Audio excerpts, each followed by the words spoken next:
Did you just get a double kill? Wow. And you earned it for yourself. Double kill, guys. I want you to stand like over here.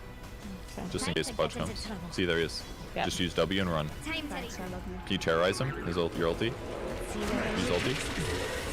Perfect. Now keep running. Want. You got it? Now cast everything. That's good. That's perfect. Perfect. Perfect. Alright, that was literally perfect. Ooh. I was about to be like, someone clip that. Someone clip my moment of glory and Purge being nice to me, and then I died. So if we can just clip that and cut out the end. And my teacher is here. Was that painful? Some of the first clips, yeah, brought back some memories, all right. But the later clips, it did really show your improvement. You did get a lot better towards the end. You put it together. It was good. Okay. Can we continue? Yeah, of course. I'm putting you on the spot here. Yeah. I'm kind of busy right now, but maybe later, yeah. Okay, fine. I've got my laptop. It's over there, literally. End of this. I'm not allowed to play any bot games, though. That's the only thing. One of the biggest mistakes I made was I was too shy to play with actual people. So I started off in bot games. I hope I can give a really quick shout out to some people whose patience has been massively tested over the last year or so. Scott, Lucy Marhan, Ruby, Moxie, Neff, Sheepo, and Purge, and of course, and also Pyrian Flax let me do one of his in-houses. And the rule there is, if you're too good, you don't get to play again. And apparently 2 minutes into the game, me playing PA, they were like, she's fine. She can come every week if she wants. So any tips for new players? What's the one tip that you guys got when you were maybe starting out that actually made you instantly a better player? I think I'm still looking for that tip. I can't help you with that. I don't know, Liz. What do you have anything? I don't have anything. I calibrated pretty high. Okay. Oh, yeah. That's the problem. All right. Weird flex. Yeah, weird flex. Weird flex. Okay, yeah. You're making me all feel super good. Okay, fine. Well, my advice is... There's no shortcuts with Dota. That's the one tip, which isn't really a tip. You're just going to grind it out and keep playing. Okay. Suffer. My advice, ban techies and follow Purge's tutorials, because honestly, he is the best man for the coaching job. And again, patience of a saint. Now, if you would like to show off some flashy threads, and it doesn't matter what MMR you are, in order to wear them, then head to our secret shop, which is now open. It is theinternational.wearnations.com, and then you can feel like you're part of the gang. They unfortunately don't do it in Burlo, but you know, we'll get them onto it. I think we should check in with Sir Action Slacks for now, though. See what he's wearing. See if he got the memo this morning. Sir Action Slacks, where are you? Oh, my friend, I am in the interview room. Thank you for asking. And I did get the memo. I'm wearing nice stuff. We're going to show... Could you not, please? Thank you. I'm here with Casey, the TI interviewer. Could you... Thank you. Goodness gracious. Eye level. I'm up here, Casey, if you could not. Appreciate it. Casey, how you doing over there? To be there. Fantastic. Absolutely understood that. Are you wearing a bathrobe? What's going on? Are you drinking? What's up? You know what? I put this sweater on and I thought that asshole is going to make fun of me because he's going to think it's a robe. It might be midnight here in Seattle, but damn it, this is an outfit and I am excited to be here. How have you been doing, buddy? Everything's been great. We got a lot of feels on the floor. It's great to see the teams back in action, getting into booths again. I like it. Atmosphere is hype. It's a little weird because it feels like it's all for us, you know? We're just watching the players and so close to them and they're not, you know, nobody else is attacking them. They're all ours. You mean they're all yours? Yes. I do have to say, though, this is the first time since TI3 that I've gotten to watch it, like, on my computer in the middle of a work day. And I have to say, it's pretty hype. Like, it's really cool to be there, but, like, being there and, like, seeing other people around the office, like, watching these games, like that OG Quincy game was just, I mean, I teared up a little bit. So it was cool to kind of get that perspective of it. And I just wondered, like, are they nervous? Like, are the players as nervous as they have been in the past? I mean, it's been so long since they've all come together and played like this. Yeah, I mean, it's really interesting because they come in and it seems like they're a little bit more calm and chilled. At this point, at the event, there's only like I think one more underdog. Everybody's so equal, and then you have, you know, the gods, LGD and OG, the teams to beat, and everyone else is just at this even playing field. The Dota has been the best in so long. It has been an amazing event. So, what? Are you interviewing me? What happened? How did you pull this alpha move and counter interview? Casey, living God. About those interviews, how are we doing on the cringeworthy stuff? Are we keeping it low? Keeping it? You tell me, fam. I'm pretty sure it's cringy as F, but it's all good. Don't worry, I got you repped. Great. Aw, you're so sweet. I think you've been doing great, and I'm really proud of you, and I think everybody on panel is just doing a fantastic job. And I just want to just say to the community that it is so cool to see everybody coming together. It's been way too long. It's so fun to watch all these games, and I just wish I were there in person to shove you over or off that stool, wipe that smirk off your face. Can I just, like, how heavy is this thing? Not heavy at all. It's like the kisses of a tiny little elf. You can't hurt me. Not even emotionally anymore. I can just mute you at any time that I choose. So there you go. Don't. Aww. Bye, Casey. This is the greatest event of my life. Okay, toodaloo. Bye. Back to you. Well, thank you so much, Katie, for getting up at God knows what hour in Seattle to put up with Sir Action Slacks. And you know what? Sir Action Slacks is actually going to be taking over in this seat from me after this first series. I think it's going to absolutely go fine. I think it's going to be great. He's going to be on the desk with Jenkins. And I think that is a duo that's been waiting to happen for a very long time.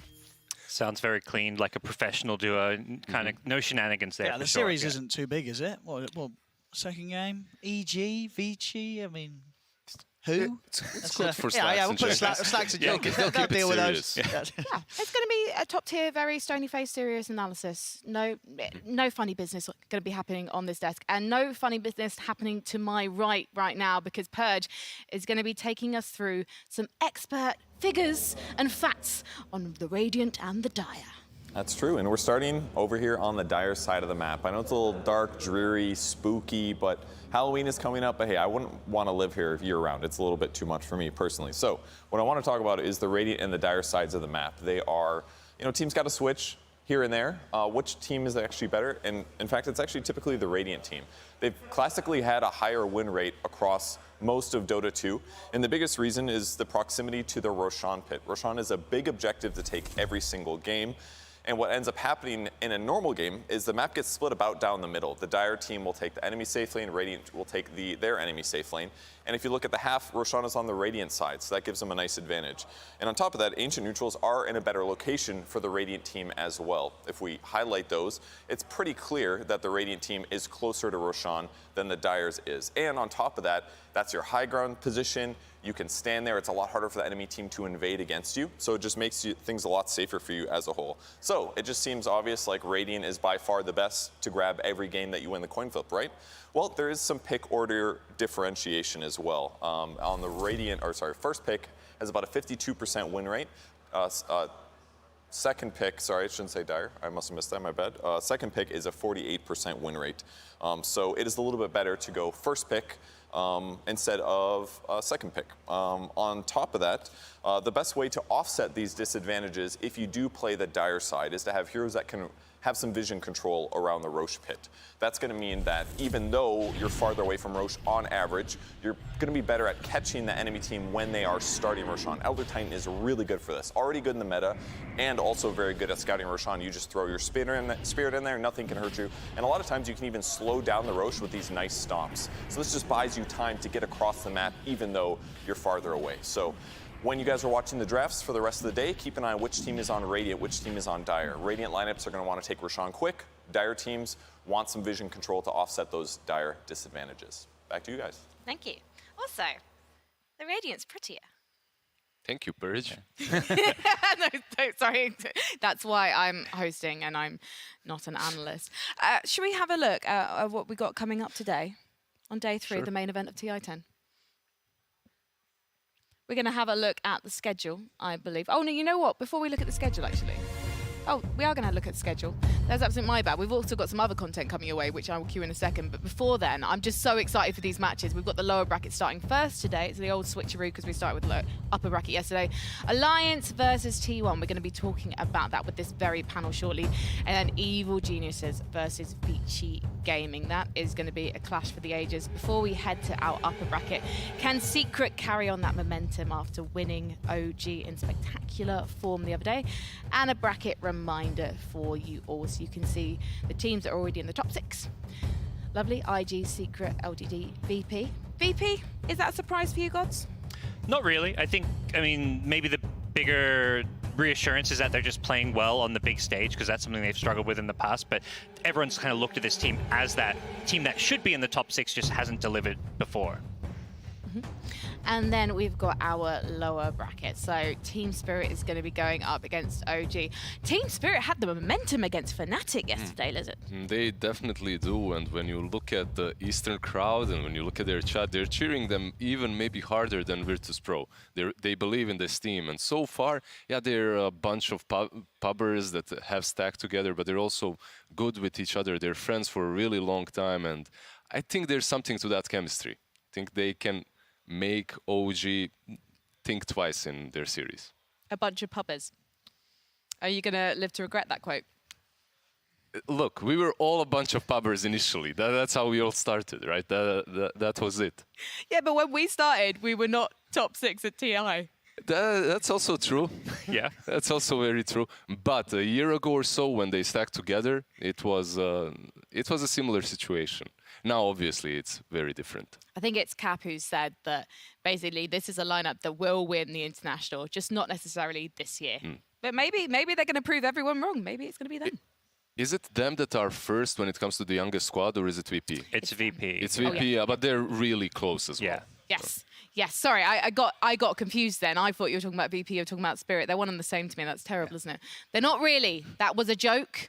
It's okay. We're allowed to make jokes because we haven't kicked off the main matches yet. Instead, what we're going to do actually is we're going to talk some stats. We're going to look at the leaderboard for TI10 so far. We're going to have a look at some tasty facts this morning for you to snack on our TI10 leaders. So, I mean, Virtus.pro there, Nightfall and GPK. The cause, godlike sprees, kills, insanity.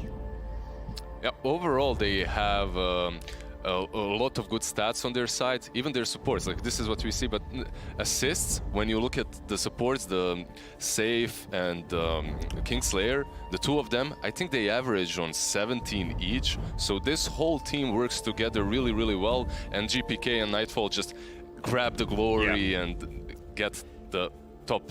It really highlights that playstyle where GPK is just going around hunting for these kills, making plays, while Nightfall, the reason he gets these godlike sprees is he's not dying. So he's being really well protected, set up for success. And the other standout player there, I mean, Thompson, Owen, you mentioned him yesterday, he was absolutely insane. Yeah, I'd be interested to see sort of who was second on sort of the most damaged heroes, because I probably imagine Thompson's quite far ahead of even the second place. You know, this man is just... He barely hits creeps. He's just in your face and destroying you from, you know, minute 10. Yeah, earlier sometimes. How much of that 600,000 plus damage do you think was done in that series yesterday? Quite a good amount. Yeah, he definitely pumped up his stats. Yeah, for sure. You know, still these 20 kills, 2 deaths at least in one of the games. I mean, yeah, this guy's crazy when it comes to getting the momentum. I think we saw yesterday two just incredible momentum players in the mid lane, Thompson and, of course, GPK in that series. Just some of these guys, when they get that sort of start, there's just no stopping them. They just completely take over the game, and it's very impressive to watch. Any other players that we should be looking out for in today's matches? Like we already saw Fly from IG. We've seen him keeping that record pretty damn high so far. I think him and Emo are the ones to watch. Maybe put them in your fantasy cards today.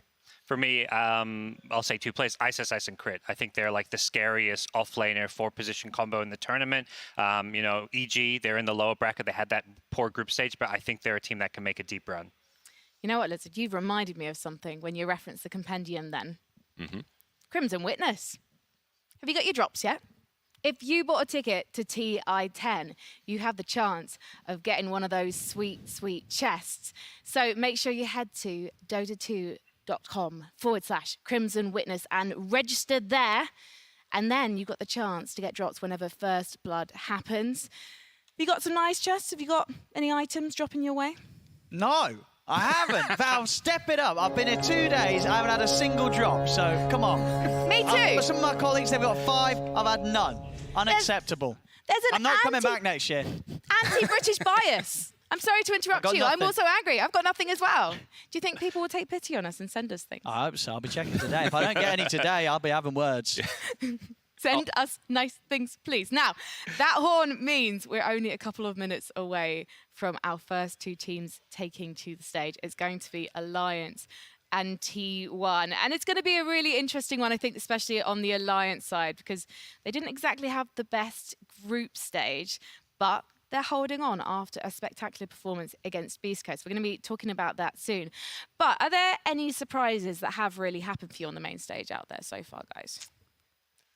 Not necessarily when it comes to the outcome of the games, but perhaps on the way the outcome happened. Spirit and VP just completely dominating and proving that Eastern Europe is a really strong region at the moment, even though they brought a bunch of youngsters to TI. Maybe that's kind of surprising. Also, T1 playing extremely well versus PSG LGD.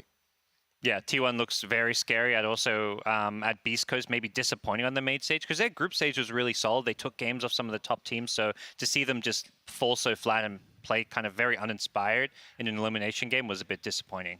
Yeah, I've got to agree with Parker. I think, yeah, that sort of loss from Beast Coast was definitely the sort of the most surprising. We've seen these players before in very tense situations, and they have performed, and it just didn't happen the other day in a best of 1. And of course, in a best of 1, that's it. Goodbye. It hurts, but I'm sure we'll see the squad come back stronger in the future. They can definitely achieve much better than this. So what's the most exciting thing about this matchup that we're about to see between Alliance and T1? There's 2 squads with very similar strategies clashing. You have two captains on position 3, the offlane, Master Cuckoo versus S4. We have 2 extremely strong carry players as well. 23 Savage facing off versus Nico Baby. And remember, Nico Baby, he's played SCA. He's played in the SCA. He was a part of Mineski. He understands the region really well. And it's always nice to have an insider when you're playing versus a team from the region. Yeah, and I think even for SCA fans, they have a bit of a soft spot for Alliance because of Nico Baby, how he got Mineski to TI. So they're, in some ways, always were hoping that Alliance would do well at TI, but now they're going up against the last SCA hope. So, unfortunately, that probably is going to mean they're going to be jumping on the T1 bandwagon and leaving Nico Baby on the side of the street. I have a feeling, though, it's not going to be a sweetheart clash. They're not going to be kind to each other out there once they get to those booths. I'll be honest, I'm going into this series, I'm a little concerned for Alliance. I really think that T1 is incredible, and Alliance, they're going to struggle big time. Okay, well, we're going to find out if OD Pixel is correct, because it's time for Alliance versus T1.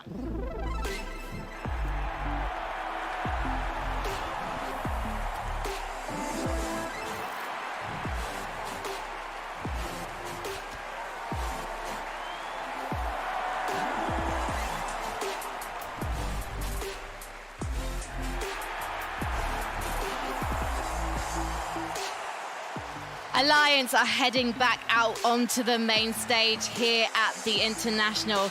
Some people thought after a disastrous group stage that they wouldn't be entitled to set foot out there, but they came back fighting against Beast Coast in their best of 1 earlier this week.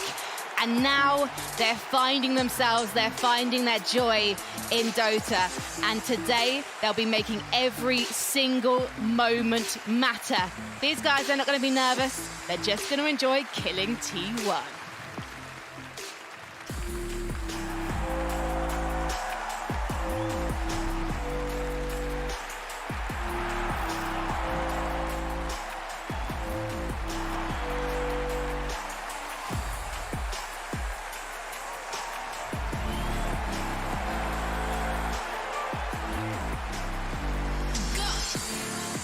And of course, please welcome T1, the last team standing from the SEA region.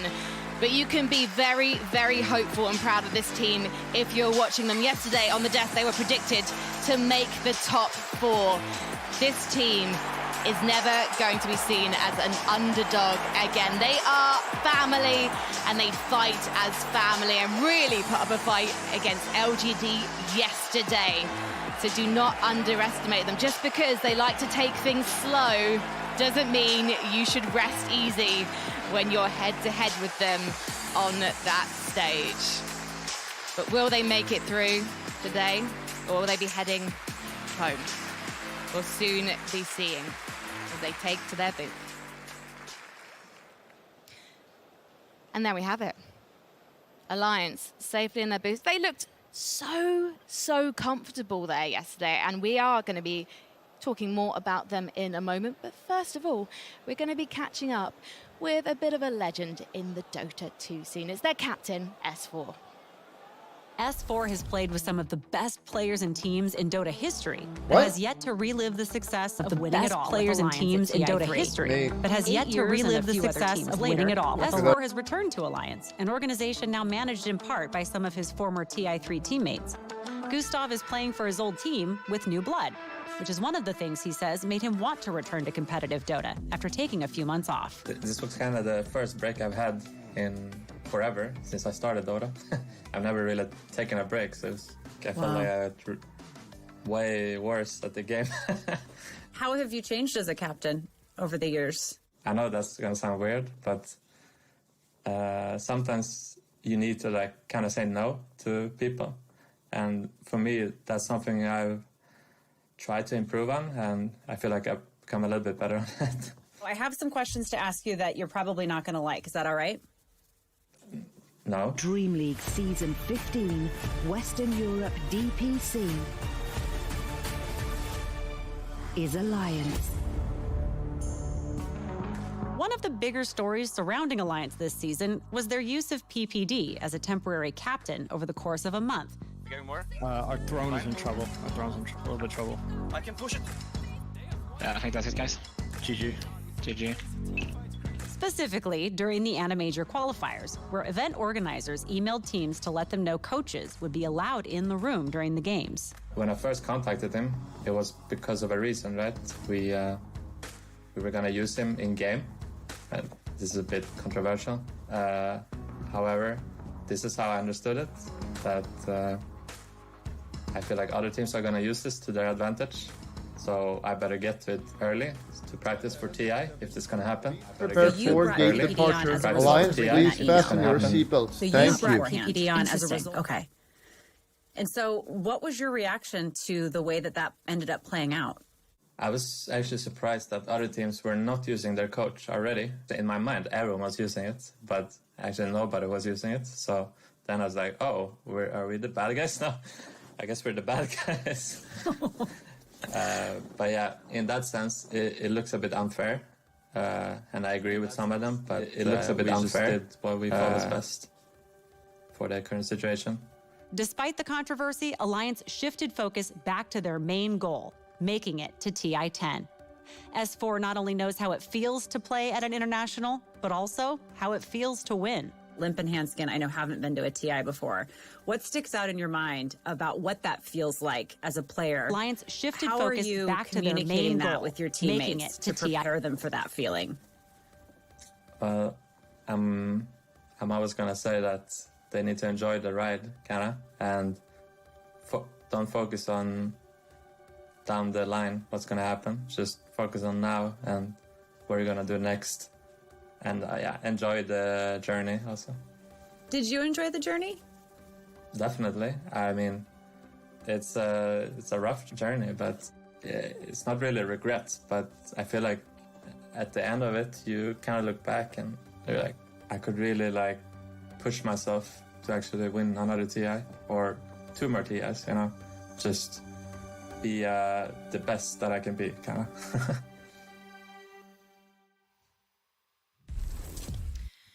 ODPixel, you have been casting S4 in different teams for years now. What is so special about this captain?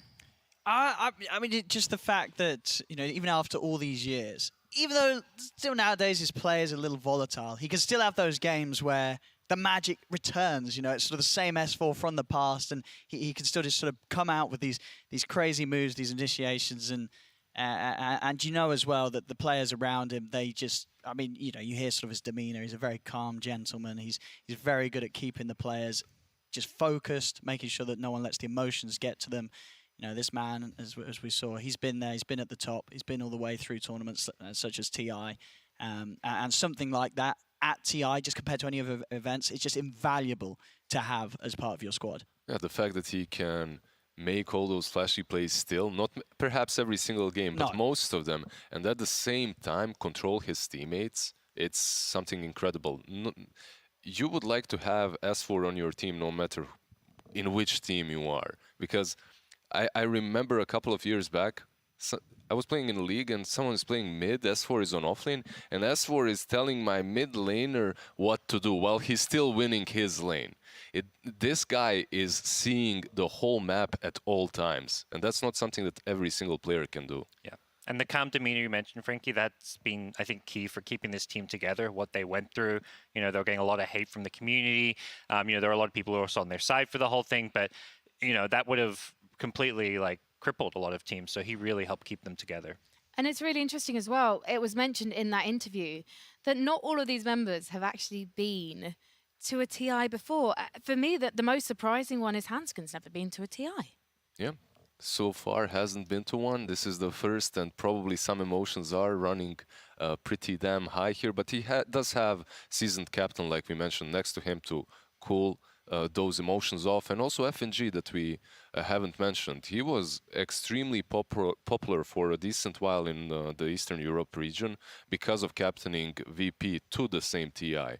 I believe S4 plus FNG, they bring a lot of equanimity to the team at this stage. Yeah, and they're the only team here without a coach. I think that's kind of the crazy thing, is like they've decided they've got enough strong voice, and when you've got two, you know, veteran seasoned captains, they feel like they don't need that outside or that, you know, that sixth voice in the team anymore. So it's interesting. It's going to be interesting to see how that plays out. And Hanskin also has captaincy experience. So you don't have a coach, but you have an extremely respected, knowledgeable captain in S4. And then you have a support duo that also like to control and have input into the tempo of the game, although obviously they know S4 is boss. What can you guys tell me about the support duo of Hanskin and FNG? Blizzard.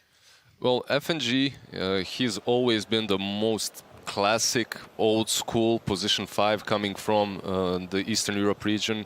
You won't really be expecting him to be playing some crazy heroes like Pango and Tidehunter and whatnot, but he will bring stability to any single lane. And one thing that I've noticed back in the day while playing against him, this guy has a metronome in his head that just works a little bit faster than anyone else's, and all the moves that he makes them just slightly faster than you. So even if you can predict what he's about to be doing, you can't predict just how fast. And because of that, all of his teams have done movements correctly and a little bit faster than you, at least in my case. But then again, you know. You got the old man reflexes. Yeah, I'm a boomer. Yeah, and I'd say for Hanskin, he, to me, is the player on this Alliance team who's improved the most over the last year or two. He was a player I always looked at who was trying to play 4th position, but he looked more like a 5. I never saw him as that like flashy, high-skill support player that could make the plays you need on the 4th position role, but the reason Alliance, you know, have done so on the DPC leagues, even though they didn't do all the majors, was largely because of Hanskin's improved play on so many different heroes. And before we do start talking about T1, I do also want to ask about Nico Baby. How is his team setting him up for success, Owen? I mean, it's very clear a lot of the times that they do specifically pick things that are just going to enable Nico Baby, you know, give him that space and allow him to... Well, one of my favourites from him, of course, is his Faces Forward. Just sort of play these carry heroes that can just have huge impact in the fights. You know, a lot of the time, you know, I'm pretty sure Nico Baby probably takes the lead in a lot of the team fights on the comms. You know, you sometimes hear snippets of it in the videos that the Alliance upload at the progress of the practicing back at their training facility. That, you know, he's a very vocal carry, and that's something that you need. And you need him to have that confidence to stay at that level of sort of making those shot calls when he's out here on the main stage. And I believe that Nico Baby's able to do that. There might be, even when we're looking at these heroes of TI, there might actually be quite a bit of overlap between T1 and Alliance. If you're Alliance, are you going to be trying to get your comfort picks here, or are you going to be trying to surprise and maybe avoid these pairings that we're seeing? I think for sure a little bit of both. At this stage, you're aiming at your comfort picks, but you will also try to mix things up a little bit and throw T1 off. So usually what we've seen from Alliance so far is that they haven't truly strayed away from their schematics. If there's a puck on that mid lane, they're picking that DK instantly. Yeah. If there's a Mirana or a Monkey King possible for Hanskin, they might snatch it. So nothing really extraordinary when it comes to the drafts. Where I'm really looking at is the gameplay and the execution from Alliance. Well, why don't we have a look at the figures in terms of heroes for T1, just to see if we do have any comparison in terms of what they're picking. And obviously the Snapfire pick. I feel like this is the favorite hero of every team right now. Yeah, it's like one of the most played heroes. It's just so stable, kind of fits into any draft. It just gives you a little bit of everything. So probably going to be contested. I think that first hero, Lina, that's been perhaps Limp's best hero, even though it wasn't in Alliance's for a really long time. Yeah. As well, right? So I think this Lina is going to play a really big part in this series, or it's just going to be banned. So these two teams are either going to be picking in the first phase or having to prepare, you know, an answer for it in the mid lane. Definitely something to look out for. Interesting. And also the Crystal Maiden pick, I feel like that tells us a lot about the way that T1 likes to run their supports. It seems like they're very into their backline. They're not really up to kind of getting up close into their AoEs, their stuns. Yeah, I think that's fair to say. Your Crystal Maidens, your Weavers, they've been playing a lot of these heroes that like to be on the outskirts, the Disruptor, the Lion as well. So they tend to play the game that way, in which Whitemon and Zephyr are not necessarily the first one running in, and that's enabled because of the Doom pick, perhaps, that we've just seen. Not many teams have these mid laners that are just bulky and just want to be frontlining constantly every single fight. I believe Karl is the one that enables supports to be on the outskirts of team fights. Now, if you are in Team T1 and you're looking back at those matches against LGD yesterday, what are the key takeaways? What are the things you're hoping to kind of focus on so that you can guarantee yourself a spot in the next stage of TI, Gods? I think where T1 look good is when they have that, like, kind of meta carry, like they play really well around like the Medusa, for example, and these supports that can really have a high impact on the lanes. I think T1 look their best when they're coming out of the laning stage and are able to make a lot of plays around the map, particularly around Karl. You mentioned like the Doom, where he's really good. These heroes that can kind of come online and hit this kind of early to mid game timings and then put their opponents on the back foot. How does that compare to the pace that Alliance likes to set? I mean, I think, you know, Alliance, they'll be happy to sort of match the action that the T1's going to be bringing them. You know, this game sort of just making sure that Nico Baby's out of harm's way, getting Limp on these mids that's more than happy to sort of stand tall in the mid lane if any fights get brought his way, or quick to react to any sort of side lane plays. And I think, you know, Alliance, they're really going to have to fully focus on making sure that they don't let T1 get ahead of them early. Because in this sort of matchup, if Alliance gets behind coming out the laning stage, I think against T1, this team's just so hard to come back against after a lost early game. Yeah, you think that puts some pressure on Alliance, perhaps? You know, just crush them in the laning stage, no matter what? Is that the mindset that you think they're going in? I think so, but I think Alliance, you know, they are a team that can deal with that sort of pressure. You know, I don't think they're going to be necessarily feeling that. I think they're going to be coming in confident, very cool-headed. Sort of my concern for Alliance is that T1, on the other hand, I just see sort of T1, this TI, they seem to have the same sort of energy to me that you saw sort of when OG won their first TI. Yeah. You know, they're coming out, they're laughing, they're smiling, and they're playing just some of the best Dota that they've been able to bring out. Sure, they got knocked down here to the lower bracket, but taking a game off LGD, like, this team is really, really good. I hope we get a close series, but I would not be surprised if we do just see T1 roll over Alliance here. It's so true. I saw T1 at breakfast, and you know, I said hi, and they were chatting. I was sitting at a table, and they were singing and laughing, and like they were so careful. I just love this because I've been following these guys for 2 seasons in the DPC, right? And Whitemon is the one that puts the key in ignition and just lights things up. He's the one always smiling. He's just having a blast every single time, no matter what. Every single game that we watched or interviewed him, he's just a pleasure to be around, and it's very reminiscent of Jarax in OG. Sounds like music to my ears, I said. Now let's talk about S4 versus Cuckoo. We've got our off-lane captains. What is the difference between these two, if we were to put them head-to-head? I would say... Oh, no, go ahead. No, you go ahead. You're so kind to each other. I'm just going to go to Lizard in a second. Gods, you go because you're in the middle. I would say Cuckoo's a bit more stable with his play, but at the same time, they both can have very hot and cold games. I think Cuckoo's got a better ability to like take over games with a good start. S4 a bit more stable. You kind of know what you're getting. Playing more of kind of maybe the more team fight centric heroes, whereas Cuckoo sometimes will go off a different direction, play some kind of Bat Rider, something more farm heavy. So they do have a fairly different hero pool at times. All right. So, predictions then. It seems like you're all going the way of T1. A little bit, I believe, right? Are you guys the same? Yeah. I don't think it's like going to be super. I think Alliance being underestimated by a lot of people, but T1, they took a game off PSG LGD. That's something very few people have done here at TI, so I have to favor T1 based And they also made it feel competitive throughout all 3 games. It's not like they just took one off and that's it. The whole series looked nice.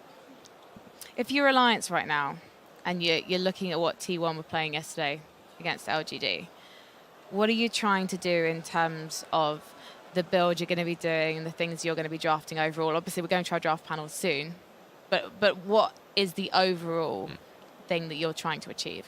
I think the best way to go about it would maybe try and copy everything that PSG LGD has done, because it obviously works for them. Trying to just negate T1 their strengths is also nice. Maybe getting rid of that Doom in the early stages, picking and dissecting the way they move across the map and the way they protect 23 Savage could prove to be really good for Alliance, because the way T1 likes to play is they're all about protecting 23 and his farm. That's something that they've adopted ever since they got him into the squad, which was well at the end of the first season of the DPC. I'm also kind of curious about the attitude of Alliance, because S4 in his interview after their win against Beast Coast the other day, he was saying that basically they learnt a lot from groups and they came really well prepared. And basically the key to their win was the fact that they decided to have some fun and not have nerves. It almost seems like a T1 approach. Is that going to be enough, though? Both teams having fun. I don't think it's never enough by itself. You need the kind of skill and strategy to back it up. But when you're at TI, the playing field is so even that being in the right mindset, having that kind of mental edge can play such a big part in any game. And I disagree a bit with Lizard. Like you mentioned, like, play more like PSG. I think Alliance, the best thing they can do is just play Alliance Dota. Okay. Like, I don't think they want to go away from their comfort picks, their play style. They don't look at what other teams did to beat T1. They have to play their game or things will quickly fall apart when you're at TI if you're trying to change your play style overnight. In the past, Limp has been criticised and seen as great for laning, but not much beyond the game in the mid. Is that true? Is that fair? Yeah, I mean, he's just one of these mids that sometimes in the matchup, he'll just look unbeatable. Like, he turns up and he'll completely dominate the enemy mid.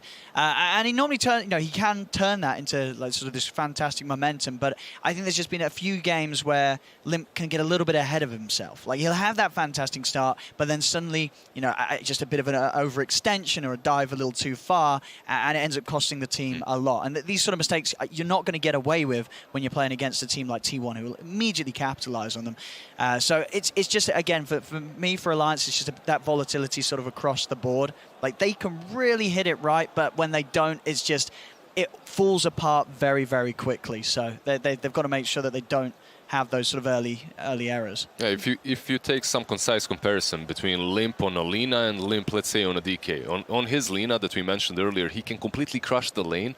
But if you're out of position one of two team fights, your whole game falls apart. However, when you're playing that Dragonite and you slowly win the lane, then your whole team converges around you and you're the focal point of your team fight, then Alliance looks a lot stronger, and so does Limp. And what do we mean by the phrase beautiful Dota? Because I've also heard Alliance being described as a team that gives good, beautiful Dota. God, what does that mean? Because my games are never beautiful. For me, when I hear it, it's like you, as a viewer, as a commentator, you're watching, and every move makes sense. Like, there's a clear purpose that you just see, like, the rotations when they're, like, for example, collapsing around certain objectives, like the power runes. They're setting traps. They're making smokes at the right times, being in the right place to contest a Roshan. So, to me, I always look at the movement of heroes around the map, and when they're, playing alone, when they're, syncing up together. And that's something that Alliance on their best days do really well, but a lot of the time it can also look a bit more disjointed. Now, I wish we could pull up some highlights from yesterday's match between LGD and T1, because I do think it still bears talking about, especially the second game in that 3-game series, where we saw a 10-man buyback fight, and all the couriers also coming back online as well.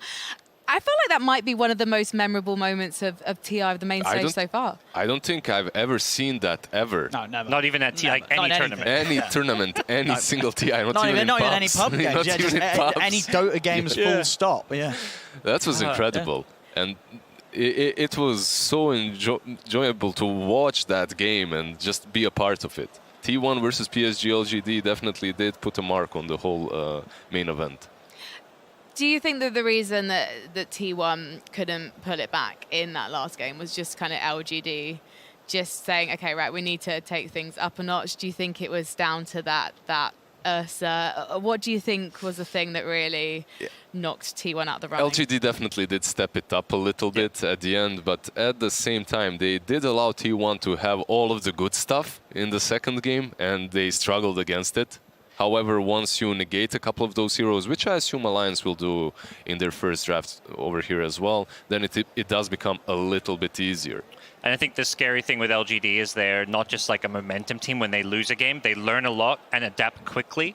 I think there are some teams, one of the big examples always EG, once their drafts maybe get figured out, they can't adapt as fast. But for LGD, with Zhao 8, it just feels like they lose a game and they come back twice as strong the game afterwards, typically. Apparently, we're having a few technical issues on stage right now. They're just fixing some audio issues. So apologies for the delay. We are going to try and get you into the match as soon as possible.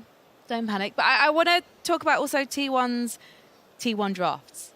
That's how Game 2's draft was described with the Medusa and Doom combo. What makes a T1 draft and why does it work so well with their playstyle?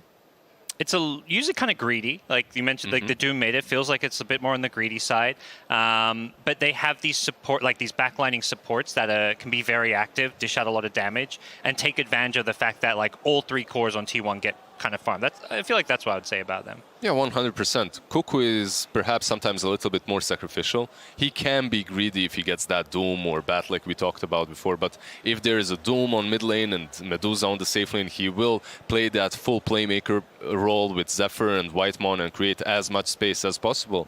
But I think when you give them heroes that they've played 1,000 times each, Karl, every single game in the DPC season, Doom was either banned from him or he picked it. So when you have such full comfort zone, it doesn't matter what the matchup is. It doesn't matter how greedy you are, because you will find a way to play it, to make it work in the game. Is T1 just going to outright ban Doom? Is that what you're expecting, Owen? Alliance, I think. Alliance, I'm so sorry. That's right. I think Alliance, I think they will. I mean, as you say, it's kind of funny that we sort of get to this international level and you see some teams not really following the same sort of strats that teams were doing against them in the regional sort of level. You know, it's sort of as if they're looking in elsewhere. And I think you have to look back to, as you say, what people were doing back in the DPC because it's looking a little too good. I think for me, the Lina is still prioritized higher. The games that he's had on that in the mid lane, he's almost as if it's a straight up second carry. It's just like this insurance. Sure, 23 Savage is also having an incredible game, but you've got these 2 heroes that are just dishing out ridiculous amounts of damage in the team fight, just at an unbearable level. So I think if Alliance let the Lina get through, they're going to have a really tough time. And what's up with all the coaches exiting the booth and then being like, yeah, this draft is easy. We let them have their best heroes. So far, every single draft, after the draft, the post-interview with the coach, he would be like, yeah, we knew what they're going to pick, but we let them. You know, we prepared for it. And I'm not sure if that's the right approach. And look at those smiles. That's Whitemon right there, taking the punches in the middle. Like, he's like, the mood is just so relaxed. This is what's going to happen if we lose. No, this is... I mean, maybe some play-by-play. It's over. The fight's over. No one won. KO to nobody. What a shame. I was hoping for some high-quality FGC casting on the desk there. Yeah, Owen, if you want to... Owen, it's going. Oh, here we go. Are we playing hand slaps here? He's going to get... Oh. We are. Here we go, Owen. Okay. I don't even know how this game's played. What do you do? Just slap each other? So Cuckoo seems Oh, to he be going missed. first. He's on the offense first. No, he's not very good at this. Warning You his have to opponent. dodge the slap by doing the I up think and down. I think he's teaching him how to play. Yeah. Oh, he doesn't want to play now. Don't want to hurt your teammates' hands before No, doing yeah, that. probably not the best Probably not idea. the best Slapping the hell out of your hands before a TI game. I think they've been talked out of it. Well, Maybe they're just short on hand warmers. You know, they're getting innovative. Yeah, there it is. Get those hands warm. Sadly, Cuckoo is not going to be slapping his teammates' hands, but he did have a chat with Casey, I believe. So we're going to see what he had to say right now. The season for T1 may have ended on a high note, but it certainly didn't start out that way. The team was looking forward to finally attending a LAN event with the Singapore major in March. But their captain, Cuckoo, was suddenly unable to go. T1, playing with a stand-in, failed to even make the main event. Like many other teams, the transition to in-person events proved challenging. But for Cuckoo, he says it's where he really thrives. I did not play LAN for 1 year, and as a player, I really like to compete at LAN because the feeling is kinda unexplainable. Unlike the online, it's like you can like just chill, watch some anime while playing tournament, something like that. But on LAN, you can feel that you cannot slack off or play like lazy. How have you had to change your leadership style as a captain with everything being so different? I think our coach helping me to improve as a captain. And at first, he's the one drafting for us. When the drafting also come back to me, I feel that I kind of step up a bit to perform well and to draft well for my team. And when did you step back in to draft for your team? DPC Season 2, the opening game. It's like my captains told me, "Hey, Ku, do you want to draft?" Something like that. I know my draft is good, better than March. Nah, just kidding. No, just kidding. With Cuckoo drafting, T1 went on to finish first in Season 2 in their region, giving them a direct invite to the ANA Major. And to earn enough points for a spot at TI-10, all they had to do was win one match. Me and March keep talking to the boys that don't think about the TI and the result. Just keep thinking about the game. Don't focus so much like on TI. If we go to TI, you can think about the TI, right? But if we fail on any major, there's no direct invite for Southeast Asia. Well, they won that match and kept on winning with a solid run that took them to the lower bracket finals, ending with a loss to EG that was so close it hurt. Still, after everything T1 went through this season, Cuckoo had led his team to a spot at TI. Let's pretend you're in the grand finals of TI-10. Who do you want to play? I want EG. Why? Because I want to see like so many Southeast Asian player on the grand finals. If EG and us is like on grand finals, we can put like 7 Southeast Asian players on one grand finals, and I think it's kind of good for our region. This is my 5th TI, I think, and most of my TI memories is like after upper bracket, we lose, then lose again. So if I'm gonna go back, I really want to raise the ages as a player, as a captain. My goal for TI is like keep grinding and do my best. Wow, you can see in their plays, especially obviously from yesterday's match against LGD, that truly T1 have been grinding. But is it going to be enough to get them through this lower bracket run? And are we going to see them play against Evil Geniuses? You want to see that, Lizard, surely? Yeah, I would love to see it. Can't happen in the finals, unfortunately, but it could still happen down bottom because they're both in lower bracket now. So did I just say that I would like them to lose? Actually, they can continue here. It's the lower bracket. Yeah, sorry, they how many games do they have to win? Is it this one? Probably next round they would meet. Both teams win. Yeah. I wonder if we can actually bring up the lower bracket, if that's possible, and then we can actually have a look at it and we can see how that would happen if it can happen in the lower bracket, because it would be kind of cool to see basically who's there. Thank you so much, production. You are the best. So we've got Team Spirit versus OG. And then... So it would actually be the next round instantly. Yes, yeah. so because their round 2 happened yesterday. So T1 versus Alliance, VG versus EG. So in other words, we could actually see that matchup in the next round. We could see 7 SCA players play the game from EG versus T1. It would be hype. I would be really happy for the whole region as well, because it's so talented. Talking to any players, you know for a fact that their pubs are probably the most skilled, but also the most chaotic. And they take a lot of pride. I mean, we saw it there several times when Cuckoo was talking about qualifying for TI. He's like, he knew if they didn't do well enough for the Anti-Major, SCA may get one less slot at TI. So, he wanted to do well and represent his region. Even looking at the SCA region, you have 2 players on T1 who are the first Indonesian players to play at TI. So it's a big deal for Indonesia, the country, for the whole SCA region, that they're kind of like the last hope for SCA to do well here at TI. And it is a shame that we lost Fnatic in that match against Team Spirit yesterday. But at the same time, I mean, they made a player change just before their qualifier, and they still managed to make it through the best of ones here in the lower bracket as well, and make it through to a best of 3 on the main stage. So it seems like the future's looking bright for this region, Owen. Oh, absolutely. I mean, I'll go straight up and say my bracket predictions. I have T1 winning this whole tournament. Because I was just been so impressed with the improvement of them over the year, over the season. They came, 3rd at the last major. They just took a game off LGD. That sort of sold me enough. I think at the least we're going to see them get to the grand finals, and I think they can absolutely do it. This would be the year for Cuckoo to finally step up to the right to the end here with an SCA squad. That is it's quite the endorsement from Mr. OD Pixel. Are they using your voice line in game? And they shouldn't they? Yeah, go T1. Cuckoo, you better buy my voice line. This is why I'm excited to interview the players. I've said I've shouted him out and cast enough. It's time for him to shout me back. I feel like every single game that I cast T1, it's always like, Cuckoo this, Cuckoo that, Cuckoo. He's just making so many plays and making all the moves. He's always getting us excited. And they're letting me loose on the players later. So if you guys have got any requests, if you want me to talk to the players and just be like, hey, I've got these friends on the desk. They've got these cracking voice lines. I can just pitch them to you. They're going to be so annoying to your enemies. They're going to win you TI OG stuff. Who's in? Sign me up. Yep. Amazing. All right. Well, while we wait, I believe a PC has just been swapped out. We're going to have a little bit of fun here at TI because we have got a rapid fire session with Team Alliance.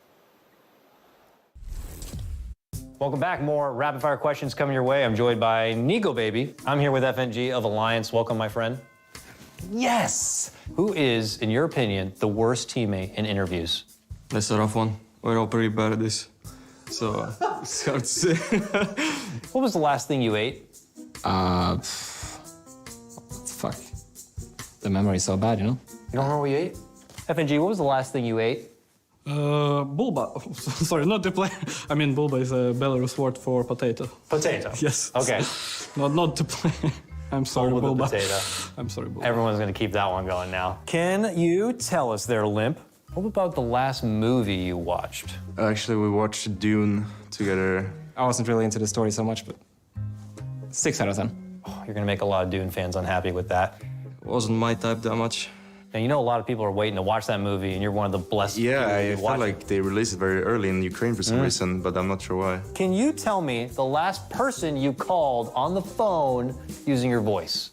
My brother. I mean, he was like, can you prepare better? I'm like, we're doing the best we can. He's like, did you prepare my strat offlane Medusa? I'm like, you don't understand Dota. No, I watch a lot of Dota. I mean, typical browser who's like, he knows what you're doing, but he doesn't understand it at all. What a family affair for Alliance there. And if you want to catch up with Dakota and the gang, he's involved in The Late Show with Mr. Piri and Flax. So check that out tonight. But also, I want to see movie reviews with Alliance. I mean, they were quite harsh on poor Jude. They were really harsh. Did you watch it, guys? Nah, I haven't seen it, but I'm excited to see it. I haven't seen it as well, yeah. I was waiting to go watch. I'm also in Ukraine, just like Alliance was, but I didn't go before TI.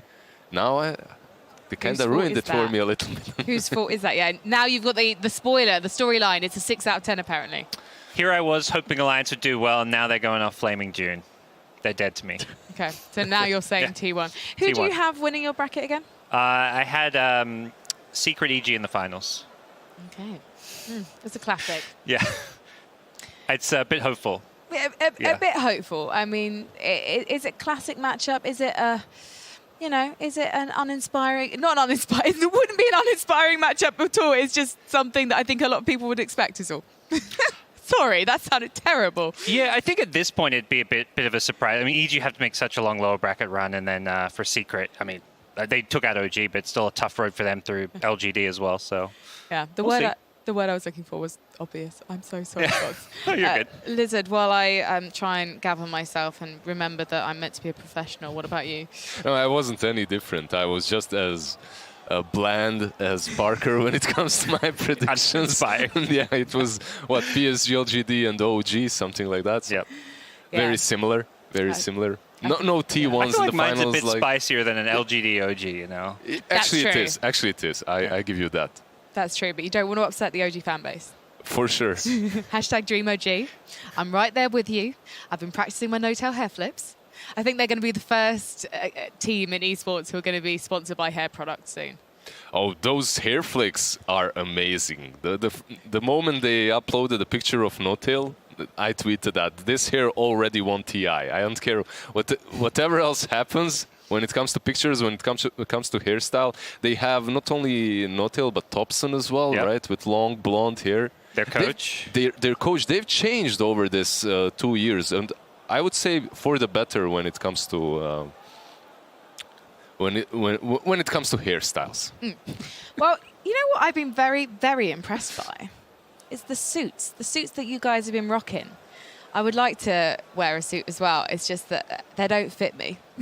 Right now, they really do not fit me for kind of obvious reasons you probably can't see because of this laptop. It's hiding something. I'm clearly not trying to, because that would be impossible. But you know what? Over on the draft panel, we've got quite the spectacular look, and I would really like to show it off right now. Again, two of our panelists getting the Y memo. We've got basically Zim Fandel from Weatherspoons, and then we've got Pinot Grigio Blush in the middle, and then we have the sommelier, Fogged. Sure. How are you guys doing over on the draft panel? Yeah, it's good. You know, I've never done a draft panel without a draft, so it's a very unique experience. Welcome to the draft panel. Welcome. Who has the best suits, you or Iceman? Iceman? Who's Iceman? Is that Tsunami? Iceman. Is that what we call Tsunami now? You or Bruno? You or our friend Bruno? No, I think it's Tsunami. I think that's the right answer. I'm sorry. I modeled. I went to my tailor and I showed him a bunch of pictures of Tsunami. I'm like, can you make me look like him? And he's like, well, I'll try. He's like, the beard is on you. You've got Yeah, to exactly. do the beard yourself. And the face as well, you know, and the voice. But besides that, I think I'm doing a pretty good job. And it's your first TI as well. Sorry, I didn't No, he mean to definitely interrupt, has folks. the color variety coming down, right? Like Tsunami tends to have, like, he's got these purples, these greens. Everybody else sticks to the normal colors. And then we got the pink. So yeah, sticking to it. Something incredible has been happening, which is we've been matching without even realizing. Not me. It's just Dota 2. It brings you together. Yeah. Team Merlot versus Team Pink, basically. It's like we've already set up our teams, and I'm so sorry to Team Merlot that I'm on your team by accident.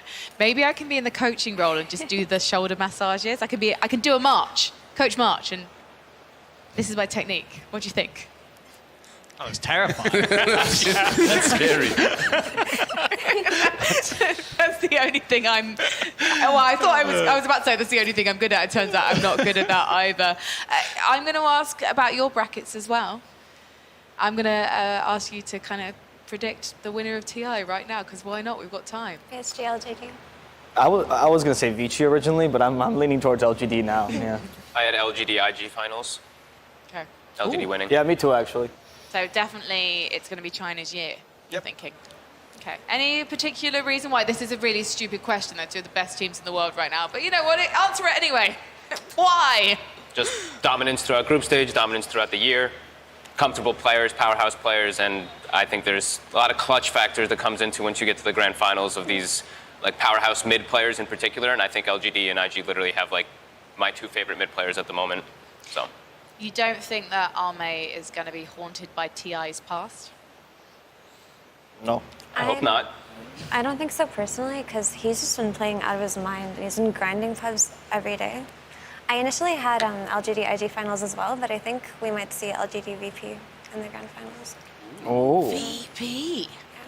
Is that because of their performance yesterday? Yeah, because typically they do choke on main stage, but they didn't this time around. And I think they've got a lot of potential that might actually just surprise everybody. I was a fly on the wall in the interview between Slacks and DM. I thought I would shadow him and get some tips. And I have to say, he is so confident. One, incredible English, natural interviewee. I was quite jealous of Slacks, actually. But also, yeah, they're just taking it completely in their stride. And I suppose you've just had a win. Of course, you're going to come into the interview room. Of course, you're going to be feeling confident. But it does seem like there is something about these young players who've grown up watching TI where, of course, they care, but also they have this phenomenal self-belief, and I kind of want to read their self-help manuals. Listen. Yeah, I think it's actually very specific to VP. They consider themselves like this new generation, and they approach TI like, step aside, boomers. We don't need any of your advices. We're going there with our own strategy, with our own belief in ourselves, and we will take it. There's quite a lot of optimism surrounding them at the moment. You feel optimistic? I feel optimistic. What about you guys? Obviously, I think you do. They went for the strat where they pretend to reveal other strats in an interview, and they're like, we got you. We were actually saving a bunch of them behind, because DM was very talkative in that interview. I was very surprised. Usually players don't say as much. So I'm hoping that's what they're going for. It's the mind games, right? Right, Lizard? Yeah, for sure. Yeah. That's it. We got to cover them a lot in DPC, and sometimes, maybe a little bit of overconfidence was a bit of their downfall. So that's one thing where I always have to be like, VP, you can have that confidence, but rein it in a little bit. You have to give some respect to your opponents. They're here for a reason, too. So, I think they are a super dominant team, but like in DPC, they had some games where they literally would give the opposing team their best heroes, and then we'd be like, why'd you do this? And it'd be because we wanted to challenge ourselves. So sometimes I think you got to be a little bit careful with that. Some things linger on from the old VP. The old VP, historically did A to Z challenge, trying to pick every single hero in a tournament. Yeah. They never picked the same hero twice in the same tournament. So some of that, bravado still remains. And that same bravado and optimism can come to haunt you a little bit, because as Evo said, during that same interview, he was pretty much revealing what their most comfortable strategy is. He said, oh yeah, this is our most comfortable draft, and we were happy to play it, and we won with it. Well, guess what? Now everyone knows what's your most comfortable draft. It might be a little bit of a problem, but if you adapt to it, I think you can make it work. Surely you can also see that, though, by watching the games. It's hard to tell the mental state of the players during the game, so having that information it's like the confirmation, as Lizard says. So. Yeah. Lizard. Lizard and Evo. Evo. I like that Our duo. two favorites.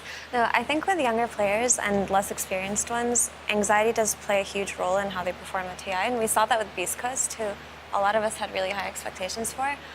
And I remember an interview that we did with DM at ESL One Fall, and he said that they've been changing the way that they approach life recently. They brought someone new into their team, and he's just been adding routine and discipline and structure to their schedule and actually making them go outside and things like that, and it's been really good for them. But the thing about VP is when they start to lose, they kind of fall apart, and we really haven't seen them yet. Because I remember they were willing to do interviews at ESL One Fall up until they lost one game, and then they just didn't want to talk to us that day. So there really could just be some psychological block that they have going on. They also represent the whole region, right? And when you're representing Eastern Europe, do you have a lot of pressure on you? There's team spirit, though. Yeah. That is true. No, for sure. Just the main organization from the region. Another man who likes to pile on the pressure is Dakota.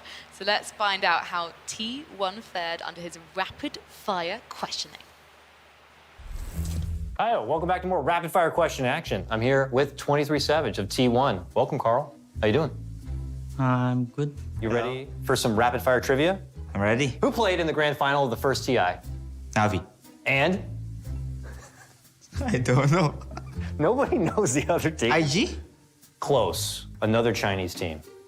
Rhymes with Fleabone. Navi and IG? Oh, close. Navi and Ihom? You're right. Good job. You'd be surprised how many of your teammates said IG. Who is most likely to yell on your team in a match? Yeah, I think it's me.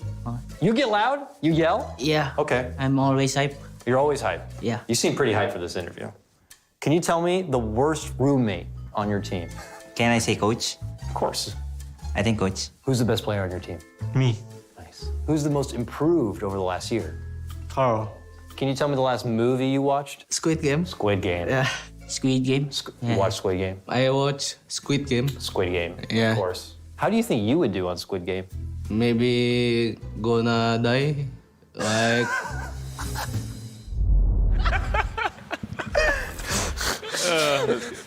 I think I died. Was that right at the end of the interview? I can't do much. I could barely do it in the first place, and now that's absolutely killed me. I like that that's also a movie, and I know that obviously it's a TV series, and obviously English isn't the first language. But now I'm thinking about a 9-hour Squid Game movie, and I could only watch one episode of that thing at a time, so I cannot imagine the tenacity and also the trauma of watching 9 hours of Squid Game. That would be a little bit too much, even for a Dota player. We go through it one game at a time, but even for us, it would be too much. Yeah, we're used to the suffering, but yeah, there's still a limit before you gotta kind of take a step back. Do you, Victor? Would you commentate a Squid Game? Oh, if the Dota players were playing it, absolutely. You know, let's get all the Dota players in. It'd be much more. We're playing for so much money. You know, we could put a bit more on the line than just a bit of video games. Come on, let's make it interesting. Let's make it exciting. Next year, we'll be there. We wouldn't have a scene anymore. Wow, there's so many players. We've got Just a few use we the can get retired players, you know, the All-Star game or There we something. go. Not doing anything else. Come and play a bit of Squid Game. It's nice. Which Dota professional would win Squid Game? Oh, I'd have to go with Fly. Fly. Yeah, Fly. Fly would win. Probably. Yeah. Do you think it's going to be an awkward dinner? Again, I don't want to do spoilers. I want to be careful, but like Fly, No Tail, Puppy. That would be a very interesting trio to watch out for. Probably the one that Owen would be most typecasting. Find out,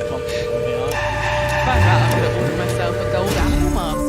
Again, trying to avoid spoilers here. So moving swiftly on to some interesting stats from TI. These are overall TI stats as opposed to TI 10 statistics. We're going to bring them up in our impressively 지금 이 자리에 계신 여러분들은 모두 감당할 수 없는 빚을 over 10 지고 years of TI. 1,500 삶의 벼랑 끝에 서 계신 분들입니다. I think Owen has classed approximately 600 of those. Any highlights? 게임에 참가를 원하지 않는 분은 Any highlights from all TIs? Or from these stats specifically? I mean, there's a lot of creeps. You know, I feel bad for the creeps here. 2.8 million creep deaths. You know, it's not talked about enough. If we get an F in the chat, please, for every single creep that was killed over the 10 years of TI. Thank you. It's not their fault they became creeps. Exactly. I thought more would be killed. I'm a bit underwhelmed. You want to see more Yeah. Are you suffering? really underwhelmed? I'm a carry player, yeah. I want death to all the creeps. That's what they're there for. I kind of want to see what the last hit statistics are. Just because that's when we can get properly judgy and pretend that we would be able to do so much better. I think we might even have some more stats. Oh. Team total wins. There we go. Interesting that OG have the least amount of wins, but you have to remember that when they won TI 8 and TI 9, it was through the upper bracket, and obviously they formed, I think their first TI was TI 6? I think so as well. Because Monkey Business formed 2015, I believe. Yeah, and then they went through a couple of majors and then straight into the TI. That's probably why they have the least amount. Keep in mind that PSG LGD, have they been at every single TI since TI 1? Yeah, they're just this historic TI organization. EG has, and I'd say, look to the other team next to them. EG has had so much TI success. This is a team that just has been like a top, 4 to 6 team in almost like every TI, it feels like, other than 1 or 2 years. And when you look at IG, it's pretty much the same situation because T1, most of their players in that interview thought that IG was the team that won TI1, but it was actually the TI2 that they managed to win, if I'm correct, right? Yep, they won that one over Navi, and yeah, all those orgs up there, fantastic historic orgs. LG, the only one that hasn't won a TI, actually, right? Yeah. Yeah, so maybe this is the year. Well, unfortunately, we've still got some technical difficulties in the pods going on, but it's fine. Stay with us. Stay with us. We could do a little fashion show. We're not going to do a fashion show. We're still going to talk about Dota. Don't worry. I'm not going to start talking about Counter-Strike. Don't switch off. Stick with us. In terms of I mean, I did mention it briefly earlier when we were looking at how many matches are played, but But Aaron, is there a particular match that you've casted at International that has really stood out and stayed with you? I know there have been quite a few. Well, I mean, it's probably obviously the Seb game, isn't it, right? TI Grand Finals, when OG do it. That's probably one that stands out the most that I casted. I think outside of that, of course, there's a lot of fantastic games. I mean, was it? What it was Ice. What was he playing on? Was it back on where the one that Cap casted? That was one of the considered one. Oh, of the EG Ehome. Yeah, yeah. That he was playing carry. Yeah, in terms of just all games, that was quite a spectacle. Do you get royalties from the Seb scarves? No, I should, shouldn't I? I should. You know, I'm very bad at business and stuff. You know, I like to do things. People can make money out of me. I don't mind. I'm just here for the good times. OG, you've won if you TI want to send me a twice. check in the post, though, OG, I'll take it. You've won TI twice. You don't need the money. This man, however, look, he's not even wearing a proper shirt today. I've He not can even only got afford a scarf. t-shirts. You know, it's cold out. Absolutely shocking. And you know what? We are going to have to take a short break while we get this technical stitch sorted out. I'm going to grab my little screwdriver. Yes, it is maroon. And we will be back with you as soon as we can.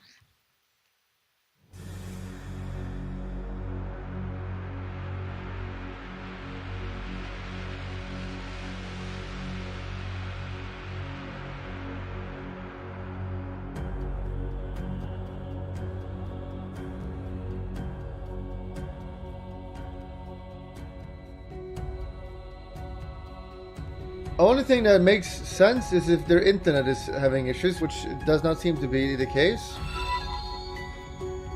What can happen? They switched their PC.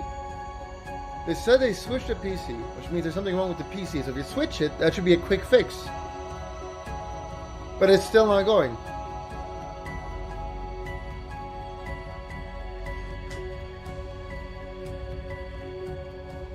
Any tech people in the chat?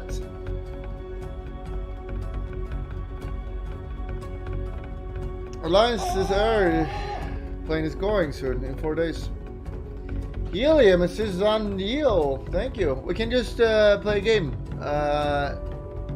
Alliance broke the PC so they wouldn't drop Sub? out a leg. If you're not a sub, let's start with that.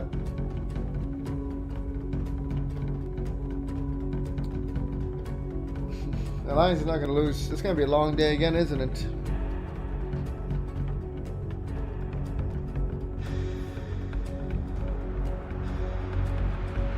Worst TI ever? That's kind of toxic.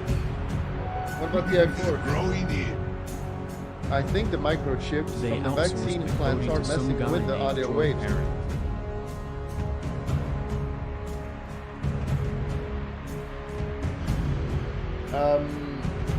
Right? That's good. It's been pretty good so far. Chilling. Chilling, yeah. I mean, just started your day pretty much. Learning Australian accent. One day, man, but not now. Hopefully Sunday I can finally watch the whole day, if there's not 2 hours delay. Yeah, these games go very late. Yeah, yesterday ended at what, 10 p.m.? Around that, yeah. Did you watch the whole thing? Yeah. It was not worth, by the way. It was not worth.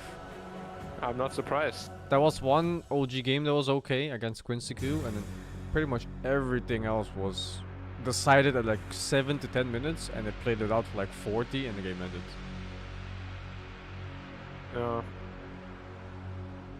Yeah. It's Barracuda's type of fish, Catfish type of fish, right? It's just because you said cat. I mean, if you're struggling too hard, we'll give it to you. Okay, yeah, exactly. Barracuda. Car. Is car an animal? No. No, dude. No. I refuse. It sounds like Scooter, but I haven't heard him say his own name. That's a good point. There's no way to know it's Scooter. No. I think fighting sports is like that too, right? Like you have some unknown guy fight another like relatively known guy, and then it builds up to like a little bit more known guy, and then suddenly it's like fucking Floyd Mayweather flying Oscar de la Hoya or something. Yeah. Like it builds up. Yeah. Yeah, well, I guess it's the first LGD match I want to miss. G. Thank you. And then tomorrow, I'm gonna miss the next LGD game. GG. Yeah, GG.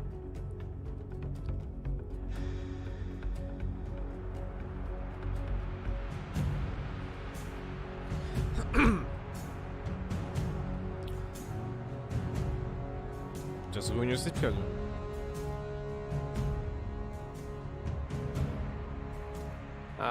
Nah, I'm good. I don't want to be the next Kira, man. I want to eat chocolate. Wait a minute. Ace are so unprofessional. How are they going to explain to Alliance when they missed their flight home later today due to this mess up? I can't handle it anymore. I'm going insane, actually. Holy fuck. Is there a good game that you like? Well, I was playing Lions two will not miss their flight. It's going in 4 days, Kegel. Thank you. Is that the old one or new one? Oh, wait, what's the word? The Multi Blood? The new one or old one? Yeah, the new one, Wait, you know about Multi Blood? Oh, Only you're a the weeb, old of course you know one. about Multi The Blood. old fighting game, yeah. Yeah. Did you play? I played with my brother. Wow, what character did you play? I just played like the cute characters. I don't really remember much. That game I has was a lot of really cute young. characters. Is your brother cute, right? Yeah. He's okay. I don't know. Is it an older brother or a younger brother? It's an older brother. You think your brother is He plays cute? a lot Right? of That's fighting kind of games. weird. everyone here when What? What do you say? You think your brother is cute? No, he's good looking. I am here. Do you know Americans make the sandwiches? Like with like mayonnaise on both? Yeah, dude, I don't get it. Yeah, Japanese what too, by the way. They put mayonnaise on everything. Oh shit. Yeah, double mayo, dude. Yeah, dude, they put it in everything. They put in like the little rice balls. They put it on fucking sushi even, man. On sandwiches. The Japanese mayo tastes quite different, no, from like the Western one. It's a bit more sour, I think. Yeah. I don't like it. I don't like it. I've had both. Yeah. Know the feeling, man.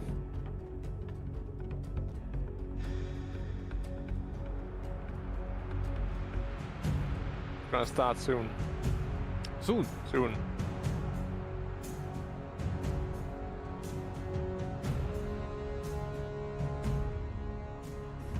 Maybe a bird. The bird I know is a parrot. Maybe an insect, like a giant beetle.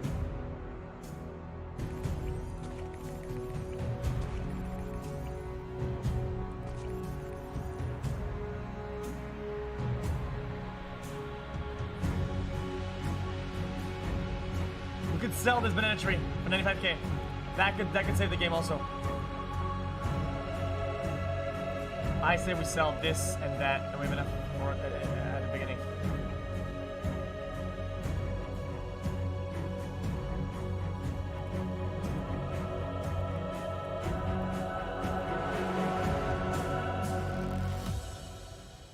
Guys, the village is all our income. Then after that, we'll be broke.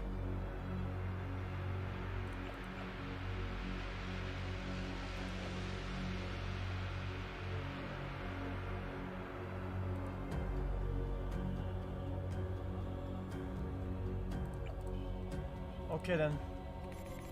We're going for it.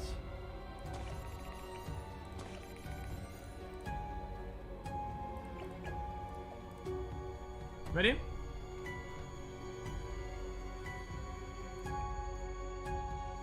The same accent like Cuckoo.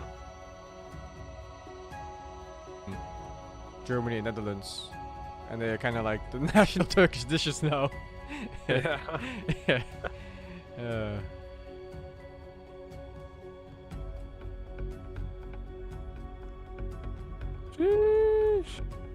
Yeah, there's one called Kapsalon in Netherlands. It's like where you have some shawarma at the bottom, some fries on top, salad on top, and then cheese molten over it, and then hot sauce and garlic sauce.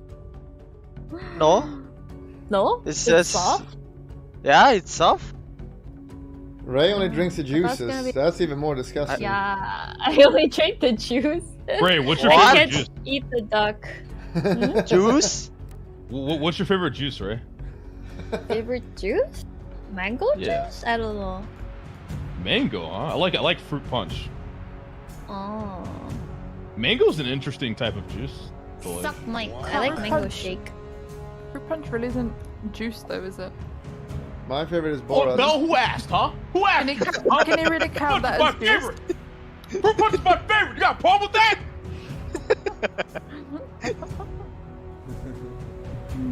Why you hate on fruit punch, huh, Bell? I've Tell never me. seen fruit. Lakari, punch. Lakari, I've missed you. Aw, that's cute. What you been up to, Bell? Not much really. Working. I'm crying myself to sleep. Same old. Wait, why crying? He's in a violent relationship. No, fucking. Oh, don't shut the fuck up.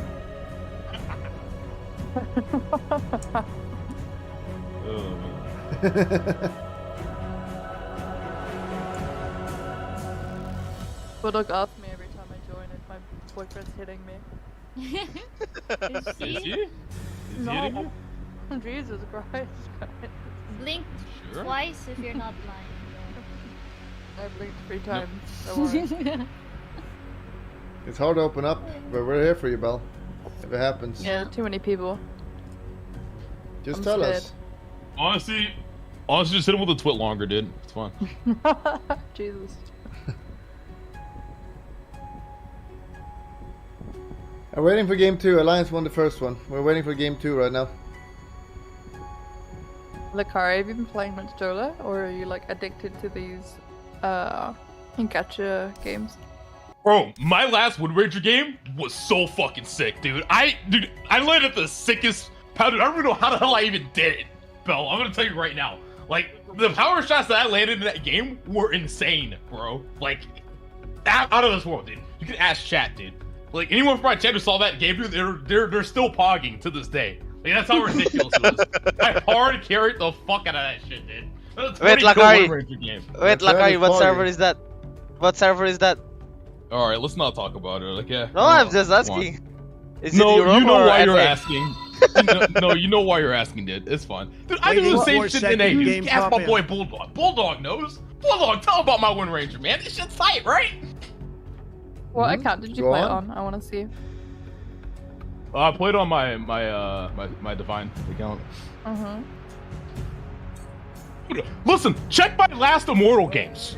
20 kill Wind Ranger game every game. Literally, anytime somebody calls me out, dude. Listen, I've been a Smurf, dude, so the games on my Divine game account are actually Thanks harder for than my finally Immortal. enabling That's not even a Subcam cool. 2 Super I'm Sub. telling you right Everyone should Super All I Sub see is all load these for the unranked games Cup of in. Bulldog. Okay, wait, you gotta, wait, no.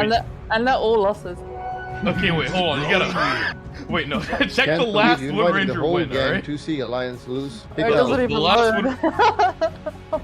No, dude, 15-1-9. Click it. That's the last actual game I played. Dude, the games with Bulldog's always doing his Gandhi shit and fucking utility. That's what we do, right? It's hard, man. Hard carrying this motherfucker, dude. He's pretending all the time. True. I am ranked 135 still. Yeah, rank 135. We all know Bulldog. We all know.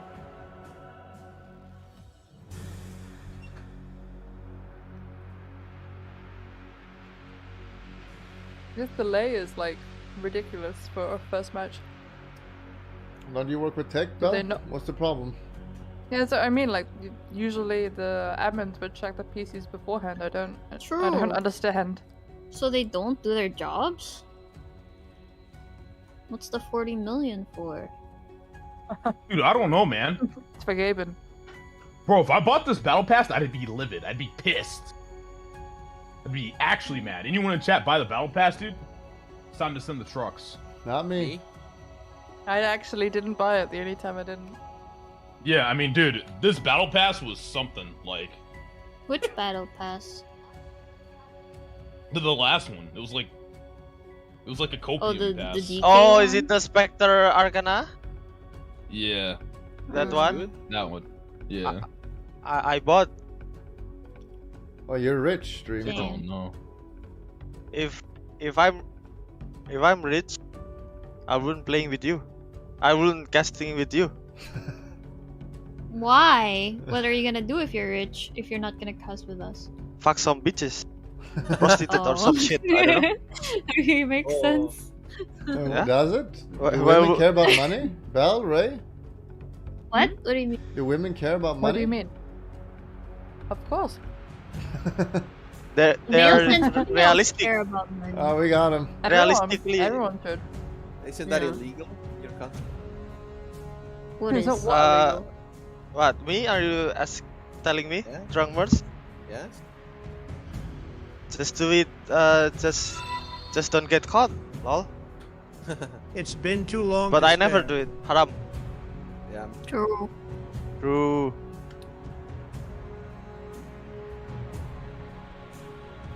Look, have you ever done it? With your mom, yeah. A few times. You walked into that one, Travis.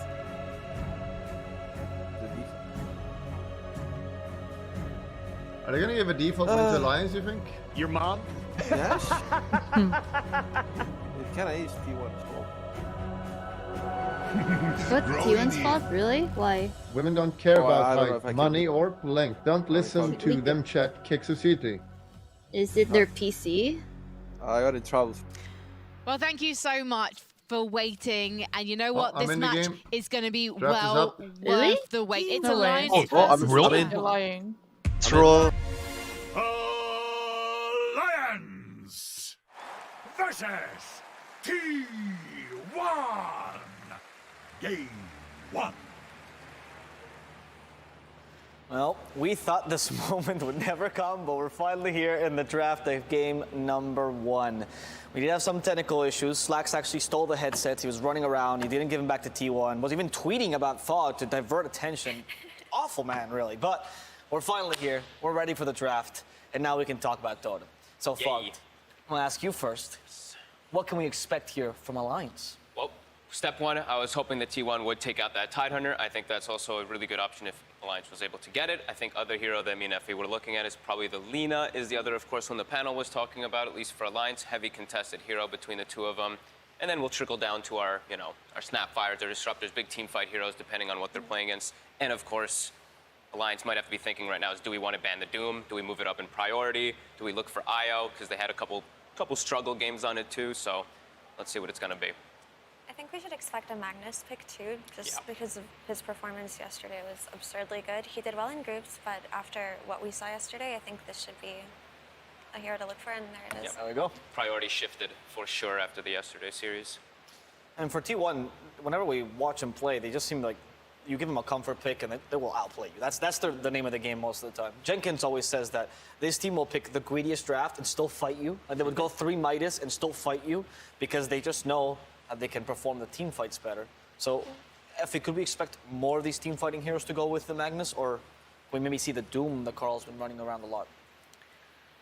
I think it just really depends on what Alliance are looking to play here, but the reason why we expected Magnus to come out is because, number one, he does enable his greedy cores, but two, in the past, Magnus used to just be played around RP, right? And that's what people saw him as. But this new style of just horn toss skewer back as a form of initiation is absurdly good. You can play without the cooldown of RP. And in the right hands, Magnus can just check a lot of bases. And those are just ensuring that your net worth is always up and just always having the ability to initiate or counter-initiate, right? So it's incredibly valuable, especially in the hands of T1 or Alliance, by the way. S4 plays a great Magnus, so I'm a bit surprised that they didn't actually consider What's Oh, it. the item built in? I wanted to check. I'm surprised with their opener, actually. Scotty, The 2 supports just like this. Maybe they're really expecting one of those like spirits that are really pesky and they don't want Lion to be banned out. So maybe they're really... Oh, wait. Schedule, right? No. Oh, fuck. Yeah. Okay, why can't I see anything? Oh my god! Watch replay. No, don't download the replay. I want to see the game. Is this game? Oh, I got it. He had... Where's the thingy? Wow. I guess I can do it like this. He went Manta into Skadi, into BKB, into Crystallis, and then the game ended. So fucking trash. What the fuck? Like, he's literally not building any damage items at all. Yeah, Skadi. Like, my Dusa build is usually Manta, Dragonlance, to Crystallis, into Skadi. Like, I never go Skadi before Crystallis. It's super grief on Dusa. You just do no damage. To be tickling fair, everyone. I don't think it mattered what he built in that game. They were so fucked in the other heroes. But no, they didn't play together at all. So random. It's like here's a team fight. Quincy Q gets engaged on, and then some guy dies.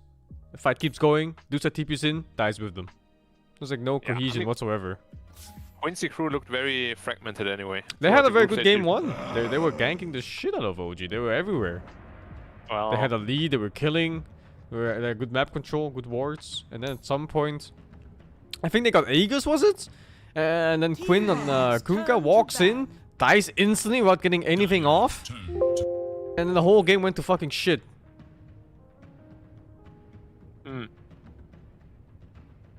There's something along those lines. Yeah, I don't know. Like, yeah, I don't know. Walk it. 10 seconds remain. Yeah, yeah. Quinn definitely didn't have a good tournament at all. No. He had some good games. He's actually like a really good player, so I don't know what held him back. There's no in between, man. Yeah, he either had really good games or really bad games.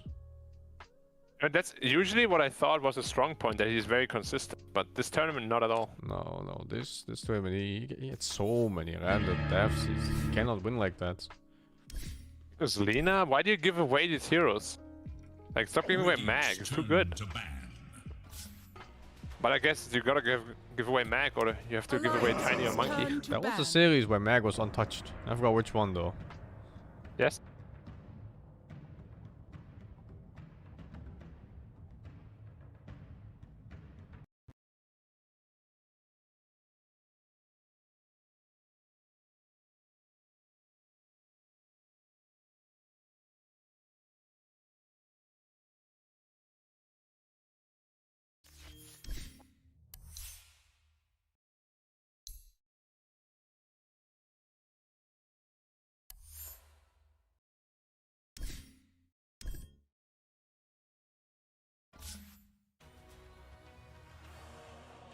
T1's turn to pick.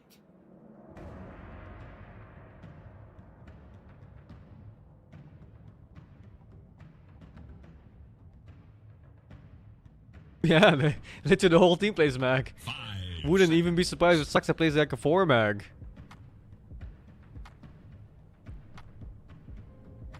No, they play Magnus, man. They definitely play it. I'm not too sold on the opening of Alliance here. Also, I think Nyx Assassin looks sick right now for T1. Pain, okay, yeah. Can still be a Nyx Assassin.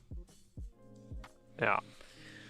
Yeah, but you're Bane right. plus 1 is such a strong lane too. Nyx Assassin, amazing catch against Ember, and very good teamfight disable against Snapfire. 10 seconds. Even against Ember too. Flame Guard, you just stun suddenly. Yeah, like I said, good catch against Ember. Seconds remain. Oh. It's kind of whatever against Lion. I think the matchup might be annoying for Nyx. Dawnbreaker? Yeah, they did it yesterday. The 4 Dawnbreaker. Dawnbreaker? Yeah, 4 Dawnbreaker, and then you just need to carry.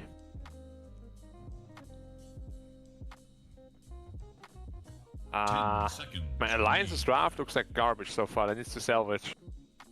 5 seconds. Really? Garbage? Yeah, I don't like it compared to what T1 have. It's like the two most meta hero in the tournament. Ember, Snapfire? Yeah, I mean, they're good together, of course, but there's nothing that really ties them together yet. 2 more There's picks. just a random Lion. There are 2 more core picks coming. Yeah. I think it doesn't look that bad. Ember Snapfire? Lion looks a bit out of place, but I think the other two, they're nice. I think Lion is gonna have a horrendous game. Yeah, that's true. And what core does Alliance like here? It's a tough core pick right now. Nico maybe like Slark, but Slark It's looks... already so hard to pick a core when you're facing a Dawnbreaker. You know, one lane is just getting fucking clapped. It's Dawnbreaker mag. Pretty much confirm Morphling. Whew.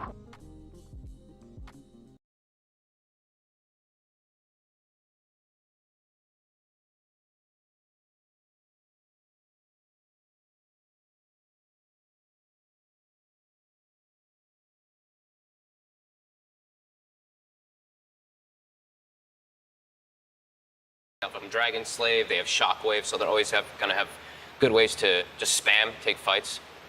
What's the logic behind the Morphling here? It's a pretty good Morphling game. Okay. There aren't really... There is the Bane who could catch him out and kill him. That is a threat there, but in the... T1's turn to ban.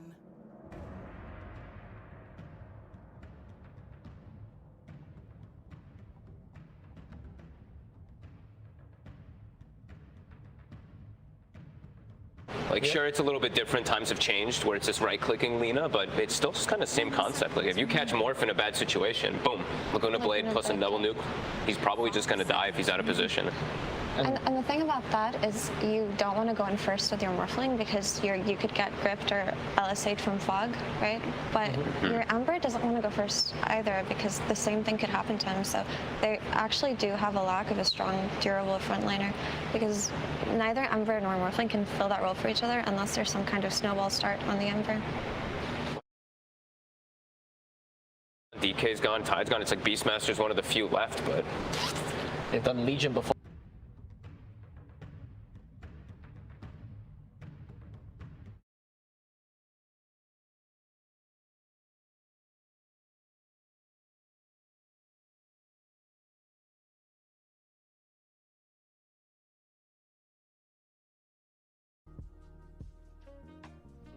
What? No, what?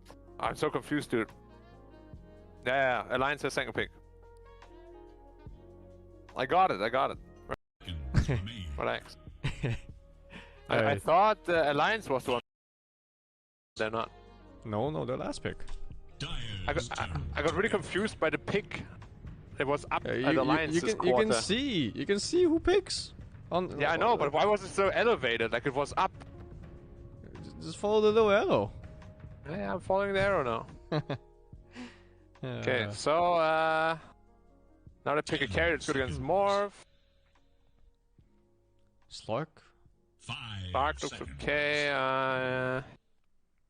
Some Diffu builder would be nice too. Slark's very rough against Snapfire. Gyrocopter against Morph. How about just Troll Waller, dude? Go.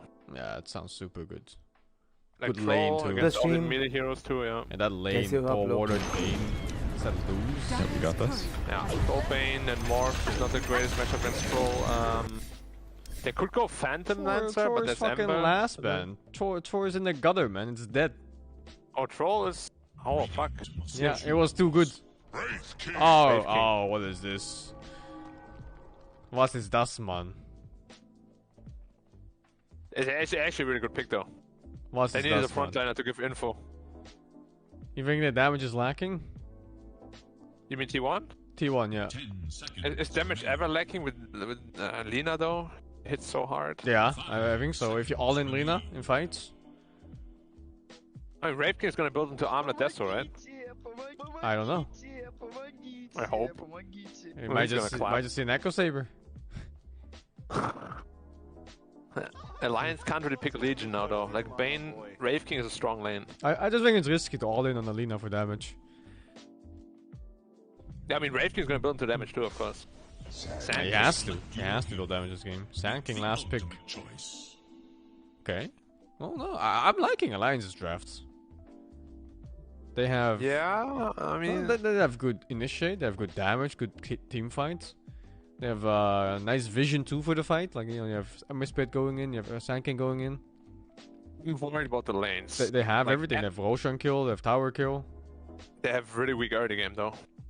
Laning phase looks kinda. Like Ember can easily lose to Lina. But Yeah. there's no way Lina can lose to Ember. And then Dawnbreaker, Magnus, they have all the potential in the world to destroy Morphling Slane. And Bane Wraith King also is very hard to pressure. Got this. I think it looks a bit rough for Alliance, but if they get out of the early game okay, they can win. Who to catch Ember? Ember is not that hard to catch here. They have good stuns if he gets caught even once. Like if Ember gets stunned one time here, it's done. Yeah, even just asleep. Oh, I'm slept on that. That being said though, Morph with Axe into Sand King could be pretty sick this game too.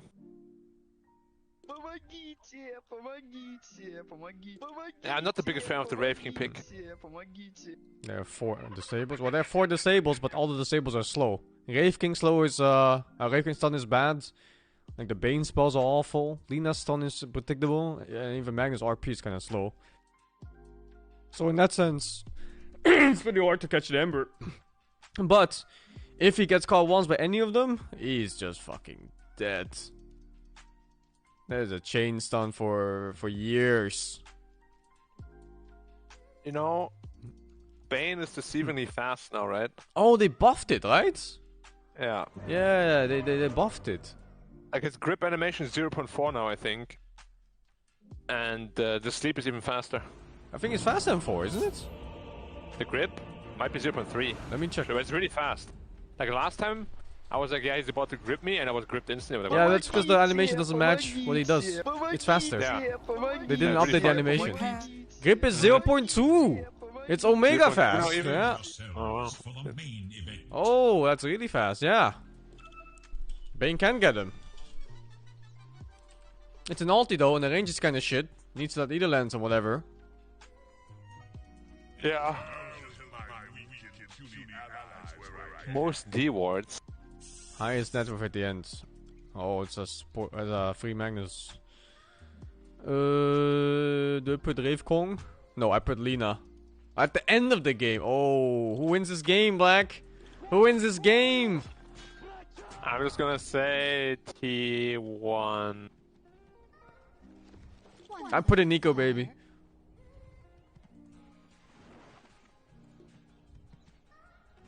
Who D wards a lot? FNG, right? I instantly went to FNG. I hope so. Don't disappoint.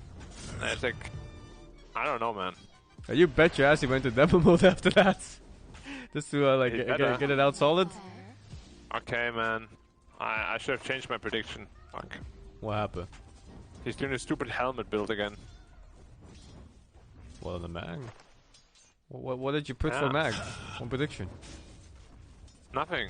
But the Morph is gonna farm a lot more than I thought he would. Oh, like that, yeah. Yeah, this build you just kind of give up on the first wave where Morphling is the weakest. And then you come online when he's... waves even. Yeah, you get online with the helmet by what, level 4 or something, level 5? And then Morphling strong. I don't know. It's the same as against Terrorblade yesterday, so... like, weird. Don't know. Guess they really prioritized that post-laning phase Magnus instead of dominating the first 2 waves and getting an advantage off it. I prefer getting the earlier advantage. Won't you get more CS anyway and then the helmet around the same time? If you just build normal items at the beginning? I'm not sure. He's getting so many creeps tonight right now. Yeah, I'm done with that item build, dude. I think that's also my biggest criticism to 33 at the TI qualifiers. He gave so many players free farm because he did the helm build every game. Yeah. It's really good sometimes, don't get me wrong, but he did it every game. Yeah, no, there was definitely a few games that looked at as like, if you just had a solve, wouldn't you just get 2 more CS that pays back for the solve? But no, Yeah, I remember there was an went for it. anti-mage free farming and one Morphling free farm just cause he went for the helm first build.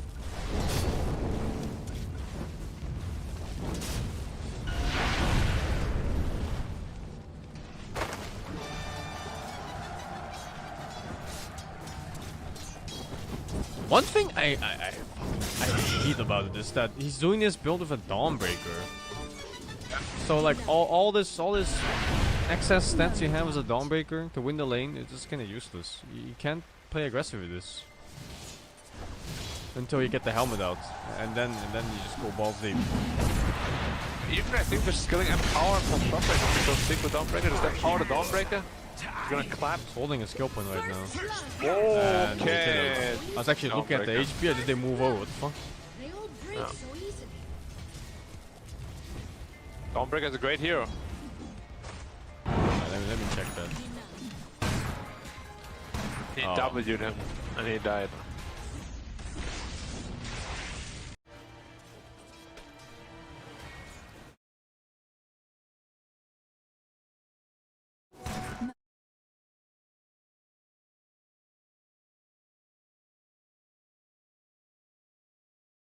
Dire's structures are fortified.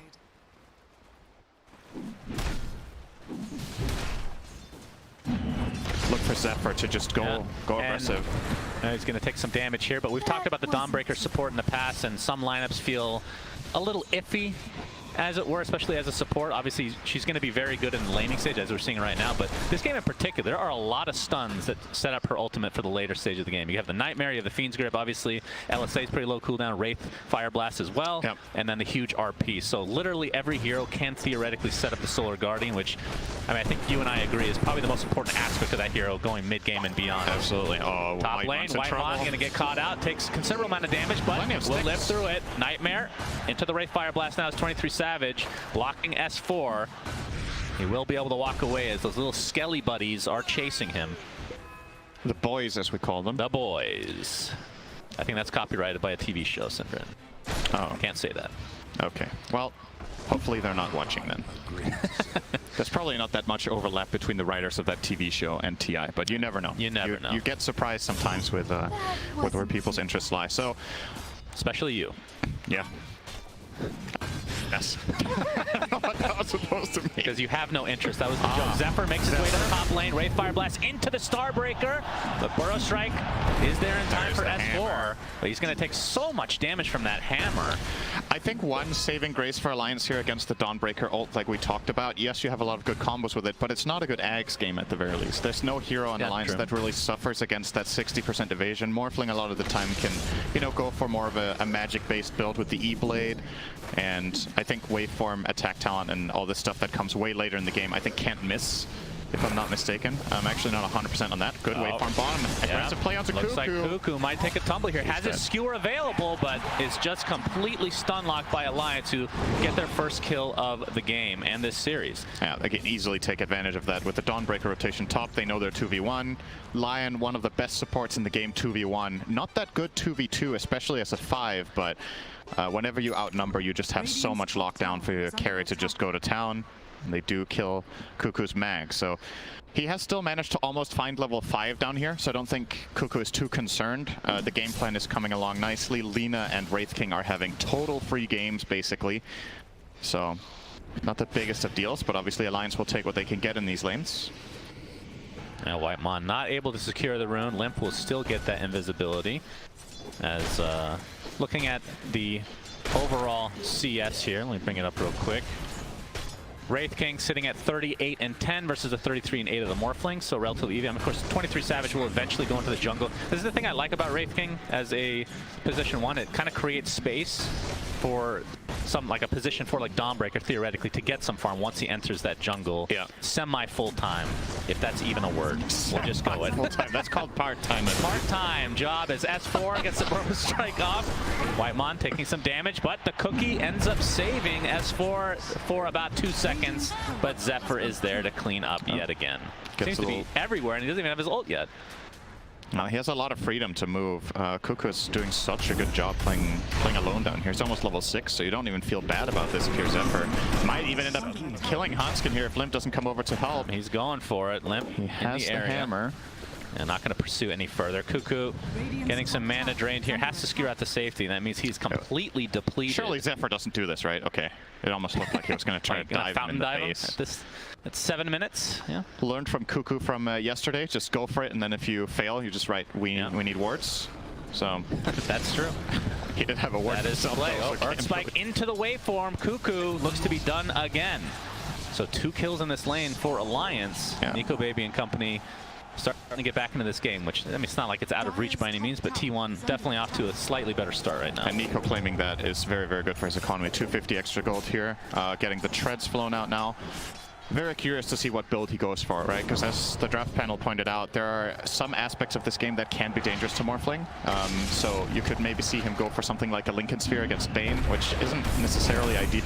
Okay, FNG in trouble. Starbreaker not going to fully connect on FNG. Limp gets the nice cookie, stun, and the regen rune, and Carl just getting kited around.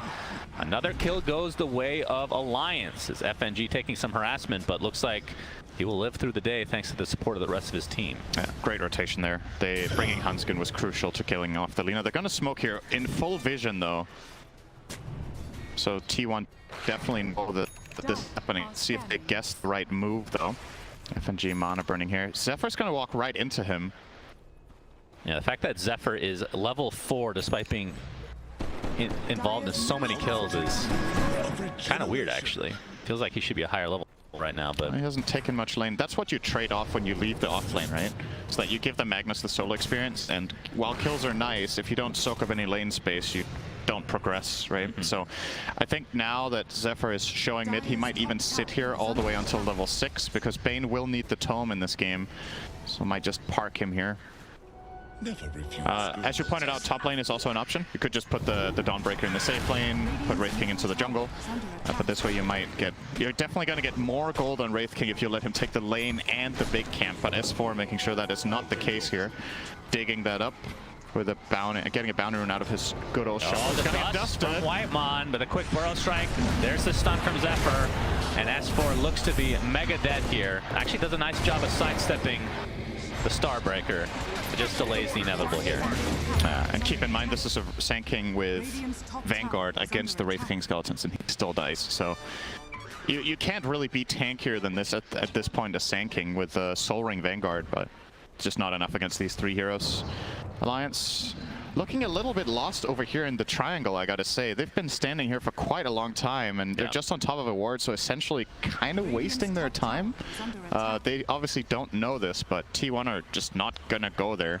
And you understand what Alliance are thinking. You're playing against a lineup that has Magnus Wraith King. You're assuming there's gonna be big Ancient stacks, but T1 honestly haven't really paid much attention to that area just yet, so... I don't know if this is going to be something we see developing as like a new meta almost, where teams, because of the anticipation that the opposite team are going to invade your triangle, you just don't focus on it that much early unless you feel like you can clearly defend it. Right, and you just like don't the next stack. level thinking is actually Nightmare, LSA, here comes the Solar guarding as well, but S4 able to get the burrow strike off in time to at least create a little bit of distance, but again, completely outnumbered with 4 members of T1 in the vicinity. He is now 0-4. It was what Fogg was talking about. This happens in a lot of games for offlane Sand King, especially if he's left alone. And now, finally, all right, FNG, I think, took the Tome of Knowledge, so he's going to make a move with Limp. They have Finger of Death.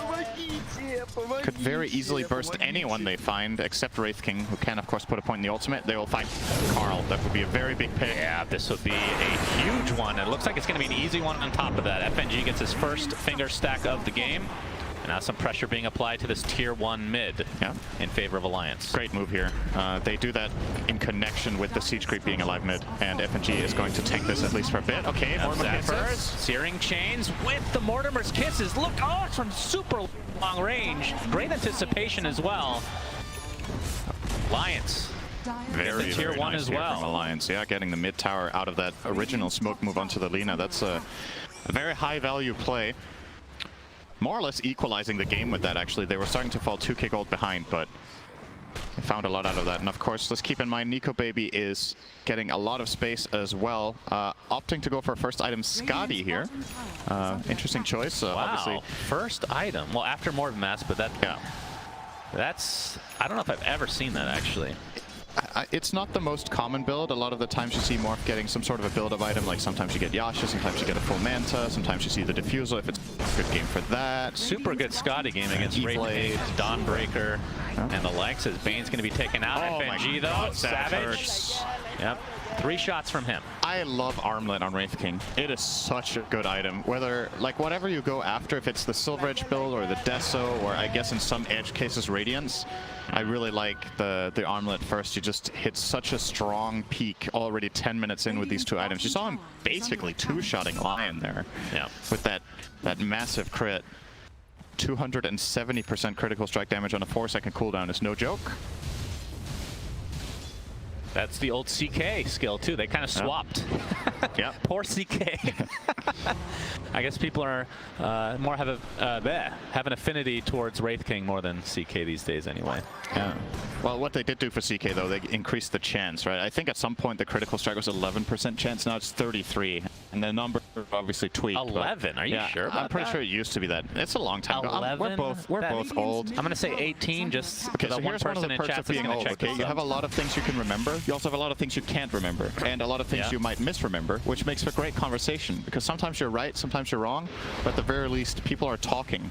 Sometimes you're right, sometimes you're wrong, and you're always an idiot as well. Yeah, so. that is true. That comes with getting older. Indeed.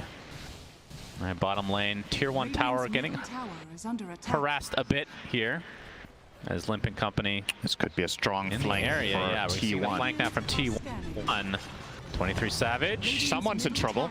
Handskin in the trees. If they can get Limp, that'll be the high priority target. Looks like it'll be Handskin instead. The rest of his team abandons him, but with good reason. Alliance dipping there with 1 death is very good. Considering what angle T1 got there and how Alliance's heroes were positioned, that could have gone way worse if 23 Savage could have found a higher priority target. The question is, does T1 actually want to push this? Because S4 looks to be mounting some sort of a defense. S4 not too far away from a Blink Dagger himself. This wave will almost ensure that he picks that up, in fact. And with that, likely to try to get something started. And of course, this is the beauty of Zephyr, like you talked about so many times. Or I should say, Dawnbreaker. 1 time. Well, we know we've talked about this. Actually, twice. I did talk about it twice. We've had a couple games here. See, that's one of the perks of being old. You can just make, you know, was it once or twice? I don't know. You talked about it a lot, you know. Anyway, to finish the thought that you've rudely interrupted, Sorry. Solar Guardian just allows you to be everywhere. It's like a mini haunt. Oh, not this It's again. like a haunt on a support hero. You can push the lanes really easily and then join the fight whenever. Yep. And if you die, it's really not that big of a deal. All right, so if you're confused about what he just said, the point he's making is it's a global ability, okay? That was the point of the haunt. It has nothing else in common with that ability. I really appreciate it. It that. is global. Kuku, he's going to skewer as a fish. Will be out as a result. S4 has the Burrow Strike to cancel the TP, and Hanskin and company should be able to clean up Bane pretty easily. Yeah. It actually reminds me of mid-tower, though. The extension was updated today with a bunch of new features, one of which was the most, community out, well, what am I trying to say? The one that people wanted the most, which is the top bar has the skills videos as well. Very nice. If you don't understand a word that we're trying to actually explain in terms of the abilities, you can look for yourself. Makes our job a lot easier. Also, yeah, eventually in the future we won't need to say anything. It will just be, all of it will be in the tool. That's right. The tool will just start communicating as well. It will cast for us. Yeah, AI will take over one day. I think we agree on this. You could be the leader of that. S4 pushing out that bot lane. As you can see the steering chains here. I don't think that Alliance wants to push. 2K net worth lead for T1 though. As looks like BKB just about to be finished on Carl. Yeah. I mean, what's the go time for each respective team? Because we have the Blink Dagger on S4. We don't have the Blink quite yet on Kuku. He went for the Helm, which we've been seeing a lot in this tournament. Like you said, the dagger Magnus. Its way. Great. It does have the dagger. But what's the go time? T1's timing is really, really strong right now, actually. They got dagger, BKB, as well as the Deso on Wraith King, so there are a lot of potential plays opening up for them right now.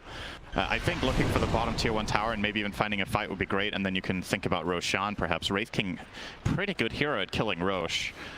So, especially with this item build. Alliance, what do they have coming up? So Morph is going to get the Scotty. Skewer back from Kuku. Oh, he's dead. Continue your thought, please. Yep, so Scotty coming up on Morph. Ember is going Kaya Sanj with brown boots. Not sure how good that's going to be in this game for Limp, but obviously he is very far behind the Lina, so perhaps you just need to get a little bit creative with which direction you're going. And those are pretty much the big items. FNG only 300 away from a blink, as a matter of fact, so maybe he can get that too. As 5 Lion, that's not a bad timing.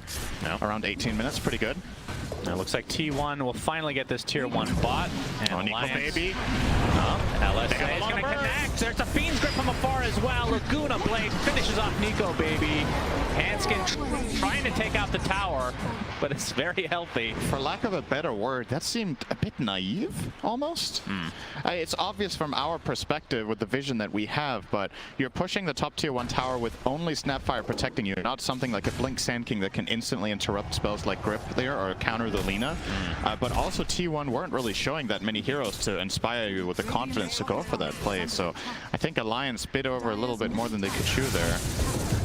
And yeah, what did T1 effectively use? Only really Fiend's Grip. Laguna Blade is a low cooldown. That's going to be ready again. They still have RP. I think if you're T1 and you find this double damage rune here, you're like, all right, let's just go Roche. Yep.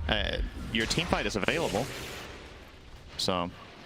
And we're going to have a smoke from Alliance. We'll see if they find a kill here. Sleight of Fist going to dodge some spells from Carl. Oh my 23 God. Savage jumps in, and it's going to be a very quick kill on the Hanskin. In the meantime, Epicenter goes up, but there's the RP to counter it.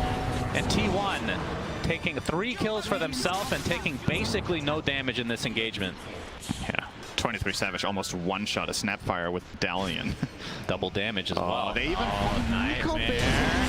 That's about the attribute shift, though. It's wow. Yeah, double damage still there for 23 Savage, and into the Roach Pit they go. T1 starting to run away with things. Yeah, this is starting to get really ugly. They're just flat out outclassing Alliance right now. These last 5 minutes have not been pretty. They kind of equalized the early game Alliance did after having a tough lane mid, but haven't really been able to find much momentum from Limp on the Ember Spirit. And the games we've seen Ember win in this tournament have largely been off, you know, you get out of lane, either you do very well or you at least stay afloat, and then the team sets up moves for you. Your hero is very high tempo and can do all of that, but it just hasn't really been the case for Alliance here. So you see this smoke and broken, rather. Boom, not broke. Okay. Yeah, that's a lot of damage. They even find Limp bottom here in the picture-in-picture bottom right. Not sure if our observer found Limp, but his dead body somewhere. We can find. Rough game. 8K net worth versus the 10.5 from Lina. Hanskin. Good ward placement. He will get some info and actually survive this, perhaps. He's going on quite the walk. Yep, LSA, Carl trying to find some more. TPs from Alliance are coming in, but BKB popped by Carl, though, and FNG is just going to go down to the right clicks. Nico baby trying to find some sort of collateral kill here. Whitemon's just going to nightmare him, and 23 Savage in the vicinity, completely surrounded as Nico baby. And 4 dead for Alliance, although technically Ember died quite a while before that. Hanskin, the last remaining member for now, attempting to TP. Will be fine. And T1 just dominating this game number 1 of this best of 3. And again, if you're just joining us, this is an elimination series. Yeah, crucial there, right? They go for the tower dive. S4 with a very good TP and Sandstorm stun, but where's the follow-up? The other heroes just aren't in position. The way this starts is as a 10-second dive on Snapfire. They're taking so long to get in behind the tower and in position. You need more resources there. Like, if you want to take this fight, you need all the key heroes ready. You know you're behind in the game. You're not going to win fights 3v5. So either you bring the whole cavalry or you just drop it and lose a hero there. But Alliance tried to do a bit of both, and that's just not going to cut it at this level. And T1, they're doing a great job at administering their heroes, bringing them all around together, finding the team moves. And, I mean, it's easy to say what Alliance have to do. It's a lot harder to do it. Yeah, as you can see, the win probability greatly in favor of T1 as expected after getting off to this really, really fast start. Yep. Gabe Newell's favorite hero used to be Sand King, as we've talked about before. That is true. That's the 6%. He moved on from it, right? Oh, okay. 23 Savage. Yep, easy kill for him again. All right, that is a big kill for Alliance onto Carl. That's exactly what they need here. Unfortunately for them, 23 Savage still applying pressure to the tier 2 mid. Yeah, it's gone. And it's just going to go down Aegis hasn't even been claimed yet. Oh wait, yeah, it has. This item on Wraith King is so good. Brigand's Blade, the neutral, because your first hit does so much damage that you immediately get into the threshold where it starts mattering really quickly. Crazy good. Okay, trivia. Huskar. Trivia. Huskar's the answer. Trivia after this fight. All right, we got. Oh, that's not much of a fight. FNG's dead. Nico Baby waveforming to safety. 23 Savage and company not going to pursue any further. You sure about that? Okay, he gets a Fiend's Grip off. This will be another big kill for T1.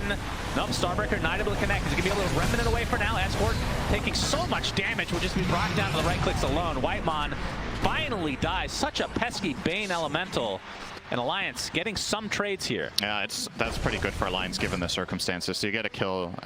Nico Baby gets 2 actually. He gets Cuckoo as well as Whitemon. So it's going to make some item progression here. Yep. Eyeing up a Linken's, this doesn't feel like a very strong build to me, just because like you're going to have these stats, but you don't have that massive combo play with, say, a Sand King when you go Ags, or some massive damage output from an E-Blade. So I'm just worried that the damage isn't going to be there when T1's heroes get a little bit bigger. That's going to be my main concern. Is this one of those instances where when you're behind you want to take more risks to try to get back into the game, and going Linken's just feels too safe almost?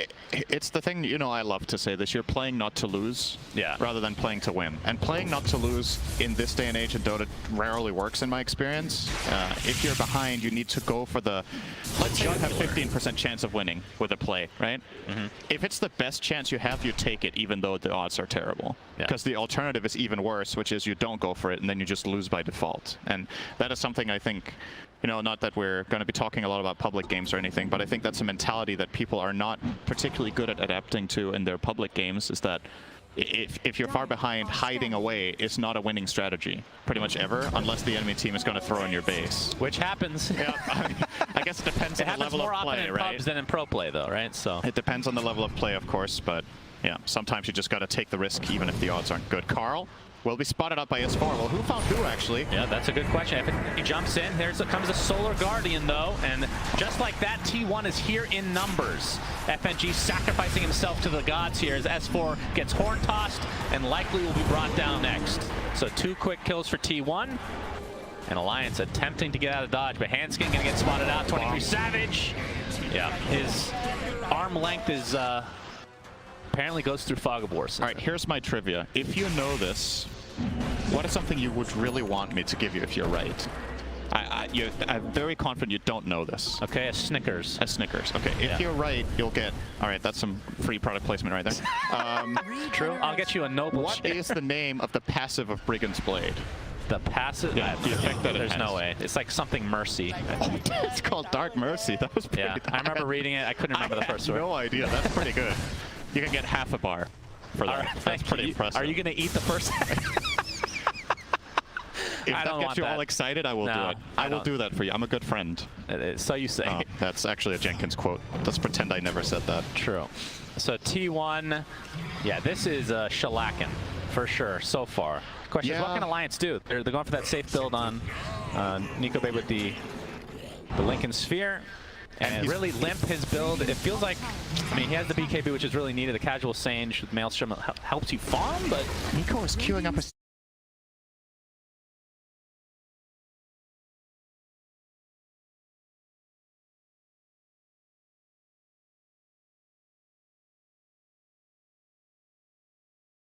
helps you farm, but Nico is queuing up a... Process is there, right? You're like, okay, this is the next thing I want. I think looking at Alliance's lineup, there's still a lot of value to an E-Blade, just because if you get a Blink Hex from Lion onto, say, Lina, you can actually burst someone instantly with all of the magic damage you have, but you're not really taking advantage of it. The downside to that kind of build is, well, where's your physical component in a lineup that's almost purely magical? So then that would be a problem. But this way you have neither, kind of, right? Yeah. Your Morphling can play to survive, but he's not really going to kill, I think.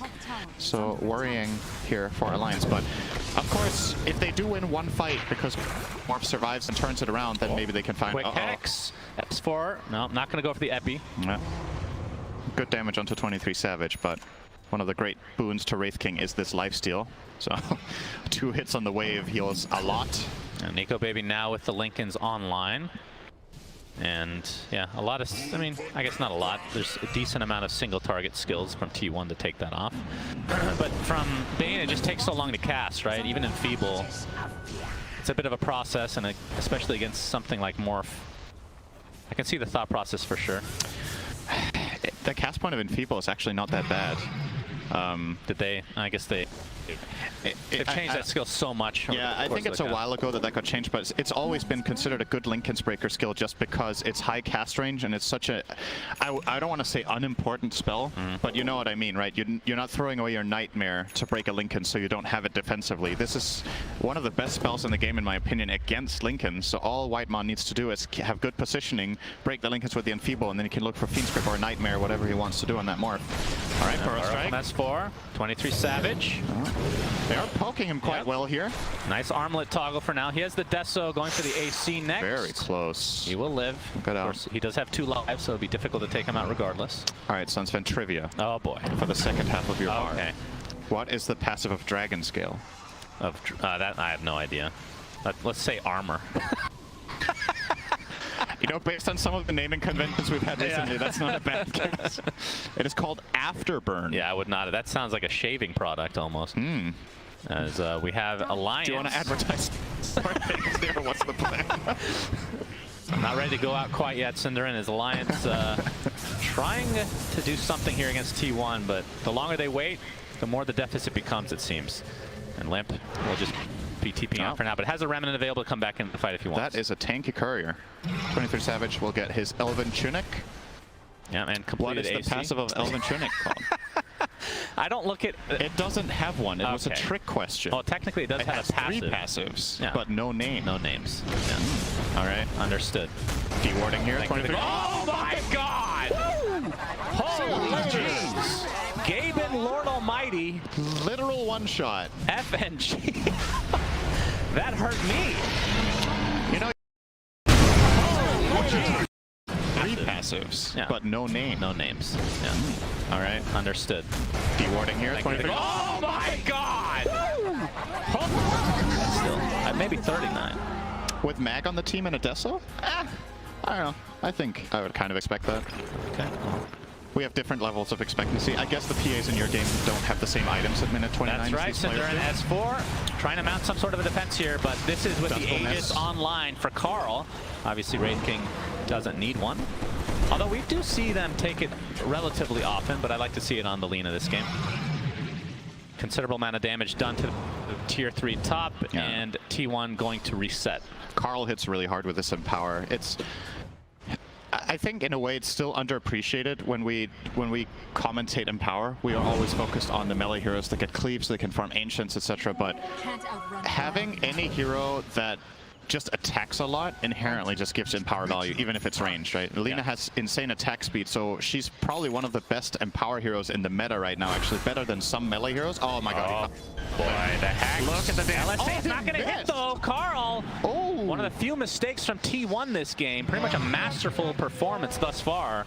Well, but they won't sweat it, I'm sure, as this lead is the chat wheel game is on point. No mistake there. Playing the sad trombone is very appropriate there. Yeah, we got the horn toss with the skewer into the RP. S4 is going to be the first to fall in all likelihood. Nico Baby staying alive at half. We'll get up to safety. So just 1 kill with that RP, but Carl pops the BKB, gets the LSA with a buyback onto S4 now. Starbreaker connect, here comes a Solar Guardian as well. Nico Baby, very tanky right now with that Linken Sphere. Nice Burrow Strike, Epicenter combination from S4. Zephyr trying to get to safety with that hammer, but it's not going to happen. So the 1-for-1 with the buyback. Carl and company. Looks like they're going to lose the Dawnbreak at the very least. S4 continuing to be a pest here with these Burrow Strikes. Gets 1 kill. Looks like Wraith King is next. That's after the reincarnation, so T1 have to back off. That's a very nice good defense hold from Alliance. Yeah, they only had to use a Sand King buyback and all of that. Arguably, maybe, you know, Carl getting a little bit overzealous trying to kill the Morph. As we've talked about, it's a tanky Morphling, and you don't necessarily have to kill Nico Baby in a position like that. You can safely, you know, go for other heroes that die a lot faster or try to push the tower, but got a little bit bloodthirsty. You can get carried away in these positions, and again, this RP is good, but great counterplay from Hanskin to get that double Earth Spike. Lina didn't pre-BKB for this. And that will save Nico Baby getting him out. And this is where the overcommitment happens, right? So you go for this, go very, very deep. Solar Guardian, I believe, got interrupted here by another good 2-hero stun from FNG. And now you're just in a really compromised position. Limp also not only doing tons of is damage here. Morphling tanky, but it's not really doing that much damage. It's not like he went the E-Blade build or anything like that, so you can just go for the other kills. And now Nico has the item I like to see. He's got the axe. So now he can turn into Sand King, and that's big. This gives them a double Barrow Strike combination play. He needs to be careful. He's taking so much damage. He is, but looks like he's fine for now. His Limp creating a lot of space. The Blade, S4 a little bit too far this time. Yeah, and he doesn't have buyback, and T1 obviously know this. They just bought back in the enemy base, so this does open up a potential push down mid play for them. And that actually is pretty big because Morphling can't turn into Sand King now. Carl found Limp with a Blink stun. The Centaur stop not going to be there in time. Limp, BKB attempting to TP, but the RP cancel. Down he goes. Does have buyback though. Still a minute 20 left on the Aegis for T1. But best case scenario for Alliance, this is a 5 versus 4 once this buyback comes out. But like I said, Morphling can't turn to the Sand King for another 40 seconds, so this Ag, like, Snapfire could be good later in the game. I don't even know. Do the talents even... Does that work through talents once you get the little shredder thing? As this Rax is going to be a complete freebie for T1. So fast. Like, Lina is just an absolute artillery. That's not really the right word. Machine gun was what I was looking for. Going straight in front of the and your favorite. Carl, Laguna Blade, down goes Snapfire. They're trying to preserve the buyback. Nope, not anymore. That's 2 right off the bat here. And you can see S4 will be back in 10 seconds, but it's going to be 2 full sets of racks for T1. Yeah, and they might back off here and wait for the next RP. You don't have to risk any push here in order to finish the game. If you wait 50 seconds, you might feel like it's pretty much in the bag. Gaben giving Alliance 1% here. Okay. Very gracious. I mean, to be fair, S4 in that original high ground defense did a really good job. Gives them 0. He's had enough. Oh boy. You started talking about Sand King, and Gaben was like, I don't like this hero anymore. So there goes your last percent. Thanks, Sunsfan. You ruin everything you touch, don't you? That's true. Yeah. Okay.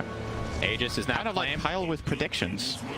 Yeah, that's actually an uncanny skill that he has. That's pretty impressive. And T1 looking to finish this game, although no Aegis to work with now, and Alliance obviously know that, and this is going to be their best chance to win a fight. I look for Nico Baby to morph into soon. I bet I challenge you, Kyle, to tweet right now. T1 has this in the bag. Yeah. Let's see how strong the curse is. If you do that and T1 end up losing, you will get a candy bar of your choice from me. Of your choice? Wow.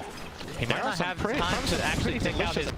Maybe quite exquisite and expensive candy bars out there if you know where to look. So that's a lot to gain here for Kyle, and no risk even. That's true. Well, the risk is ruining his image of getting everything wrong. That's true. That's actually pretty valuable to him, I think. I think so too. I think he's really enjoying that. Yep. Has to be fun. T1 looks like they're ready to go and trying to finish this game. S4 wants to defend. We'll see how much they have in the tank here. Well, T1 going to be happy with the tier 3. We'll back and reset. Roche can respawn in 2 minutes. If you want to, you can wait for this. I can't blame them. I mean, this is TI10, lower bracket. Another shout out. You can actually check the bracket right now. That's a new addition to the extension. If you go to the standings, it shows the full bracket. Very nicely done. Okay, Sunsfan, I have a trivia for you. Oh boy. What is the passive?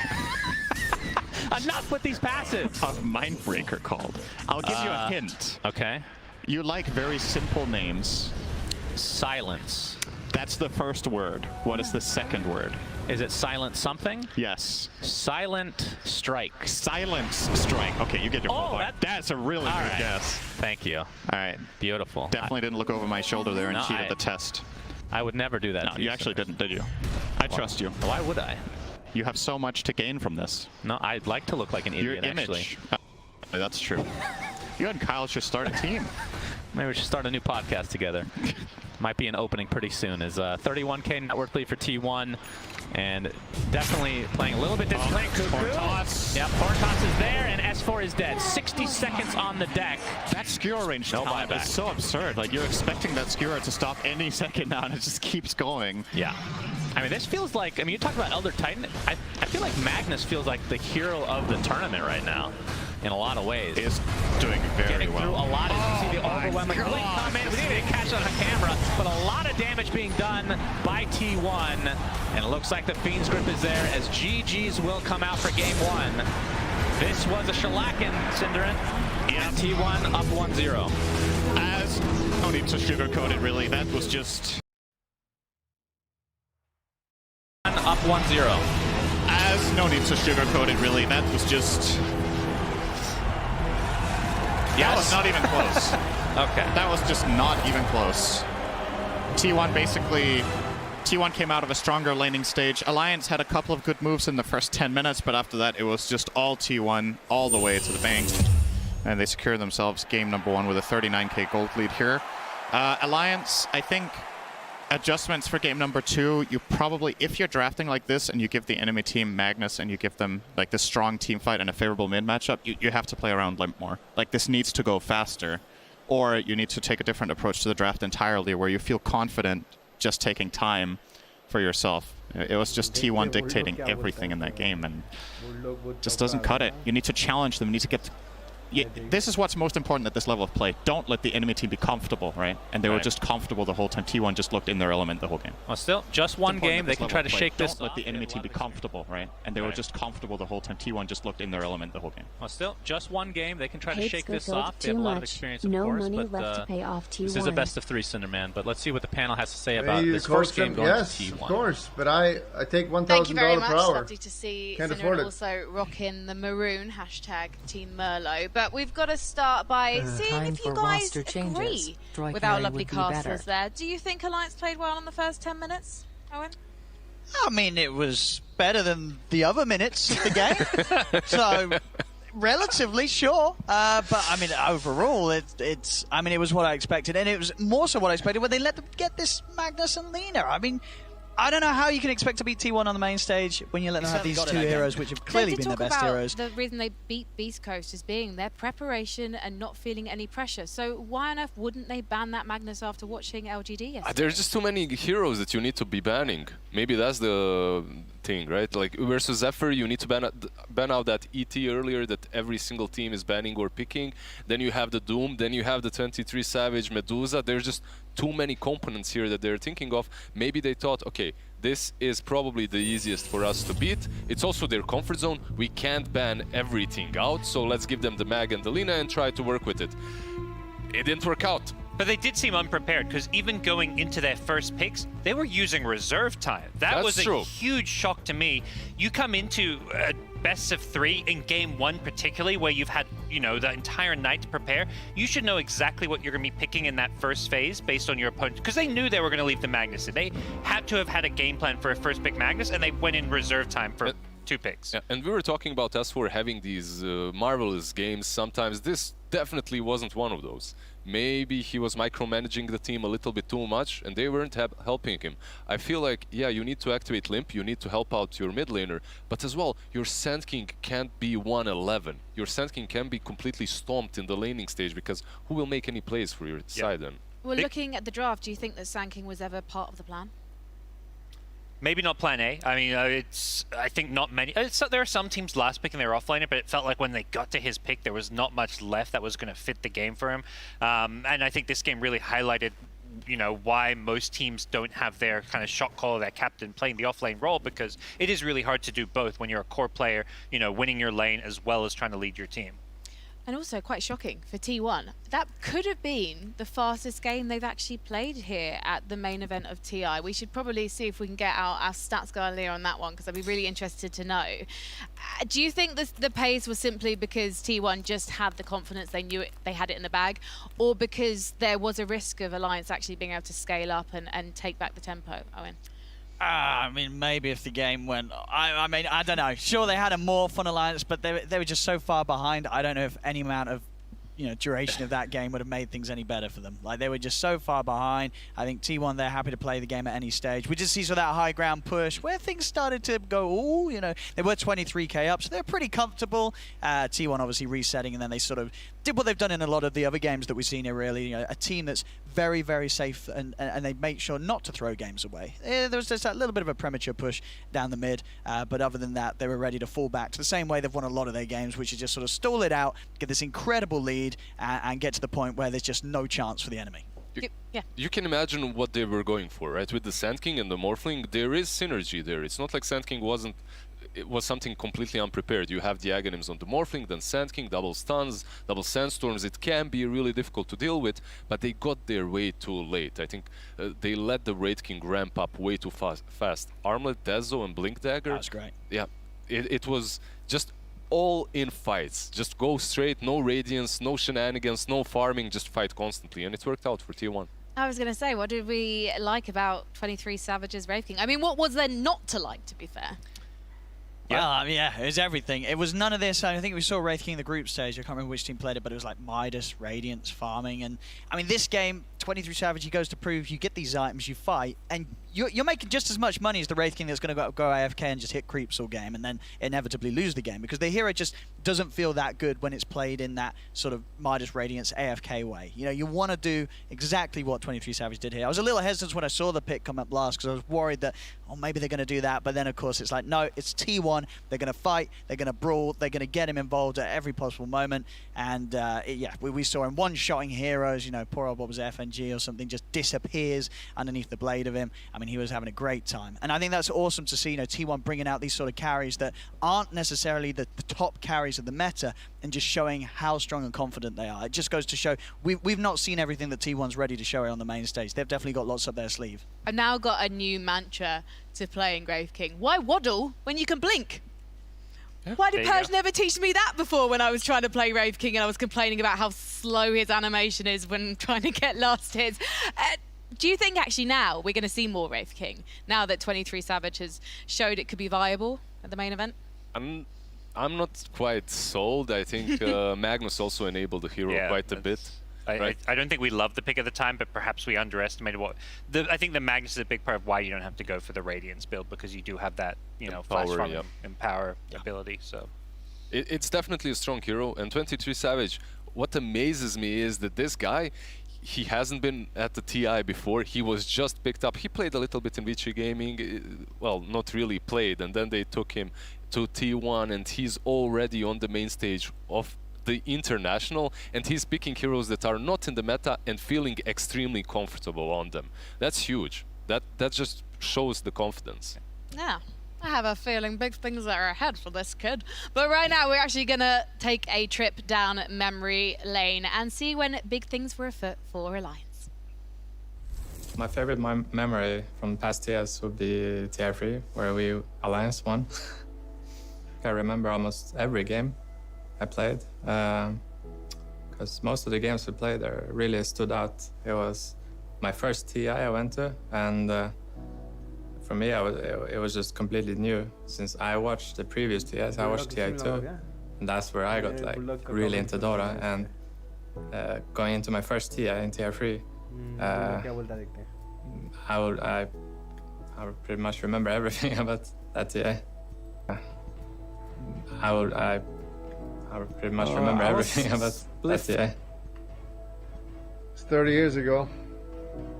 I was, I believe, 15 or 16 years old boy who was watching TI. Since I worked as a talent on 3 TIs, I know the feeling when you watch the game and you want to play it, but you also want to watch it because you see good players compete at it. This, one step being fan and one step being player is such a cool feeling, actually.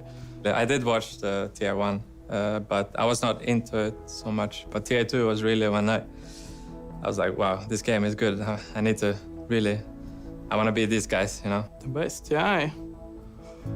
Well, all of them are best. It depends on what makes it the best for you. Is it the players? Is it the place? Is it the tournament itself? In the end of the day, it's still a huge holiday, basically. Where you legit enjoy yourself, enjoy your games, enjoy the show, and just love your life, you know. What do you think is the future of TI? Do you think there will ever not be a TI? Are we going to make it to TI 100? What do you think? In the end, it's the fans who support the most, right? Like we get this huge prize pool because fans love the game and they're trying to be part of it in any way they can. So as long as there are fans and community, it will go like, you know, infinity. Do you guys have any memories of TI3?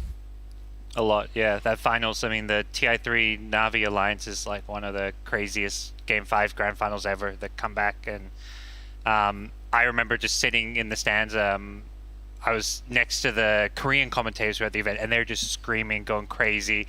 The Russian commentators on the other side of them, they're going absolutely wild throughout the entire game as well. And it was just, the Battle Royale whole atmosphere was one of the kind of most electric places to be because it was that kind of smaller, more intimate venue. And yeah, it just produced so many amazing matches.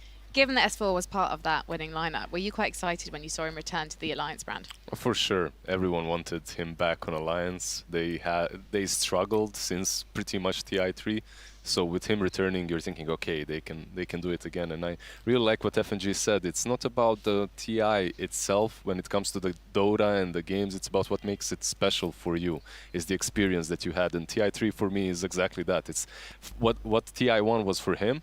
That's TI3 for me. It's one of those first ones that I watched that made me really love the game and try and get there. Eventually I did get there, but not necessarily as a player. Well, listen up, guys. F&G, he worked 3 TIs as talent, and now he's playing in a booth. There's still chance. There's still a chance, but who is the most likely to be chosen to play TI? Hashtag TI10, let us know. But right now, our teams are taking to the stage, and thank goodness for them, none of us are among their ranks. T1 and Alliance. This could be the last game we see Alliance play on the stage here at the National Arena in Bucharest, Romania. So tensions are going to be slightly high in the booth. Meanwhile, T1, let's see if they've got a taste for fast games after that one. So much is going to be on the draft in this one. And Alliance, they're the only team here who don't have a coach. Obviously, we saw Jake talking to March earlier. He's a coach you want on your side. For Alliance, if you could give them any advice, I know it's a difficult spot to be in, what do you want to see them do next in this next game, Lizard? I always go back to OG and how they would talk in the booth after a loss. Just forget about the game. We're here to win. Enjoy it. Rely on each other. You can do it. Just get the good vibes going. Get that PMA going. Believe in yourself. Believe in what worked for you throughout the DPC seasons, and try your best. Yeah, I never feel like there's anything you can say that's going to change, like in terms of like strategy or skill. It's all you can do is focus on where your head's at when you're looking at, you know, bouncing back from a tough loss. Owen, I'd say focus on just changing it up. You know, Alliance, I think they do best when they come in one game. If they lose, you know, just going for something completely different. And this man, I'll keep calling for. I just want to see him play as Void. I know that they do like having him on like the Morse, the Deuces, or the AFK, but I really think Nico Baby, get him involved earlier, get him active. They're lacking something when they're just sort of fighting with the 4 of them against a team like T1. Get Nico Baby on something that he can turn up to the fight and fight back against this just incredible power that T1 brings early. Yeah, that's a really good point. I think this team is very similar to that Mineski team that Nico Baby was on last TI. The only time they were winning games was when Nico Baby was like solo carrying the game, getting involved, and he was like, he's the guy. Yeah. I don't feel like, you know, Alliance isn't a team that can do it like OG did yesterday, where Sumail gets completely shut down, but they still win the game because everyone else steps up. Limp, S4, they're just not those guys. They're going to play stable, they're going to be consistent, but Nico Baby is the win condition for Alliance every single game. So what is so special about Nico Baby's Void? Oh, it's just great. I mean, the hero's still good. I think he's underpicked, really. And I don't know. And so this day and age where you have so many of these heroes sort of raising up in the meta, like these ETs, it's just a perfect setup. And, you know, what's better against these teams that want to try and brawl as a 5-man than a hero that's going to be able to turn up, lock them in position, and set up a turnaround? I would love to see that. I would love to see Nico Baby on some full comfort zone, but his Morphling is also really scary. So I would maybe take my attention elsewhere. I would take it to the offlane and the mid lane, and no matter what you pick for Nico Baby, make sure that the other 2 lanes are doing well. So even if you sack him early on, if you get him a bad matchup like that Void versus something that's decent versus Venomancer or whatnot, make sure that Limp and S4 are having a good time, because they will be the ones that get you through that mid game. They didn't have a mid game in that last game. The first game was awful in that aspect. They need to pick their heroes earlier, I feel like. They first two picked the two supports. S4 had last pick when his best heroes are all banned. There was no Tide, there was no Mars. All these teamfight specialists that he likes to play weren't available. And Limp, they could have first two picked the Lina, so I feel like they need to prioritize making sure they get those comfort picks so that S4, Limp can have those kind of consistent performances. This is the funny thing about Alliance. They did incredibly well in DPC. I mean, they came first back in May. What were they doing while there? Can you remember, Gods? It is a while ago. I mean, they were just consistent. I mean, this is, I think, always the story. I think I was talking to Owen about this before. They played consistent Dota. What's that look, Owen? I was smiling. We're not used to seeing it. Yeah. When he's off camera, he's a miserable git. I am only joking. He's absolutely delightful. And hopefully this game will be game number 2, Alliance versus T1. Alliance versus T1. Game 2. Welcome. New draft, new panel. We have replaced some of our panel members. My name's Delava Plus, and I'm joined by Tall Fogged and Canadian Effie, also known as Purge and Jenkins. Yeah, that's basically right. You got it. Yeah? I'm fine with that. Right, cool. We'll take it. Well, we are getting into game number 2 between T1 and Alliance. And in last game, we saw a pretty dominant performance by T1, especially mechanically. They're always that top team. There's a hero that stood out to me, as he tends to, which is the Magnus. And I know, Jenkins, you've been praising this hero a lot this TI.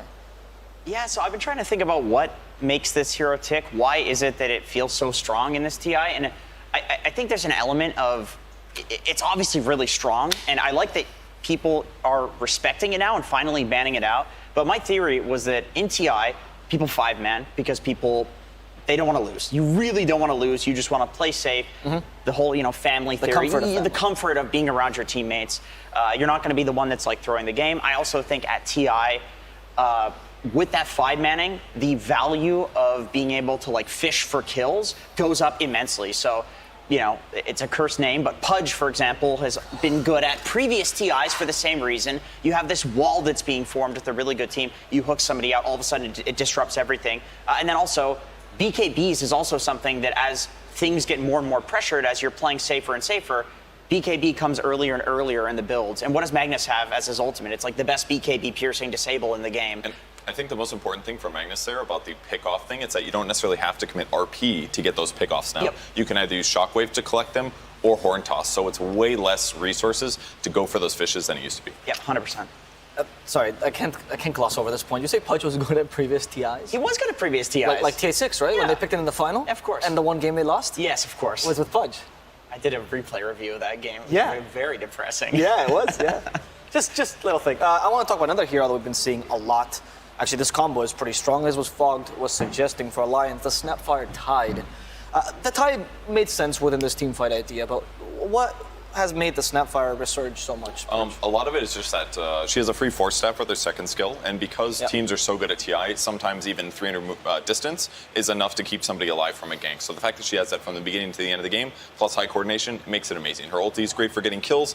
Her laning stage is really solid, especially when you pair her with a minus armor dual lane like the Tide setup. They have a much higher chance to get kills, and that's one of the issues with Alliance's lineup in the previous match, was that it was Snapfire plus Sand King. It isn't really that synergistic other than a double stun, so it wasn't the best dual lane. They ended up not doing so good against the Wraith King, and I think this is going to be a much better way to play. I think also on top of what you said about, people are obviously much better at TI than during DPC or something like that.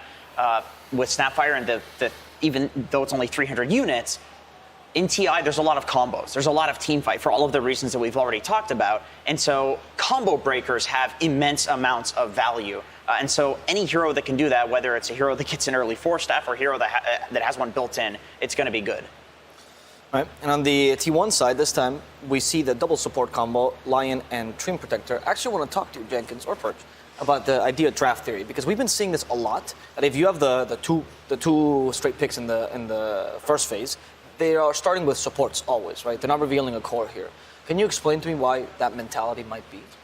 Well, for T1, one thing that they've done, it was in the Animator that I noticed it, but something that they've done a lot is that they pick complementary heroes in the first phase. So I don't necessarily know if it's important that it's support. To me, it's more so with this team that both of these heroes cover a lot of bases. You have a Treant Protector who's going to be protecting all of the towers. Right. He's going to be sitting in a side lane pushing out creep waves. Does Lion hit a single creep in Dota? Absolutely not. This hero is like completely looking for kills. He's standing in trees, but he needs lanes to be pushed out in order to do that, and that's what Tree does. Tree pushes lanes. So having a hero that can play in side lanes and Tree and push out creep waves, and then having a hero that can actually gank off of it is really important. And then between these two heroes, there's also not a lack of disable. They do good disable. They do good damage. T1 does this. They cover all of their bases in their first 2 picks, so that way their final 3 picks can be whatever makes sense for the enemy lineup. And it's so much easier to be flexible when that's the case, because then you don't have to make up for lackings. You don't have to worry about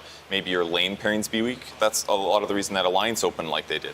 A lot of teams are doing this. You grab your 4 and your 3. It's a really synergistic combo, and it brings this much bigger threat against the enemy carry position, who now has to say, like, well, we can't be greedy at all. We also have to pick something good, and it's just going to restrict your opponent's options. And to add to that point, the 4 and the 3, when they pick it, is always in the first and fourth pick in the first phase. So you can actually protect the 3 a bit with the next 3 bans. And this will change what happened in the last game, but the Sanking didn't seem that strong in the laning phase. Well, I briefly watched the beginning of the replay, and what mostly cost him, he went Caustic Finale level 1, which is not that weird against a Wraith King. You can do lots of damage. But I hearken it back to that dual lane issue between Snapfire and Sanking. What happened is Wraith King got a couple more denies than Sanking. It took like 2-ish minutes for them to get level 2 or something. It was a bit delayed due to the denies. And as a result, he doesn't have Burrow Strike for a while, so they just have no kill potential on the Bane. And because Bane was such a good laning hero, he actually ended up getting like a range creep pulled to the large camp. Then he stacked his small camp. Then he pulled his double stack small camp. This is stuff that's like pretty unheard of typically in the laning stage right now. Yeah, that's insanely game losing. So like that advantage that they got out of it forced them into this like constant separation where Sanking didn't even get to play next to Snapfire. So then Wraith King just has an abundance of net worth advantage, and he still has a Magnus, so it's just going to get more worse for Alliance as the game continues. So it was a lot of a laning issue, but some of that was certainly draft specific. Okay. Do you think it would have changed if they had not gone for Caustic Finale level 1? Like Burrow Strike or Sandstorm, would that have made a difference? If it wasn't Bane, maybe, because Bane has pretty high armor, so he's going to resist a little Shredder, and he's going to be able to offset some of that heal with Brain Sap. So I think if it's a slightly weaker support, absolutely. But I think they did the right thing in the circumstance. It's just they didn't lane well enough and they got pulled on too much. Yeah, that's the thing. Sanking notoriously is a hero that really struggles between levels 1 through 3. But once you have high levels in Sandstorm, it's really easy to lane because you just press Sandstorm, push the creep wave out. If the enemies go on you, you just stun them in it and they take a ton of damage. So delaying his level 3 timing is extremely important. T1 did that, and with heroes like Bane and Wraith King, who have a huge amount of kill threat and lane harass, it's really hard to play into that if you've messed up the first 3 levels. So it was like amplified by the fact that T1 had such a strong lane. So now we hear the clapping, of course, the audience going crazy because Earthshaker has been picked. And this hero has been moved from the previous 4-5 who used to see him into the 3 position, this TI. What led to this change in your opinion, Purge? I'm not sure specifically what made him more popular there, but he kind of did fall off as a 4. Typically, like, he can like lane block people, and that's very effective, but because it's dual lanes, Earthshaker, without his shard being busted, which it was during the DPC at one point, he just felt weaker as a support. But now as a 3, it's like you still get the best of both worlds. You can lane quite well against a lot of cores, and then your impact in terms of team fights is excellent because of Blink Dagger combos. So it is certainly, I would say, top 3 offlane hero right now. Yeah, so really no surprise to see it on T1. Okay. Do you think the cleave they added to Enchant Totem might have helped him? It definitely helps, yeah. That's something that like he scales better.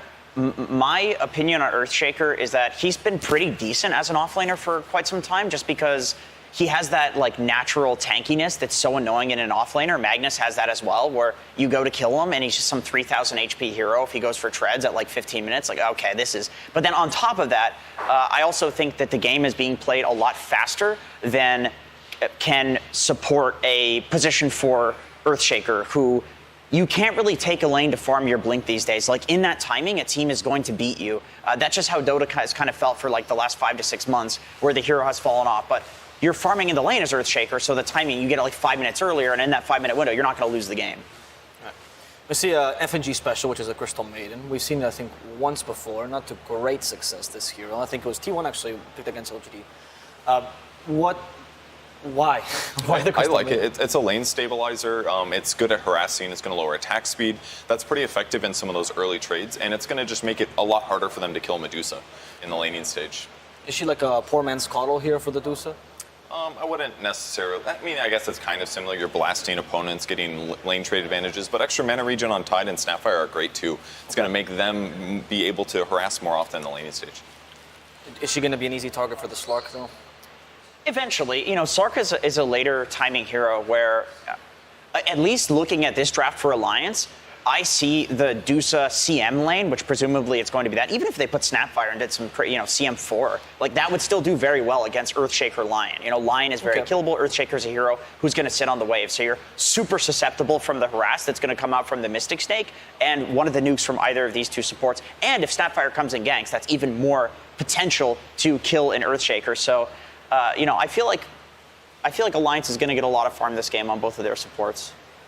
Now, if we look at the Slark a bit, I'd actually like to propose a problem here, and I would like a solution from you, Jenkins. So you have no instant stuns, only roots here. Cookie is not going to surprise him. He's going to Dark Pact, unless you blink Ravage onto him, of course. That's the only solution. What is the Alliance's solution to this? Because mid laners don't usually carry that instant stun, except maybe DK. Force staffs kiting him. Like I said, I think they're going to get farmed between their supports. So there's that option. You're right. There's not much instant stun.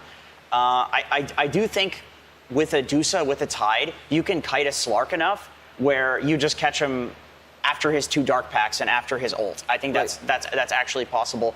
But you probably do want a little bit more. You do want a little bit more. You don't want to just rely on that, because if the Slark is popping off, then he's just going to stick on you. He's just going to get tons of stacks, and you're playing these long fights against him. He's like, okay, that's great for me. If he has +1 item on the Dusa especially, it's just impossible to play. So some instant disabler, some hero who might build an Orchid would be great. Oh, that's a good idea, actually. What kind of hero could that be? Any typical spirit hero is usually the way that you end up seeing as Slark counters. Kunkka would have been great because you can X him and bring him back no matter whether or not he's going to dispel or not. So that would have given them some easier setup kills. And that's the issue with Alliance's draft. They don't really cross the map super well to get kills. So I definitely agree that they need somebody to be that start of the fight, because Crystal Maiden wants to play behind these tanky heroes, land her spells, sit back for 10 seconds, go back in again. Snapfire is going to want to have somebody that can start fights to make her ultimate feel useful. So there it is. Okay. Void Spirit is perfect for that. Jump in, disable somebody, maybe with a Yules, and allow your team to follow up, get a kill.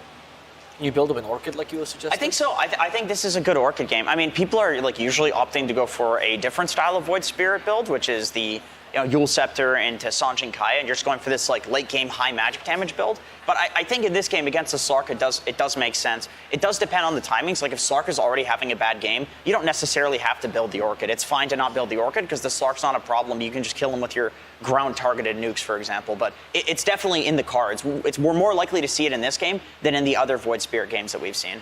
Could you also build an Ags as an alternative to set up for the Slark? I mean, it's 2-second silence, not something you usually need to look out for. Yeah, for sure. It's probably a lot safer because then there's a lot of heroes on the Dire lineup that you're going to want to silence. So Ags is going to be raw, a lot more survivability for Void Spirit. That's probably more important than the extra right-click damage and higher mana regen. It is. It depends on how I think Void Spirits tend to go for the Orchid, if they're having a really good game. Yeah. I think that's just Orchid in general. We see that on Spectre as well, where Spectres are not really building the Orchid unless you're so farmed that you're going to get your next item at the same timing that you would without the Orchid because you're getting kills with it. So that's just kind of where Orchid falls as an item in Dota right now. The biggest thing T1's missing right now is they need a hero that's going to go frontline and spot enemy squad. Slark can do that with Shadowblade or if he's just generally tanky and ready to go, but they don't really have a frontliner, and Ember Spirit's going to be perfect for that. Somebody that can jump in and set up fights and look for the Echo Slams after. All right. Well, I want to hear from you, Perch, then. What do you like about this T1 lineup? I like that they can be very aggressive. They have tons of disables. If they do catch one of these heroes, they can probably kill them, but it's going to be really hard against Tide and Dusa because they have so much survivability as well as Kraken Shells. So there's good stuff about them. They got to split up Alliance and kill them one by one. Jenkins, for Alliance?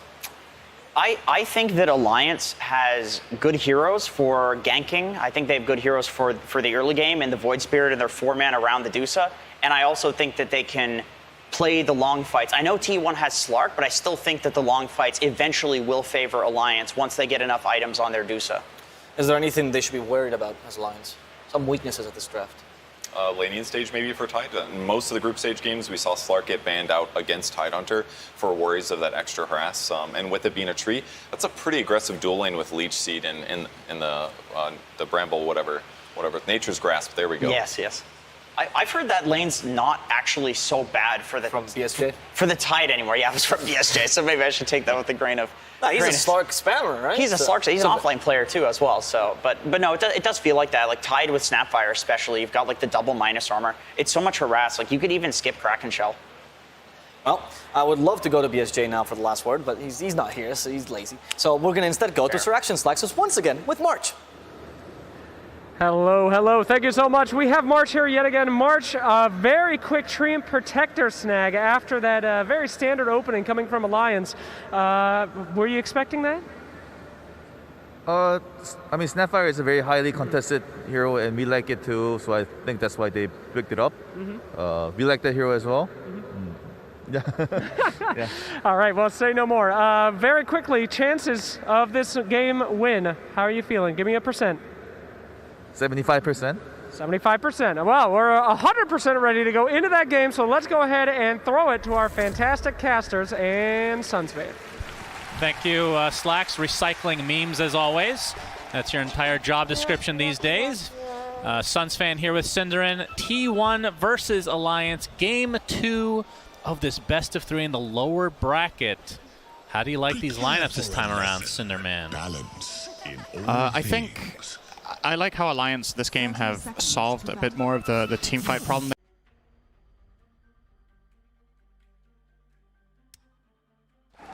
MMR is just a number.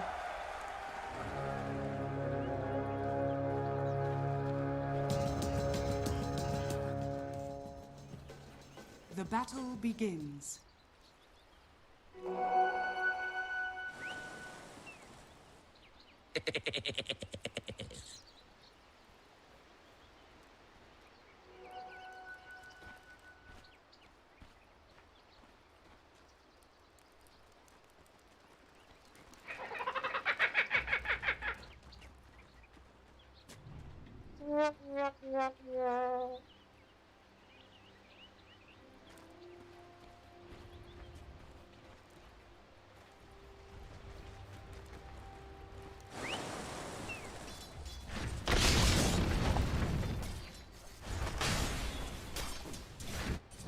Snowballed out of the control of Alliance, and they weren't able to really do much from there on out as top lane.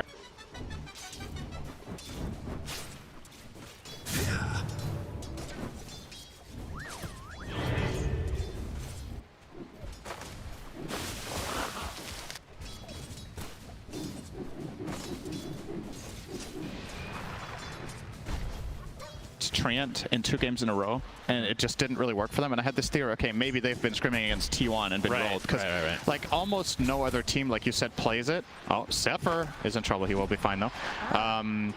No, almost no other team plays it, and it's been respect banned against T1 by basically every team. PSG even yesterday showing respect to Zephyr's Treant. So we'll see what it's all about here. I honestly like that Alliance let it through to change things up in this game, because obviously the last game just wasn't working out.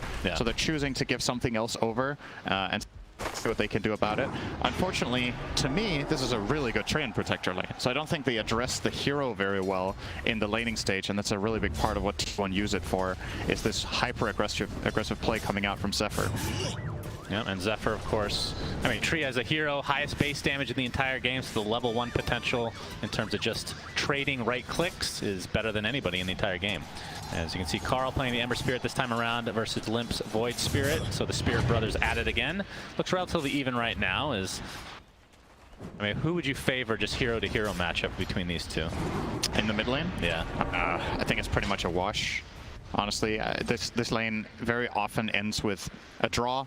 Comes down to who gets the first gank, or like sometimes I think the player who's most likely to find a kill, or the hero rather, that's most likely to find a kill in this lane is probably the Ember. But either way, it generally comes off the back of overconfidence, overstepping to get CS. You're going to see them play completely neck and neck here, right? They're getting the exact same CS, the exact same items. Literally identical inventories, just with different item orientation. Same number of bottle charges. Oh, Carl used his tango. Oh boy. You gotta follow suit, doesn't matter your full health. Do it for the fans. Yeah, do it for the fans. And he's gonna have to use it now. Cookie's gonna connect onto Whitemon in the bot lane. Looks like he'll be safe. Using an Earth Spike to just try to trade a little bit of damage going their way. I mean, this is the lane we haven't talked about yet, but 23 Savage playing the Slark against a Tidehunter, which historically is pretty good for Slark in terms of the mid to late game once you get past the laning stage. Because you have just this fat tanky hero that you can just get stacks off of. Yeah. As Cuckoo. It looks like FNG is going to take a tumble here. So first blood goes the way of T1 with the Enchant Totem. And actually the thing I have to hold that thought. Double Impale coming out from Whitemon again. S4 gets hexed, and there's the bounce. It does connect. Popping the wand, keeping alive a little bit longer, but 23 Savage. Well, actually, it wasn't him. Whitemon somehow stole the kill from his position once. I don't like that narrative, Shannon. It's not a steal. He stole it. It's not a steal when the support gets a kill. It's good. He did a good. If you were a position 1 player, you would agree with me.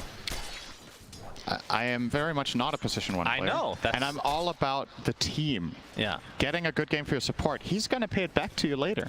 Yeah, we'll see. He will do something with that gold that's going to make you really happy. Don't you worry.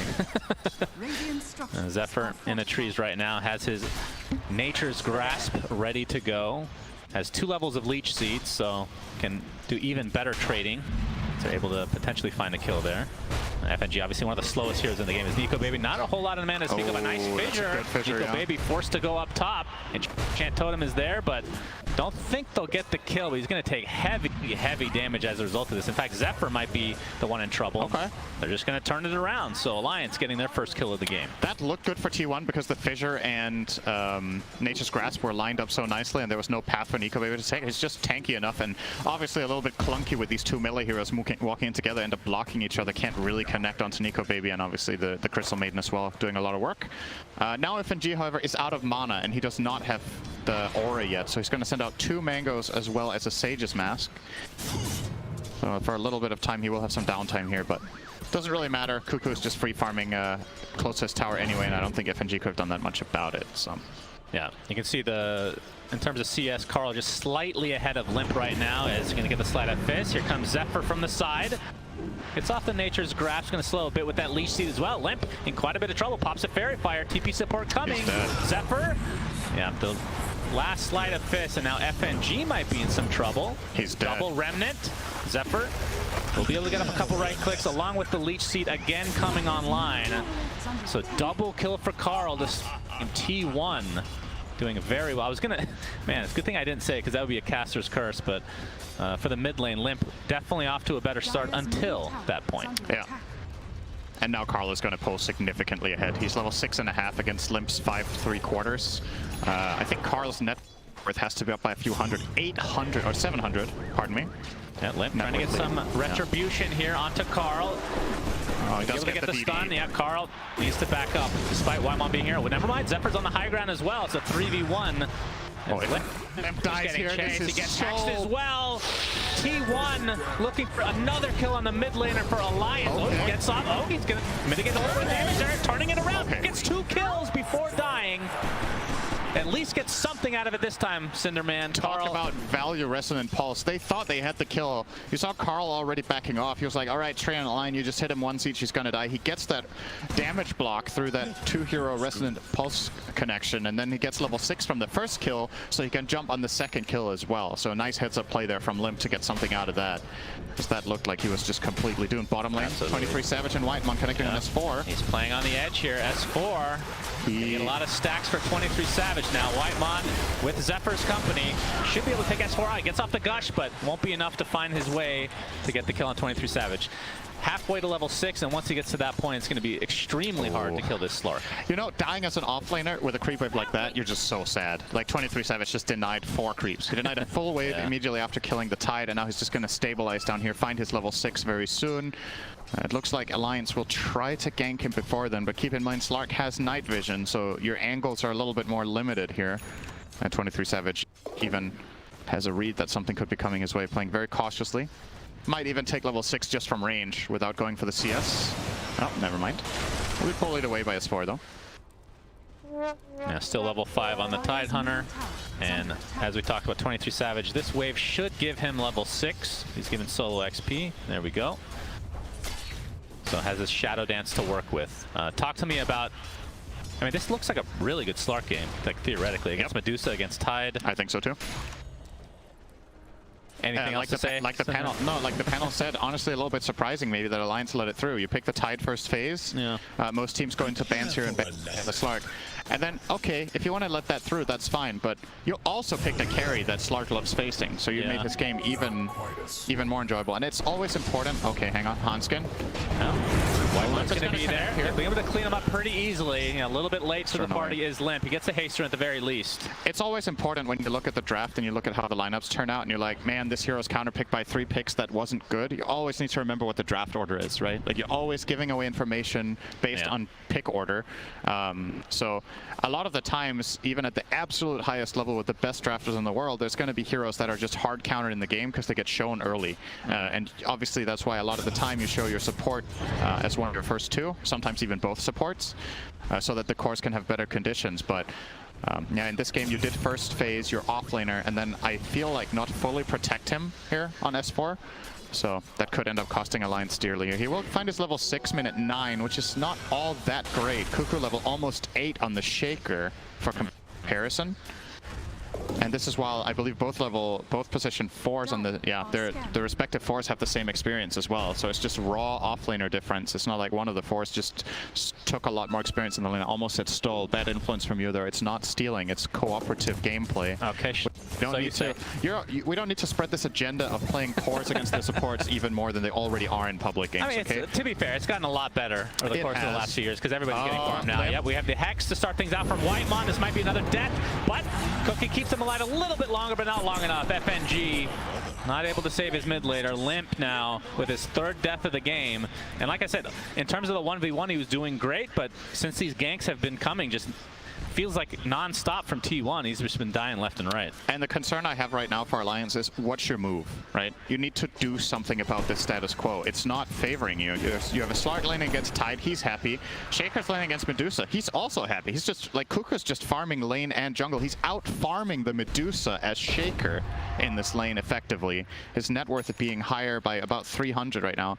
And as we've already covered, Karl is 5-0. So you're also losing it. So you have to make something happen in the game. This is not the kind of game where, oh, we'll just park, you know, we'll stack some Ancients, park Medusa mid, go farm the triangle, and then we're going to have this, like, strong timing, because in a few minutes, T1 is going to be running at you and pressuring you.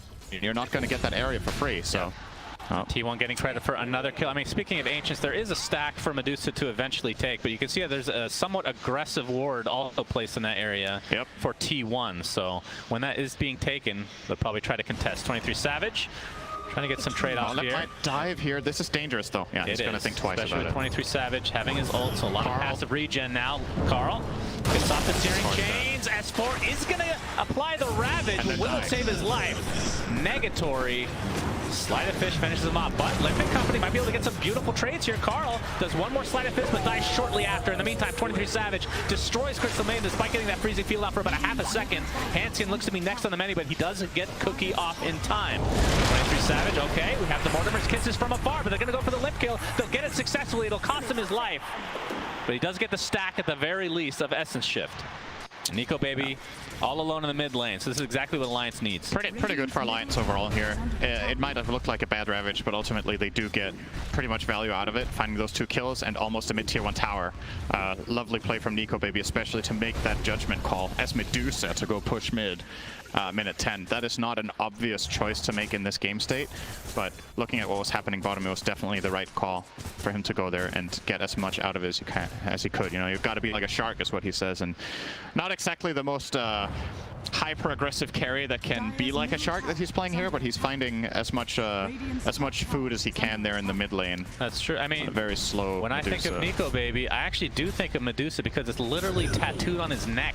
Yes, so that is true. He has some sort of affinity with this hero Cinder, so we'll see how he performs this game. And tier 1 tower is pretty low on HP here, and T1 want to try to Well, S4. I mean, this is what Tidehunter does. Just puts his fat ass body here.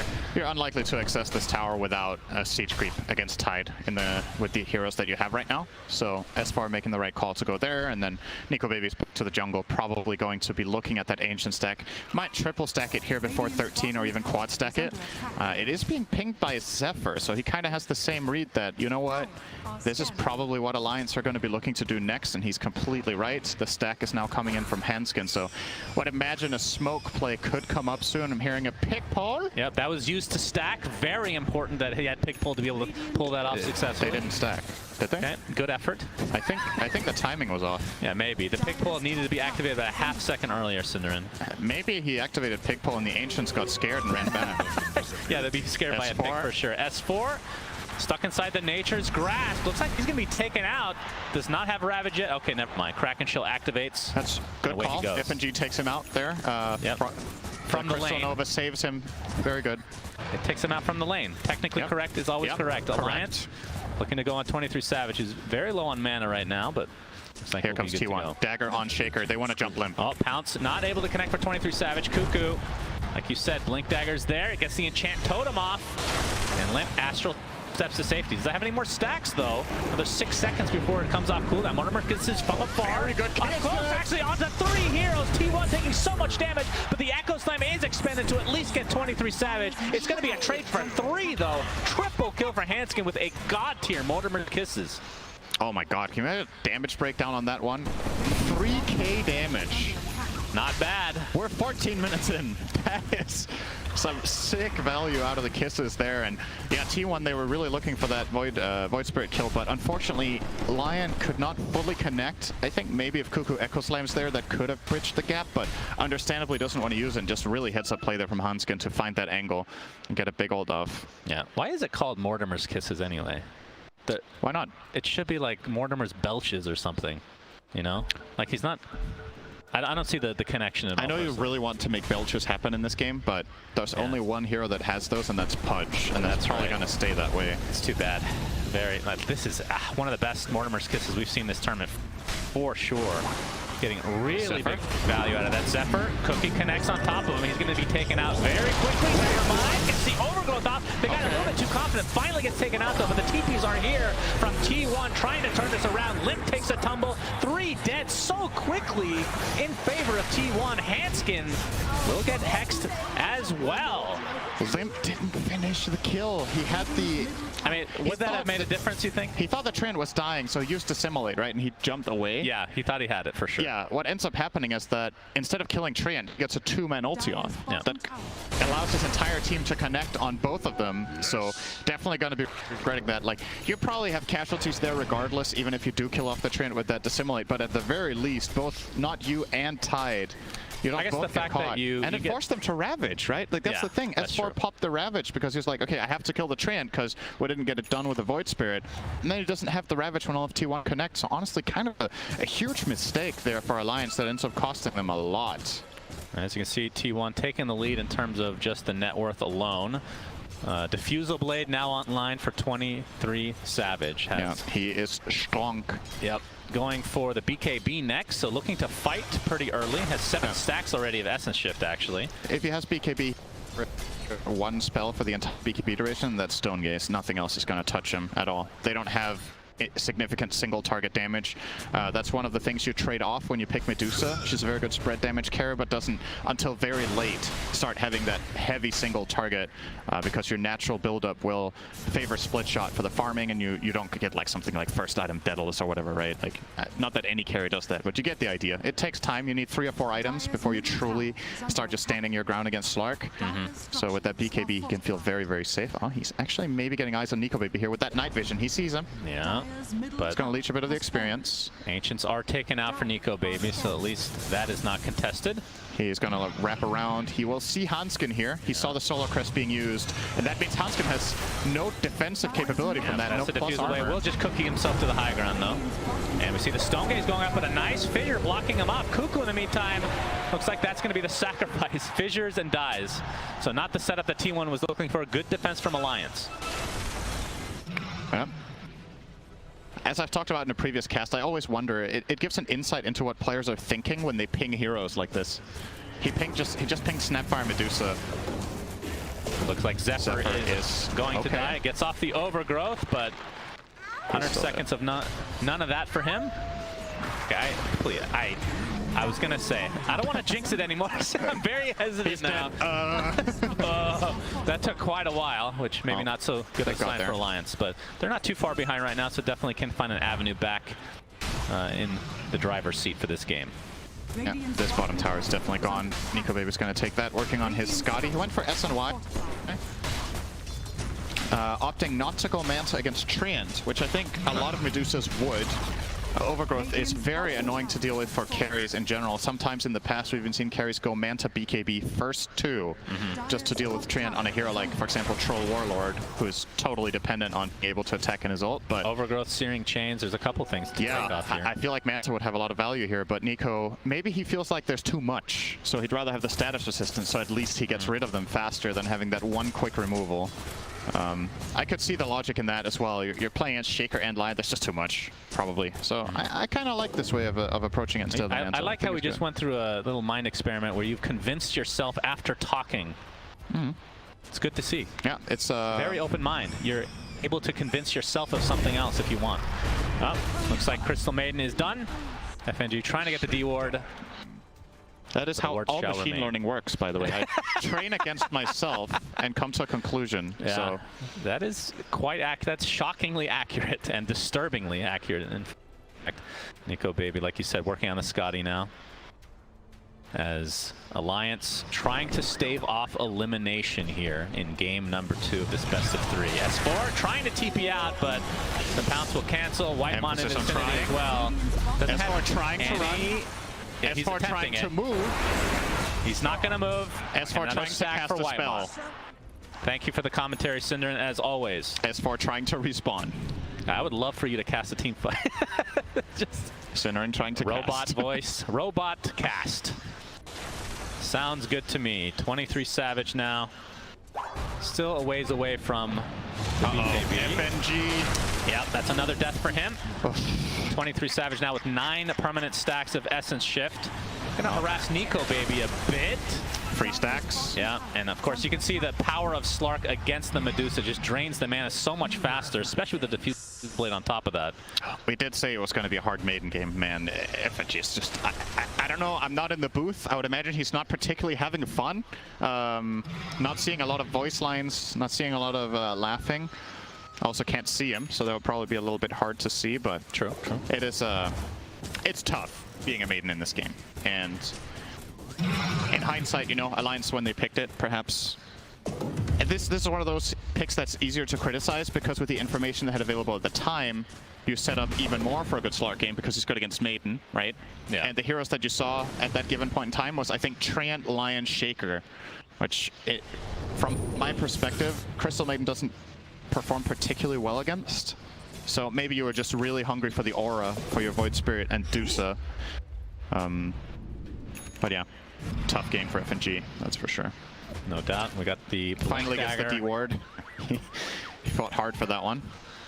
It's so hard to ward against a Slark. The fact that he just knows that there's vision in the area, especially with the pro. I mean, in pubs maybe it doesn't matter as much, depending on the skill level, but pro games it is so difficult. Yeah. It's honestly one of the, like, that's what makes Slark such a powerful hero when it's a good pick against the enemy, is the added benefits. It's the fact that you get a hero that can find wards and has 1800 night vision, which is a super crucial part at the highest level of engaging fights, getting information for free, making the right decisions. A lot of the time, Slark actually ends up winning the game because he has information that other carriers just wouldn't have in the same position, and you just make one good call that wins you a team fight and gets you Roche. Just flat out off Shadow Dance and nothing else. So, yeah. And Cuckoo has his Ags on the way, so we'll be able to use Enchant Totem to initiate along with the Blink. Yeah, position 3 Earthshaker always feels pretty good because you can get these items really.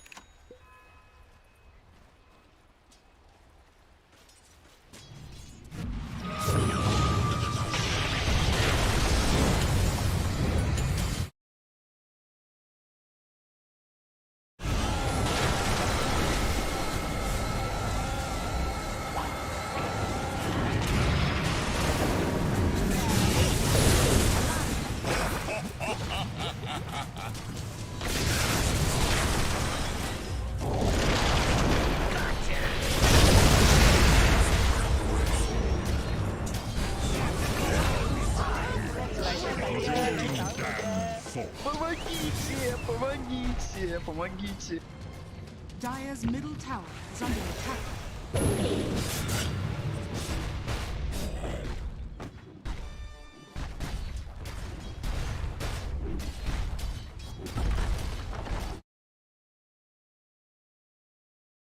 Dire's middle tower has fallen.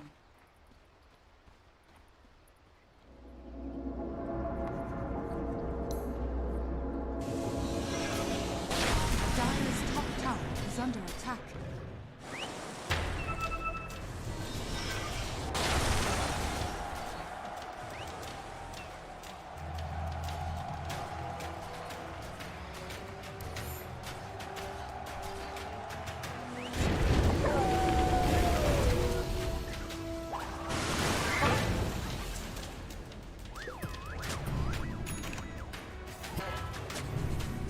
Dire's top tower is under attack.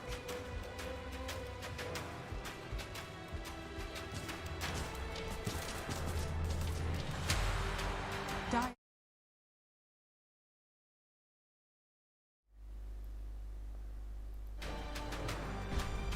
No chance. Alliance can win now.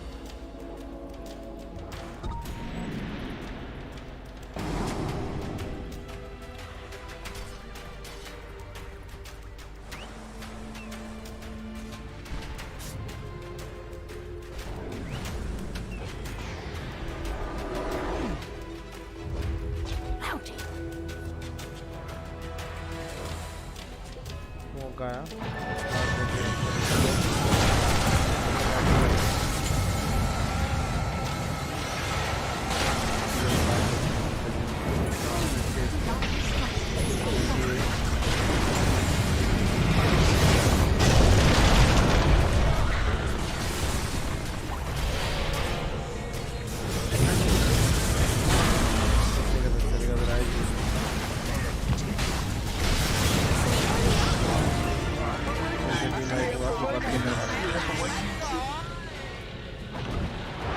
अब कितनी agility stack हो गई? अभी 13।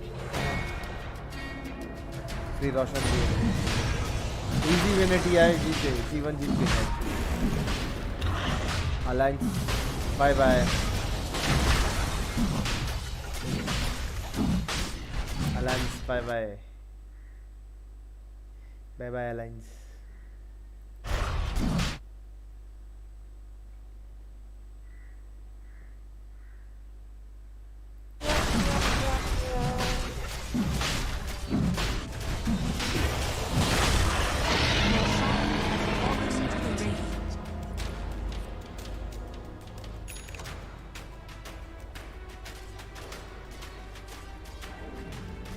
Помогите, помогите, помогите.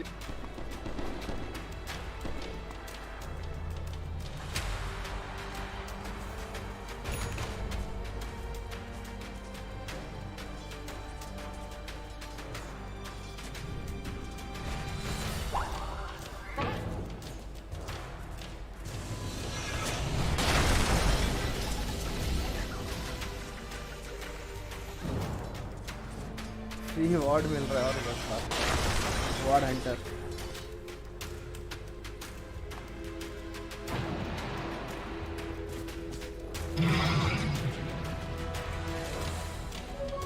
Take care of this thing, boy. Yes.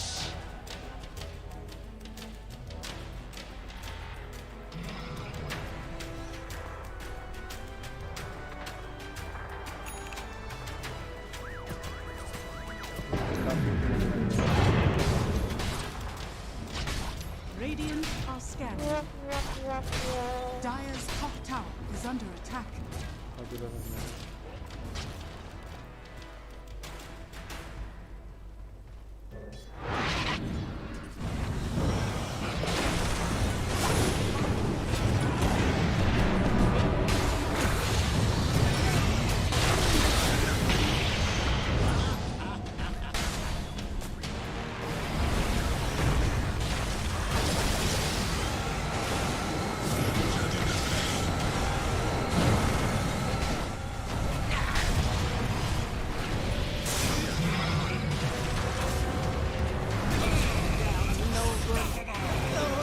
Still gets one kill.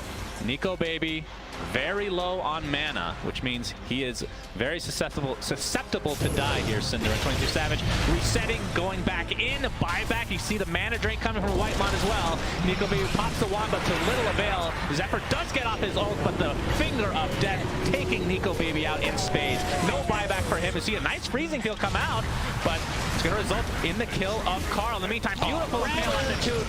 S4 on the run. Trying to get back into this base. Is 23 Savage not scared of anything because that Aegis is still intact. That was maybe a little bit too cute there from Savage, but he's obviously able to reset out of here. Guess how long would he have had on that Aegis? That was still a good 2 minutes left on that. That was maybe a little bit unnecessary, but 2 for 2 with the. I mean, that was a pretty long fight, and only 2 died for Alliance. You got to be happy with that. Although Nico Baby has to survive in these fights. Yeah. If they could have got away with that, losing any other hero than Nico, and he gets 1 or 2 kills, is probably a net win. But like this, it kind of turns into a draw. You got to keep in mind, and Slark is getting a lot of those stacks now. 16 permanent agility on Savage. Surely you've got to pay good amounts of gold for this. Yeah, that's just another, like, add that to the pile of benefits that this hero has that we talked about, right? Yeah, but there are a lot of Slark games that are not good, right? Yeah. Like, it does take a certain lineup for it to really shine. Oh, unlike some other carries. He knows they don't see him. Shadow Dance is active. Yeah. Has his shard, by the way, so has the Depth Shroud to be able to use on teammates or himself. Yeah. Basically like a free ult. S4, he's going to get pounced on. I think 23 Savage is trying to get away. And he will be successful at that either way. They're just going to full reset. They don't have Karl. So we'll wait up. Karl's going to go top, start pushing that out. Obviously with that Ags can connect pretty quickly. Going to clean up that wave very fast with double Remnant. Yeah, working on the refresher. Already has the Ags in his inventory. So we'll be zipping all over the place. The win probabilities actually changed slightly in Alliance's favor in the last couple minutes. 1% down. Yep. All right, just another 50 good team fights, and then we're there. Oh, I mean, they do have good team fight, to be fair, but the problem is really it's Ember Spirit on the back line just killing supports. This is definitely doable, and what it's going to come down to is ideally that T1 go on Nico Baby, and you get to play your other heroes effectively, right? One of the big differences in that fight, like you pointed out, was that there was actually a decent freezing field for once, and it makes a huge difference. That's what ended up killing Karl. He wasn't expecting that burst of damage coming in from the tree line, so if you do set it up here for Alliance, it could work. Okay, instantly breaking the smoke. Yeah, Shadow Blade. Nice. Got the Ensnare coming out as well. BKB, there's the Echo Slam onto 2. Limp already dead in this engagement. 2 dead for Alliance to start this fight out. Nico Baby getting mana drain for a little bit of time here. 23 Savage now just focusing on Nico Baby along with Cuckoo getting the stuns out. We'll see how that status resist works from this time. But the mana drain from that Diffusal and the Essention stacks are just getting out of control for T1. They only lose their support Lion and get 4 kills as the trade. And T1 looking to go high ground. There is a buyback on Nico Baby, but will it matter? As the building damage is now coming through. At the very least, that glyph kills off the siege creep, but this Slark with current 18 permanent agility and 68 stolen. Pretty good. Very fast. See the halberd being used, but this will be a full set of mid-racks in all likelihood for T1. S4 going to give some free stacks to 23 Savage. And T1 going to bide their time here, Cinderin. Like I said, these matches are just so important. You cannot give up leads like this. So likely to play quite disciplined, potentially even waiting for the second Roche. Yeah, it's not far away. The early respawn is in less than 2 minutes, so definitely is a possibility. I think T1 can just take this top tier 2 tower without too much worry. Karl is going to go and take care of that. Yep. And Savage will also be farming up the Ancient camp on the Dire side. The whole triangle, as a matter of fact. FNG, I feel like I've seen him make this play like 7 times this game. Go to that cliff, play sentry, use a Nova, a D-ward, and go away. And he's died 2 or 3 times there. This time doesn't die, but unfortunately also doesn't find any ward. But whenever you find yourself D-warding that spot multiple times in a row in a game, you know what kind of game it is. Like, that spot is about the most offensive ward you can possibly place as Radiant that is not inside the enemy base. Yeah. So pretty indicative of the game state for Alliance. They're just cornered completely. You can see Nico Baby going for the Divine Rapier, Cinderin. Still about 3K away from finishing it. You gotta do it, honestly. You have to take that risk. Savage gonna find Limp. Oh, the tower though. And Limp has to Astral Step. Uses both, in fact, just to make sure he doesn't take another death to his name. And yeah, map control firmly in T1's favor right now, as we likely wait for the next rush. So in 30 seconds, we'll find out when that will actually spawn.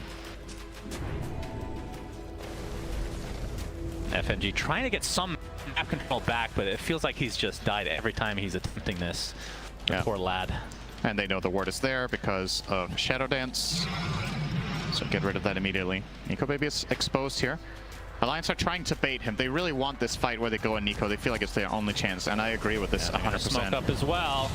And they are going against backline again. Rash comes out from S4. 23 Savage does take considerable damage, but again, FNG dies at the beginning of the fight. Carl, look at how much space he's creating. Just absolutely decimates Hanskin with just his remnants. Whitemon jumps in with the finger of death. 3 dead for Alliance, and they are likely out of TI-10 after this fight. Medusa takes a tumble. Triple kill for Carl. And S4 finally goes down. He's the only remaining member for Alliance with buyback. They call GG, and T1 moves on. Cinderin, Alliance out. Yeah, there's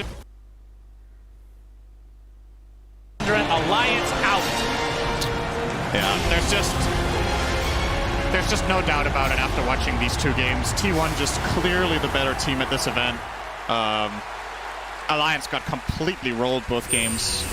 There were some glimmers of hope. Again, similarly to game number 1, there's like that one fight around the 10-minute mark. This game is the Snapfire triple kill bottom. The last game there was, I think I was actually also in the bottom area that the fight happened that went well for Alliance. But aside from that, T1 just, you know, they rolled them. Like there isn't really that much to say. They beat them in all aspects of the game. I like their drafts. They play better in lanes.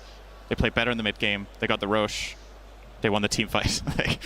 What was a bright spot for Alliance in this series? I'm really struggling to find it, which is a shame, because even if you lose and go out, if you put up a good fight or you look good while losing, just wasn't really their day this time. Yeah, for sure. And I mean, they did pick Medusa, which is a comfort pick for Nico Baby. The fact that it's literally tattooed on his neck, I would hope that's a comfort here when he looks in the mirror every day. But sad to see Alliance go, obviously, because they've had a long road here, and unfortunately doesn't work out. But T1 moves on, and they've looked extremely good thus far. They look like a team that's going to go further than top 8. Yes, I mean, a lot of people thought that going in, but we talked about this before. They kind of peaked at the Ana Major, and then since then they tapered off a bit, and then the beginning of the group stage here, they didn't do too well, but have bounced back with a vengeance. So we'll see how far they can go. But with that, let's see what the panel has to say about this resulting series in T1 moving on. So we'll see how far they can go.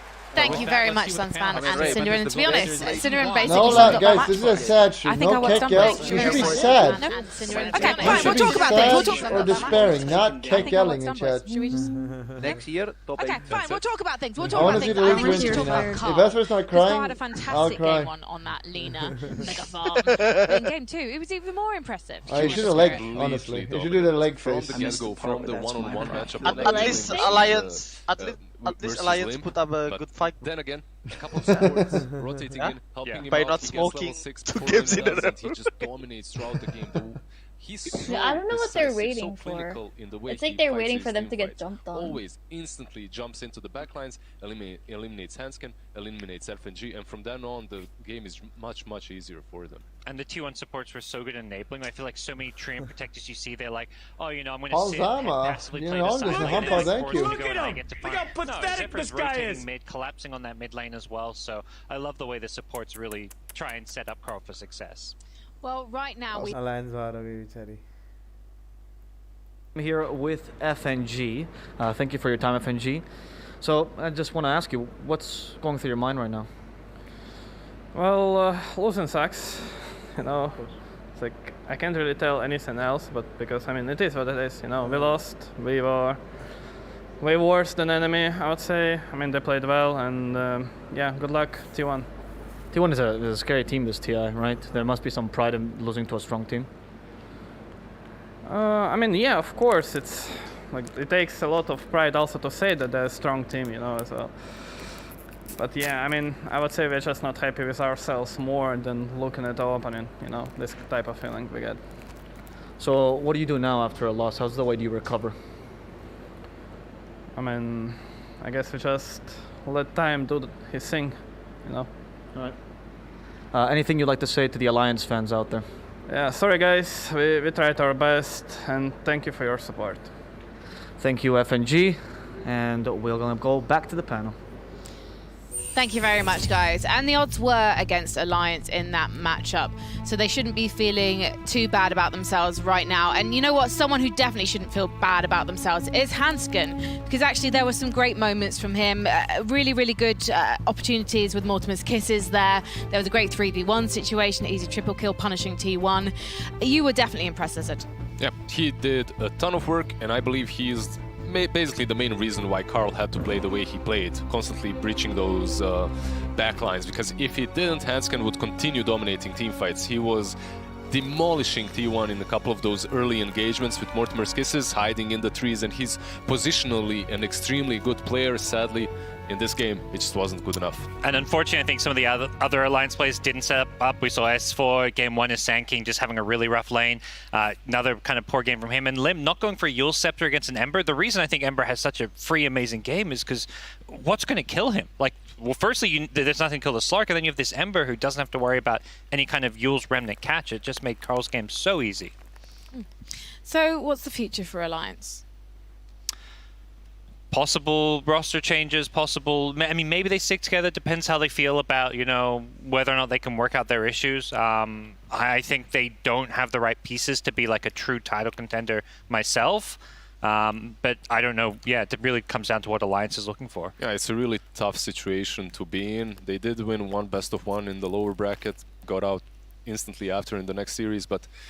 Then again, T1 is looking really strong. There's a reason why this man has them as the champions in his predictions. So I'm feeling pretty good about that after seeing them play again today. I mean, it's like, I don't know. These guys, they're really going to go all the way. They took a game off LGD. Sure, they got knocked down, but this sort of performance, I think if you're in the lower bracket, you've got to be very, very scared of going head-to-head with T1 down. Well, we should have...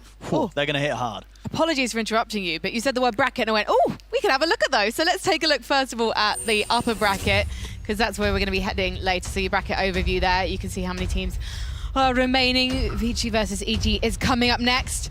T1, they want to face Evil Geniuses, but Vici are going to have something to say about that in the lower bracket.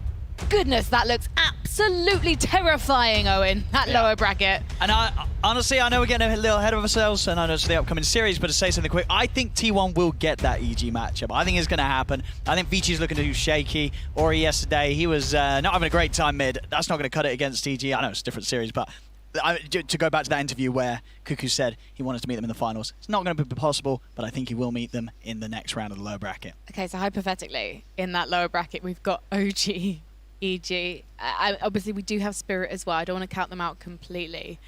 But then we've got T1. So out of those four, whose chances do you rate, Gogs? I'm going to still stick with EG. I think they've shown... I think they have the consistency that you need in the lower bracket. You can't just be this team that's trying to play super flashy, and you're never going to be able to make those super risky plays. I think that's why OG really shined when they were in the winner bracket. To me, EG stand out the team that's going to figure out their stable drafts and figure out a way to win games. So, EG, you predicting them to knock OG out? Maybe Spirit will knock OG out. Oh, yeah. They could. Are you standing by that prediction right now? On the desk? Lock it in? What, for who? That Spirit are going to beat OG? Maybe. Yeah, honestly, when maybe. you said it. I don't know. I said, well, sure. Yeah, Spirit. Yeah, good luck, OG. It's all right. No, Spirit's looking really, really good. They really, really are. They look fantastic on previous lands. Now they've come out here. Sure, it was a bit of a knockdown, but the wins that they're having, they look hot. If they can keep their cool, absolutely. Spirit can definitely stand a good chance against OG. It's okay. I was going to cut you off and let Sir Action Slacks save you, but I thought I'd let you continue that one. You were quite convincing by the end of it. Okay, Sir Action Slacks, who have you got on the sidelines for us? Oh, my friend, I have a real treat for you. We have Zephyr coming out of a fantastic series there. Man, you guys, first couple days of groups, lose, and you've been on a win streak ever since. Have not dropped a single game. What happened? I think every T1 fans know it's like we always start so slow. Even us, it's like as the player, we don't know how to fix it.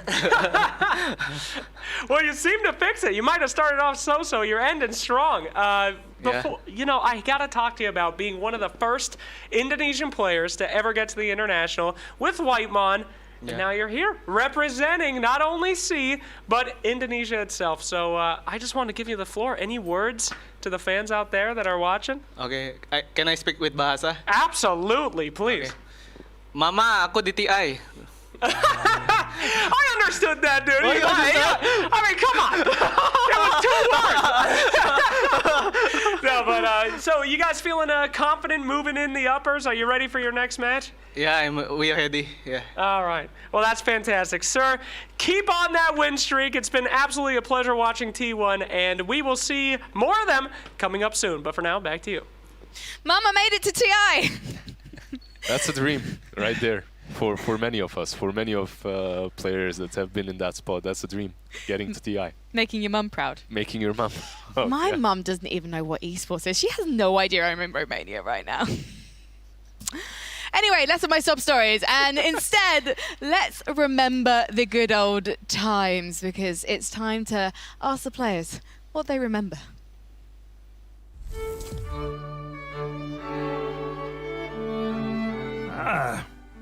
Welcome to the Dota Archives. Today we shall be discussing something many of you seem to struggle with: items.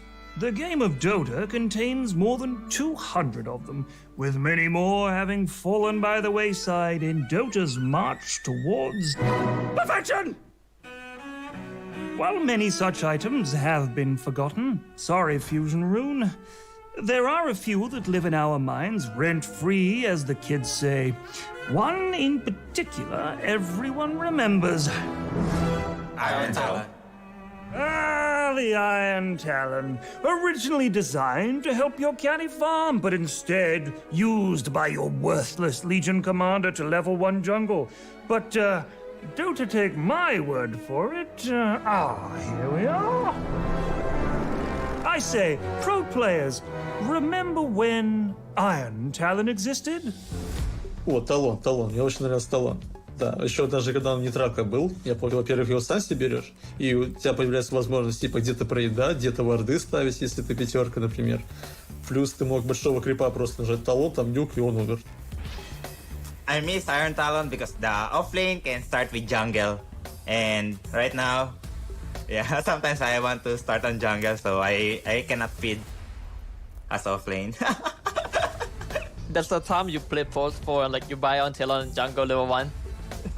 It wasn't even Dota. You would just jungle. People in pubs would start jungling with Iron Talon level 1. There was like, it made no sense. It actually made no sense. 辅助玩家就打对线会比较用力，然后把对方大哥都打得生活不能自理，对方专野一下就起来，这种感觉真的很糟糕。You just find the Iron Talon and 7 minutes ago he comes with 2 items and scales you. I didn't think it was the worst thing in the world. Like, I think PMS was kind of the worst thing in the world. PMS. Poor man's shield. Back when offlaners were left to fend for themselves, this glorified plank made their lives mostly bearable by blocking 30 damage from every enemy attack. Try right-clicking me now, Crystal Maiden.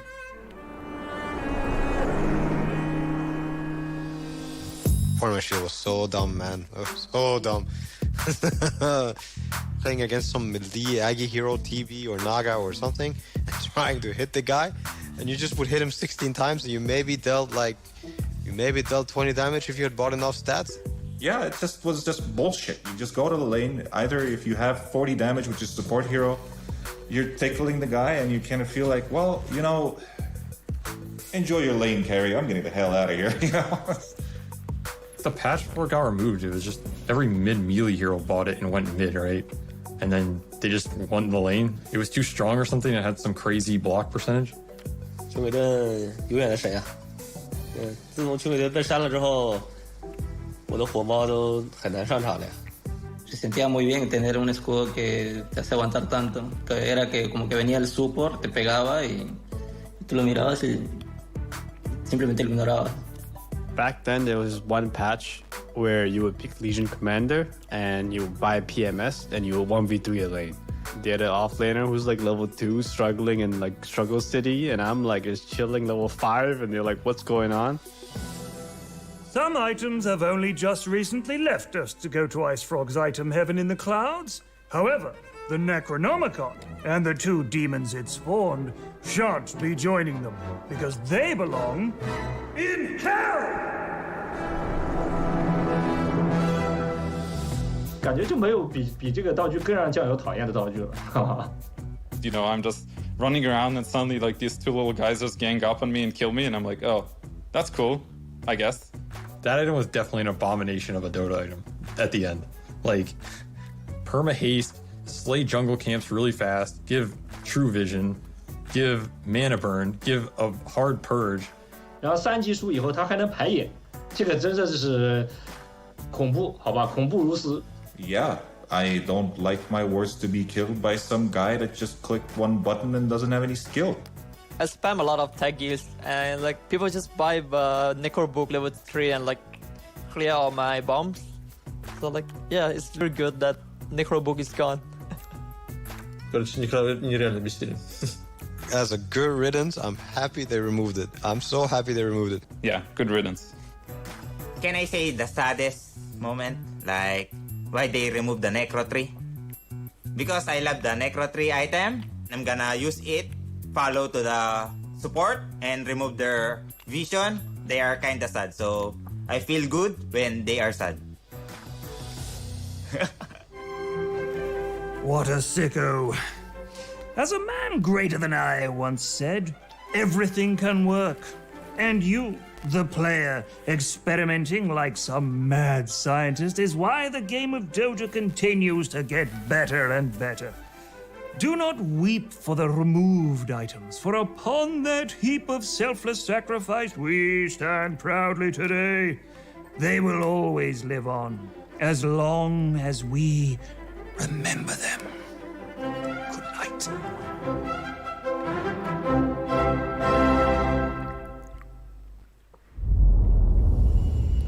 Ladies and gentlemen, welcome back to the International 10. There must have been some horrible conflict of schedules, for I am Sir Actions Lecture, panel host for this segment. I am joined by the weird man himself, the weird, the beard, it's Tsunami. We've got Jenkins as well, that's unfortunate, and the only person with any reliable analytical skill. Cinderin, so good to have you, gentlemen. What'd you think of the video? Do you remember when these items existed, Tsunami? Oh my god, I've humbled from the Iron Talon days. I was furious whenever all these offlaners were like, no, actually, you know, I'm too lazy to lane now. I'm gonna go jungle. It was a license to jungle. I despised it. Couldn't be happier that it was gone twice. In fact, it being brought back and then removed again just made it that much sweeter. Fantastic. Well, our teams are about to show up, my friends. We have Vici Gaming versus EG in a elimination bracket. The final of North America are going to be coming out soon. Jenkins, I will give you one word to describe this match. Go. One word. Hype. Hype indeed. Let's go ahead and welcome our teams as they enter the arena.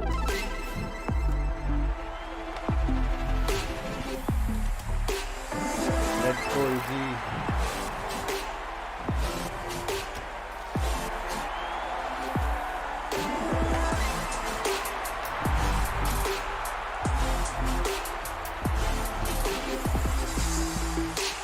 Ladies and gentlemen, can you even have a TI without evil geniuses? This team has switched, they have swapped, but they have dropped into that lower bracket and they are looking as hype as they've ever been.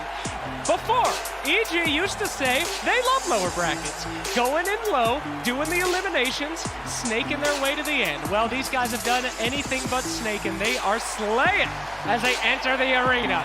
Look at Crit, the man himself, the legend, Ice, the most terrifying timber saw this world has ever seen. And our core, ya boy, is this kid on Molly or something? He's going crazy out there, this TI, and he needs himself an Aegis to finally cement the legend. And now, the next team.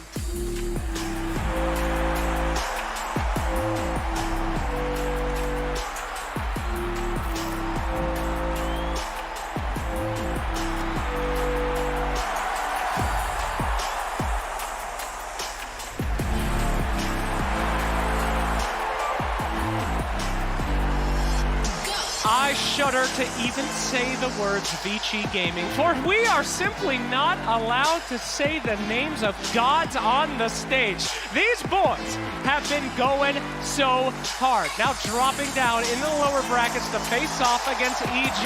They fight to see who will be the ultimate Dota 2 team, who will be surviving China or NA, and who will be able to own that old logo color scheme that EG used to have. They look exactly the same. They still have it here today as they fight to claim the Aegis. These are dumb boys that don't seem to be able to be put down, and I cannot wait to see how these bad boys do. We actually got a chance to speak to their captain to get a little bit more insight, so let's take a listen. Vici Gaming comes to TI-10 with a mostly new roster from the last international. Their captain, however, is one of 2 remaining members from the team's 5th-6th finish in Shanghai. DY talked with BBC about that experience, which was his first at TI, and more. 那对于你自己来说，那次的 TI 的经历或者说这个成绩，现在去回想起来是怎么样？很满意，还可以，很不满意，哪一种？说实话，第一次参加 TI 能打到前6的话，我个人是挺满意的。但是可能我的队友他们觉得就是不太能接受，我毕竟还只是个萌新嘛。到了20年，突然疫情一来 ，TI 一下没了。你们当时是怎么讨论的？你自己是一个什么样的感觉？感觉很明显，就好比在读高中，你高中3年都在这个为了高考做努力嘛，然后突然有一天跟你说高考不办，那这个时候你这个会发生什么样的变化？相信大家心里都应该清楚才是。Luckily, March of 2021 brought the return of live Dota events, with the first major of the DPC in Singapore. Vici Gaming managed a 7th-8th place finish, but showed even more of their potential in June's ANA major. In Kiev, it was a brutal wildcard battle against some of the most powerful teams in the world. And VG not only survived, they thrived through a long run in the lower bracket to place 4th overall. 队伍本身的话，大家其实都抱着破釜沉舟那种心态来打的，就是不求一定要就是打进去，但是一定要就是把自己平时训练的那种东西打出来，就输的也输的不遗憾那样的。那其实第一天的这个外卡赛程打完之后啊，因为第一天表现不是很理想的关系，我可以看到社交媒体上啊、论坛上啊，其实有蛮多的给你们压力的这种评价。你们打完之后会去看这些东西吗？还是在比赛期间你们基本上会脱离这些东西？可能他们会有看吧，我看的会少一点。这种东西说实话感觉有点唯结果论，而且来打外卡的队伍这一届真的是太厉害了，能输还是能赢，全凭那个就是临场状态吧。哎，这就有点像你拿你刚才高考的这个说法，就是我正常高考和我参加了1年高复班之后再去补考，到底是感觉去年状态更好一点，还是此时此刻状态更好一点？我感觉可能去年会状态更好一点。哦，真的吗？怎么讲？真的，因为去年那个时候可能正有冲劲呢，然后现在的话，因为中间隔了快1年之久，然后有1年没有走出国门，现在的竞技状态可能应该是大不如从前了呀。就是你感觉那种国际比赛的，就是氛围和这个保持一个频度的刺激，对你来说是一个正反馈，是能提高你的这个水平和状态的。对的，就是你能够在国际赛场上跟不同国家的队伍交手，会一直激发你去前进，就是去跟他们做对抗。好吧，当然这个有可能这个去年的危机，如果柔系打了 TI10就是铁定的冠军，今年就是可能只能保证进决赛的一个状态啊。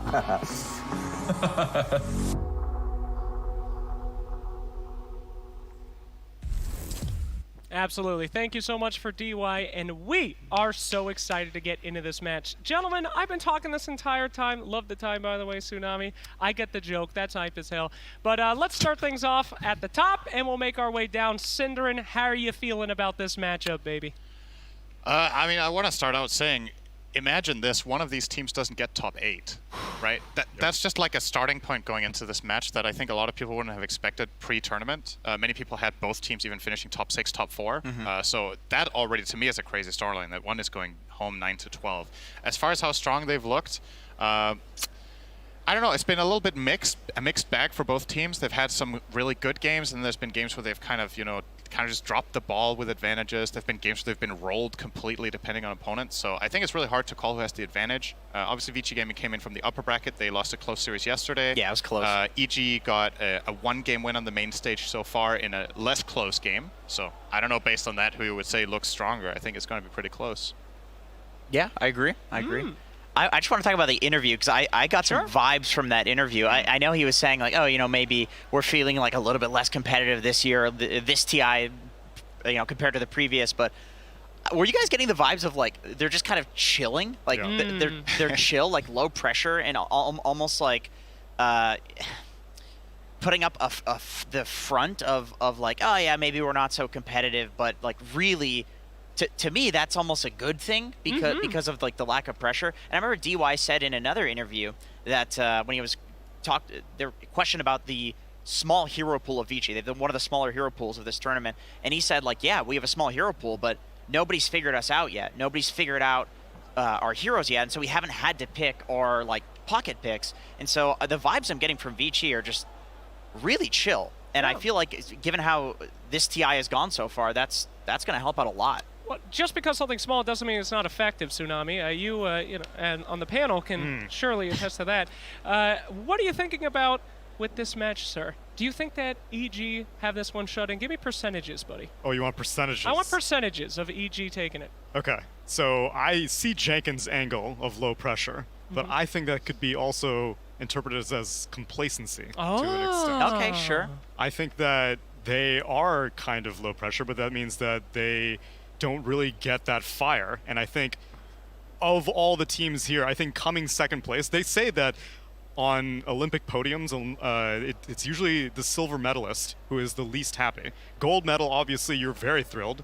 Third place, bronze, you're just satisfied that you were able to make it onto the podium in the first place. But silver medalists have the chip on their shoulder, and EG have been silver medalists this entire time. So if you want percentages, I'm saying 69-31 EG. You can't say 69 on a T9 panel. So you're saying EG were happier last year when they were getting third every time. I do think so. Because then they were lower on the podium, so that was a good thing. I mean, Vici has also been getting like second and third all year, too. I feel like these two teams are very similar in that regard. This year specifically has been EG in the silver medal finish, whereas Vici Gaming, you saw at Singapore, they were just like nothing too special. It was IG that was setting China on the stage at Singapore, and then at the Animator it was LGD. Vici Gaming has always kind of taken a passenger seat throughout the DPC and throughout on offline events. I think your 69 number might actually be quite close because Vici actually has a 40% win rate against EG. Exactly. Going into this, and so. On one side, you have Vici, who came in from the upper bracket, and I think they looked really good in the VP series. I mean, the first two games, like, they looked Vici favored. At some point, they looked very Vici favored, and then VP eventually won and then stomped the third game. Yeah, I agree with you there. I feel like they learned a lot of lessons out of that one. They looked so dominant in Game 1, and then the Underlord pick, I believe, coming out to counter the Terrorblade, that was an educational game for pretty much everybody at the tournament. And I also agree with you guys on the second place thing. I mean, as my father used to say, second place is biggest, best loser before he would shun me out from the house. So understandable. That is coming out here today. Luckily for us, whoever is eliminated from the International 10 after this series won't be anywhere near second. Cinderin, my friend, let's talk about some drafts here. Right. Well, what do you want to know? Oh, just start talking. I usually just throw it over to you and you don't shut up, so I'm trying to... I was like, we have a draft panel for that. What am I talking about? Well, I'm talking about anything surprising. Okay. I think that EG has had some surprising picks. As we've discussed, Vici Gaming, not so much. Did you know in their last series, they picked Snapfire in the same position every single time? Yeah, they don't have to change. They don't have to change checks anything. Out with Yeah, what Jenkins was saying. Yeah. I don't know. I think the if you want a little bit of draft insight, I think the players to watch in the draft, honestly, a lot of it comes down to, first of all, Abed's hero pool in this tournament has been very, like, how to say, it's been very uniform. It's been a lot of these spirit heroes mid, it's been the tempo controllers. Yep. Against Vici Gaming, they're going to know what's coming, because it's been the same basically every game from EG here, let's be honest. So the question is, okay, how are Vici Gaming going to adapt to that? Because sometimes in Vici Gaming's draft, they get very passive. They pick like these massive teamfight heroes that need really long. I think there was a game at the last major where it felt like, okay, Vici Gaming are just playing until the game is over, and they never really got the fight they were looking for. Yeah, they have some of the longest games of the tournament. And there's like two ways of approaching this kind of EG strat. One is that you fight them head on and you have something that's just as good, or you pick some defensive team fighters that can hold towers, and then you put Poyoyo on some of his like hyper carries like Spectre, Terrorblade, whereas Arteezy in this series I think is maybe more likely to play something like the Luna that we saw the other day. So maybe EG, this is one of the few opponents that they're actually clearly faster than on average. So I think you should play to that if you're EG in this strategy. How do you know that they won't go, I can outlate game you? Because we saw Arteezy also playing some Naga Siren as well and stuff like that. So which approach do you think that EG would favor? I think if I were EG, I would probably try the slightly higher tempo, because when I see Vici Gaming struggle the most, it's when they get pressured really hard in lanes. And that's something EG's players are very good at. I think that strategy is way more likely to work against Vici than, say, someone like PSG, LGD, or IG, who have been, in my opinion, overall looking more consistent in laning stages. So trying to take advantage of that. Carries that I would love to see for Arteezy, Luna, Ursa, these like high-tempo heroes could be great. All right, well, fantastic. Looks like things are about to get rolling, my friends. It is time for the draft panel. Let's throw it on over to Avocado and the boys. It's Avocado. It's Avo.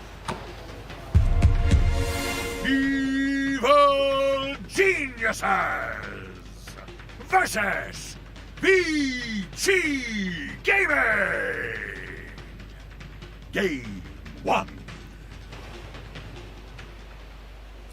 Hello. Thank you for that wonderful throw, Slex. I'm trying to hide in shame after that interview, so I appreciate that. Now people can't find me. Effie is here with me, so is Lacoste, and we're going to be analyzing the draft for the first game of Vici versus EG. I'm going to start out by you, Effie. I know you're a fan of Chinese Dota. What can we be expecting in this draft for Vici Gaming? I think we're going to see Io very contested amongst both teams. Tidehunter very contested. Weaver, Doom, there they are. And I think we should expect Vici to go for old 11s here in first phase. They didn't do that yesterday, and it was quite surprising. I think they were trying to catch Virtus Pro off guard, but it just didn't work. But in the groups, they've had the most success picking around the same 5 heroes for 11 in first phase. So I think if they can secure that without getting banned out, it might simplify their strategy on how to approach this game. Yeah. The matchup that I'm most looking forward to is the mid matchup, because I'm a bit worried for Ori. Like, through the season 1, he's been struggling. Start of the season 2, he played really well. Yesterday, he got bodied by GPK. There was a lot of fixing that needed to be done by both supports. So if it's the case, like, I want to see him on a better hero. I want him to have that extra, like, 5% in terms of the lane matchup. That's a bit of an advantage. This time around, Vici Gaming, Monkey and Lion. But I'm so glad you brought that up, actually, because that's something that was really concerning me with Ori. He had a really rough season, and then throughout all of groups, it seemed like he really stepped up his game. Yeah. And then when he faced GPK, he just crumbled, and we talked about it yesterday, saying that this is the matchup to watch, right? Ori versus GPK. And in the same vein, if he can't win his lane or just go even with Aved, I'm worried for Vici's ability to match EG in tempo. You were saying, Lacoste, that you were a bit worried before TI started. That you were a bit worried if Ori was back in TI form. We saw him in groups. He looked good. Yeah. Throughout the group stage, he really looked good. I don't know what happened yesterday, but he's gonna need to step up if he wants to be matched up nicely against Abed. Because as panel talked about, these EG players, they're really good at putting a lot of pressure early on out on the map, so they need to be ready with the TPs, and we can see ET. This is one of the heroes that is better, in terms of counter initiation. EG also, they're not afraid first phase Ice hero, and here we see it again. Beastmaster plus ET, most likely gonna be 5 plus your position 3 here. And I'm really fond of first phasing your offlane hero, actually, and it's a bit surprising that Vici chose not to do it again, because typically these heroes do get banned out when they need them, and teams end up with a less than desirable Sand King pick or something like an Underlord even, right? So hopefully that doesn't happen too much, but to add on to ET, this hero has just been so excellent. The way that EG play it, basically, is that crit kind of leaves at some point, and Ice fights or leads the fights for a while, while Crit just sits and farms. He just had a 27-minute Ags or something like that a couple of days ago, and it really works out for them, the way these two players synergize. ET farm priority, you know that he's gonna give it back. I remember a game where OG won in like 23 minutes. Saxa had the 20-minute Aghanim Scepter, so if you can shift your farm, you know, maybe say, I don't need that extra 1,000 gold, ET is gonna do miracles with it, because once he gets that Aghanim Scepter, the game just like feels completely different. EG banning out Tidehunter, no surprise there. Beastmaster, ET, they don't provide you with any kind of lockdown, and we already see Doom is being banned out, one of the better counters for the Tidehunter. Vici had a decent amount of success with the Tide. And this is what we were talking about how they're just going to ban these really strong offlane heroes in this phase, and we're not going to be left with the ideal pick here, and that happened with the Tidehunter and the Timbersaw. ET's just been so excellent, really, that if Vici don't ban something like a Luna or a Terrorblade, this is the kind of draft that EG wants to play. Yeah, I believe these two heroes that you just mentioned, Effie, are going to be highly contested by both of these teams. I think maybe we're going to see both of them actually being picked if they're not banned out. One thing I wanted to see coming into this matchup is EG getting more tower damage. I'm talking about sieging the tier 3 towers, and that's exactly what they get from the Beastmaster. We still don't see the carry, because Vici Gaming, historically, they've been the team that decision-making in the late game is always going to be good, always going to be top-notch. They're going to turtle as much as they can, so you need to be able to break them. This Invoker ban from Vici, a little bit surprising, but given their heroes, I do suppose that it makes sense, right? Invoker can purge Genghis Axe, not the easiest hero to gank mid with Lion and Monkey King duo support, so.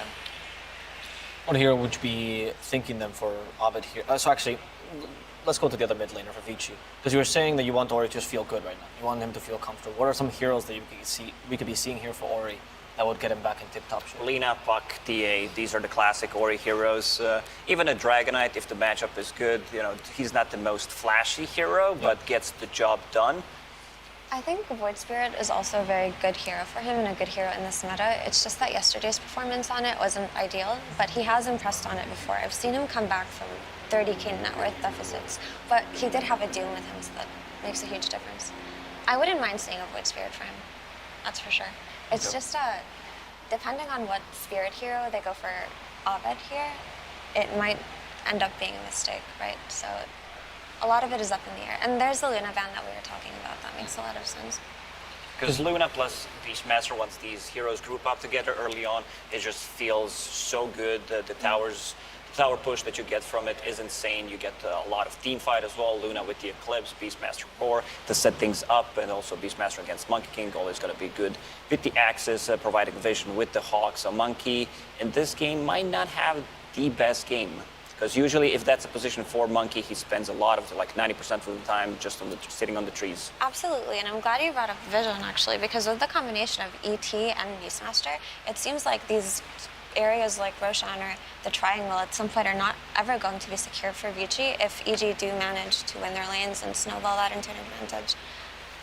Monkey King is an incredibly popular hero, and I can see why, but as a support, he's so easily countered, especially by heroes like Dawnbreaker and Beastmaster that are wildly popular in the meta at the moment. So then does that deter the potential flex of the Monkey King? Because you were talking about the whole idea of picking offlane in their first phase, but most teams have been trying to either pick support plus flex or 2 supports straight up if they have the 2 picks, not the first and fourth pick of the draft. I don't think there's anything wrong with Lion and Monkey as your position 4 and 5, because Lion fixes a lot of the draft. Sometimes you see like, IO plus 1 extra hero that doesn't have any kind of silent stun, and then you're in a bit of a trouble, which allows enemy to pick heroes that could potentially abuse that. Lion fixes a lot of those issues. Also, Lion directly counters Ovid's hero pool, right? Puck and Storm and Ember. So it's a nice thing to secure for yourself early on in the draft. It's just that Monkey King 4 here doesn't seem like it's going to have the greatest game. There's a Storm for Ori. You talk about some of the Spirit heroes. Storm is definitely in that pool, very confident on the hero, and a hero with a relatively high win rate this TI.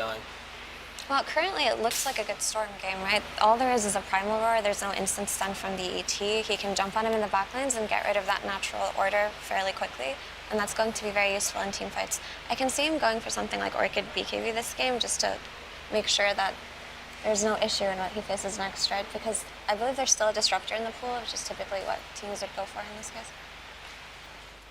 Yeah, they might need to get some kind of silence for the Storm Spirit.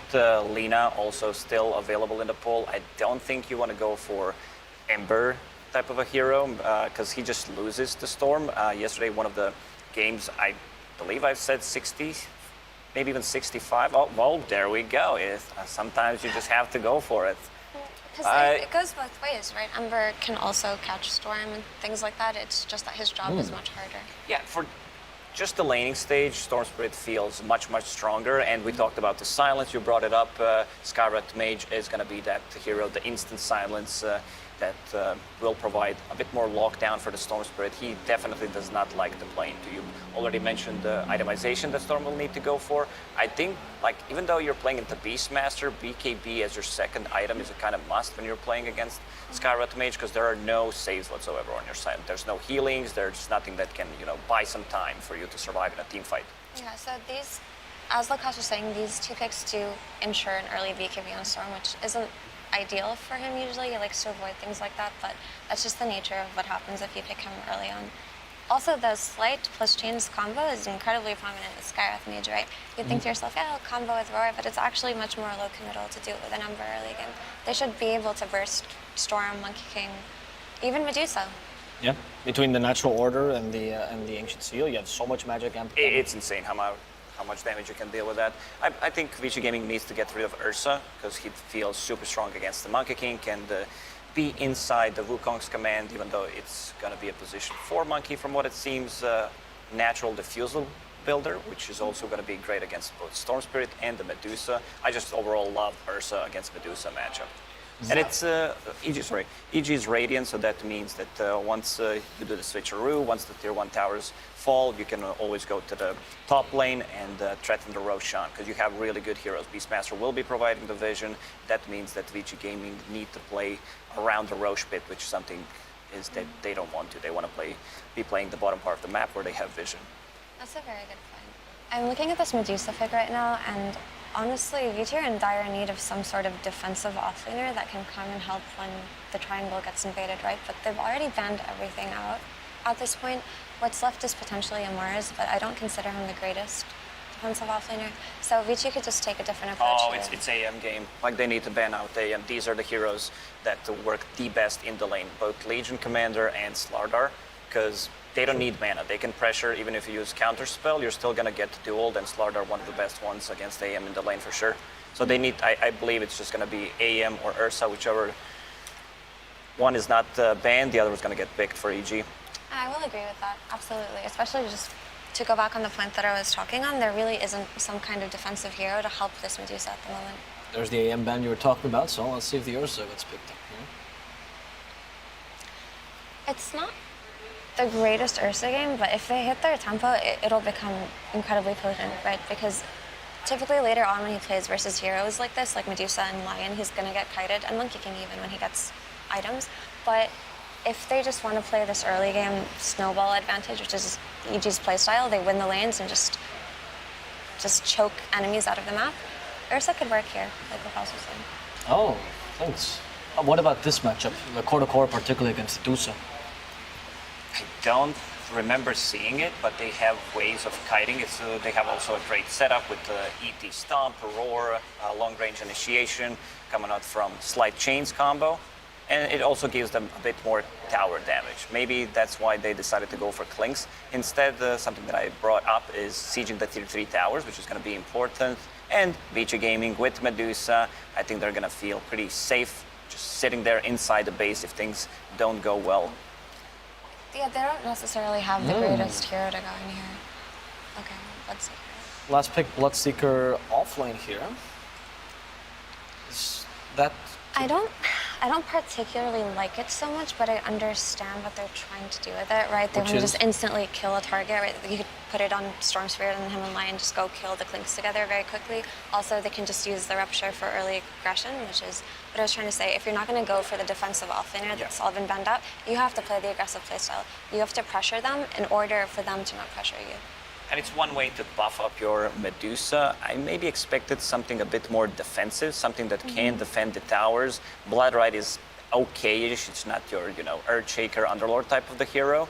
But looking at the drafts, I never had a really good read on Klinks, to be honest, like how strong he can get, because he gets pretty strong early on. So, yeah, I think both drafts look relatively strong to me. Okay. Well, the final point I want is Vici, team that likes to delay the game. Bloodseeker, great at lane cutting if you go for the Veil build that used to be so popular, and it's getting popular again. So, who knows? Maybe they can play the game. But I'm going to wait for that because I want to hear your final thoughts here, Effie. He gave me his. Is there any draft you favor? I favor EG's draft a little bit more just because it does seem like they can run them over. This Bloodseeker pick, I have to see it properly to understand, but I don't see a clear rupture target. I guess maybe the ET, but like Klinks is going to stand there and shoot his burning arrows anyway, right? And he's going to do it on the roar, he's going to do it on the chains. We'll see how it goes. Well, before we get into the game, we do have an exclusive interview with EG's coach, Boba, and Frankie's on the sidelines to ask him the questions. We did. No.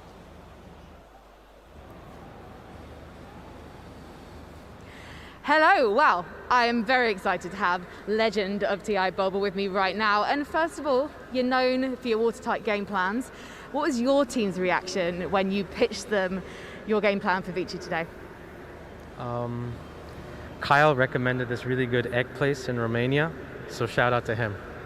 So you're all egg bound in the booth. It's not really wise to eat a load of eggs before you're trapped with each other. Yeah, but they were really good eggs though. Really good eggs. So basically, if you win today, it's because of keeping it Kyle. Let's head over to our casters. We've got OD, Pixel, and Fog. Thank you very much, Frankie. Yes, game one, it has just begun. We've got a brief pause. I'm sure it's only going to be a brief one. Of course, Evil Geniuses versus Vici Gaming. I'm OG Pixel here with Fog. Hello. Fog, what do you want to talk about first? What are you excited to see from these two teams? Well, we've got Ori on Storm versus an Ember Spirit. I think anybody who watched yesterday saw how tough of a time Ori did have in the opposite of the matchup, where he was playing the Ember Spirit versus the GPK Storm. Yes, so I think Ori is probably feeling a little fired up. Probably he's like, you know what? I Yep. want to do it back. He's a master tier Storm, so that's got to be the most exciting thing for me. However, he is playing into an instant silence, also Roots, so game could get a little bit difficult if he doesn't have a good start. But he should have a good start based off of that. What's sort of your thoughts, really, on the way that Vici Gaming wrapped this up with the old 11 Bloodseeker coming in as the last pick in the draft? It's definitely interesting. It's different from their usual. I was actually not expecting that at all. They usually tend to have old 11 on more of this type of team fighter. This is just a very different style draft for them, where it's a lot more fight heavy early on to allow to give space to Poyoyo. So yeah, just different approach. I do like EG's approach a bit more this time around, just because they do have this easy type of catch, and it's a very momentum-based lineup that they've gone for this time around. No, for sure. And you like the sort of the choice of carry this game going with the Klinks? You feel this sort of fits the play style that EG's been rolling with? Yep, they definitely really like the hero. Works well with the Beastmaster. The Death Pact, of course, too, is going to be utilized really well when we do have like the Helm of Dominator, Overlord, etc. picked up. He's going to be able to use that really nicely. And I think Effie touched on it a bit at the end there, is you can just hold your ground. I know the Bloodseeker was picked after it, but they've got Chains, they've got Roar, so if you can just hold your ground and get that off, it's nice. And the lane is, I feel like this lane might be a bit tough for 11, even though he's got so much sustain that comes out as the Bloodseeker. He's versus ET, and this hero has just been so strong whenever you have. Yeah, I mean, how much do you feel PYW is going to be able to do to hold back ET? How safe can he keep old 11 up here? He probably can't, because you have the double stuns that you're going to be able to play around later on when you get Hex. So he should have a decent time at least, but I think it's still going to be a little... He's going to have a decent time to at least protect him from dying, but I still think old 11 won't get much last hits up here. Let's see. He's going to pushing the wave underneath the tower here. I'm honestly just staring at mid, because like Ori, he has to make up for yesterday. It feels like he had a bit of a rough series after that first game. Easy courier here. Nice grab. That was the salve. Do they have any extra region? Okay, PYW did bring a salve out. They're going to need to use it soon. We're just watching the poke. Look at old 11. Just getting constantly hit from those searing arrows, hit from the Astral Spirit, and just walk down. He's going to get salved up and have to hide himself for a moment. Mid lane, pretty even at the moment. 8 for 1, 7 for 1. I wonder how well they're going to be able to secure Poyoyo's farm as well. It's a Monkey King, so traditional the Monkey Kings, we'll watch PYW eat a couple hits. He should be okay. Yeah, it's going to take 2 more. And he's got the Dukes hit round the trees. Fly won't be able to find him. But yeah, they picked a pretty greedy safe lane, it feels like to me. Monkey King, usually versus these melee heroes, he thrives, like Beastmaster. But Beastmaster plus a ranged hero is actually really strong versus this Monkey King Medusa lane. So I think securing the farm for Poyoyo could be a little difficult as the levels do start coming out for crit. Because you can't trade. That's the problem with Monkey King. Versus these ranged heroes, you get on top of them with Tridents, you have to commit for a kill, but trading is just not really much of an option.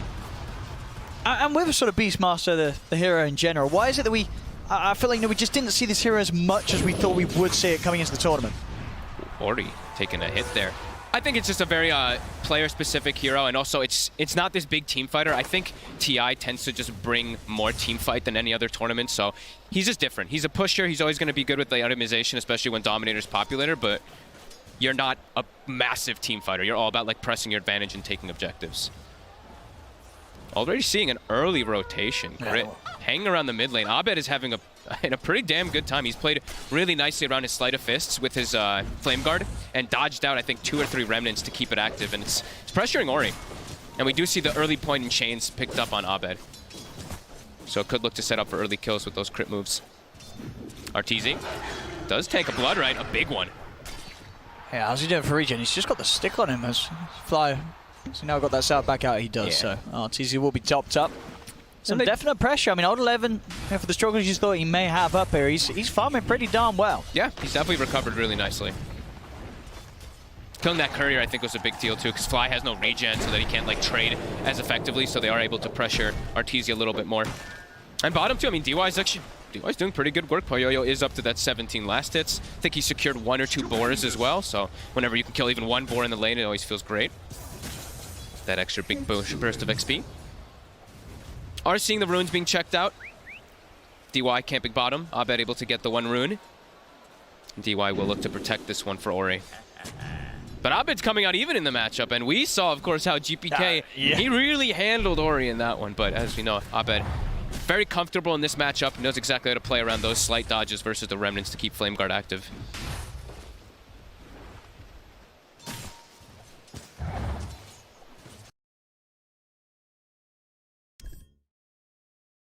Said and done. Out of all 3 lanes, all cores are having a fine time. Nobody's getting bullied completely. First blood will finally.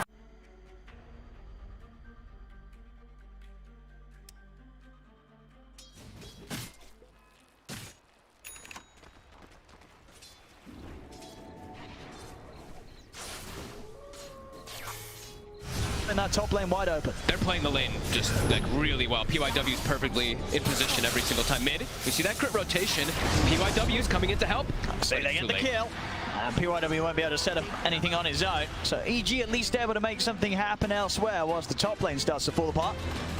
Abed sees a small camp stack.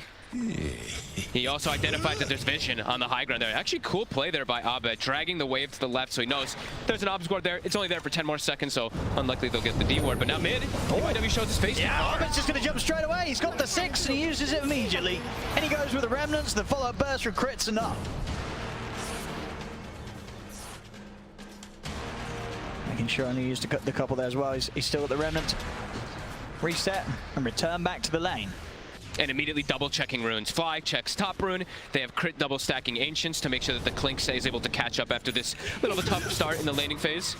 And they will be able to get that illusion rune top. Abed also steals the small camp stack that we were mentioning from before. Really looking to shut down Ori.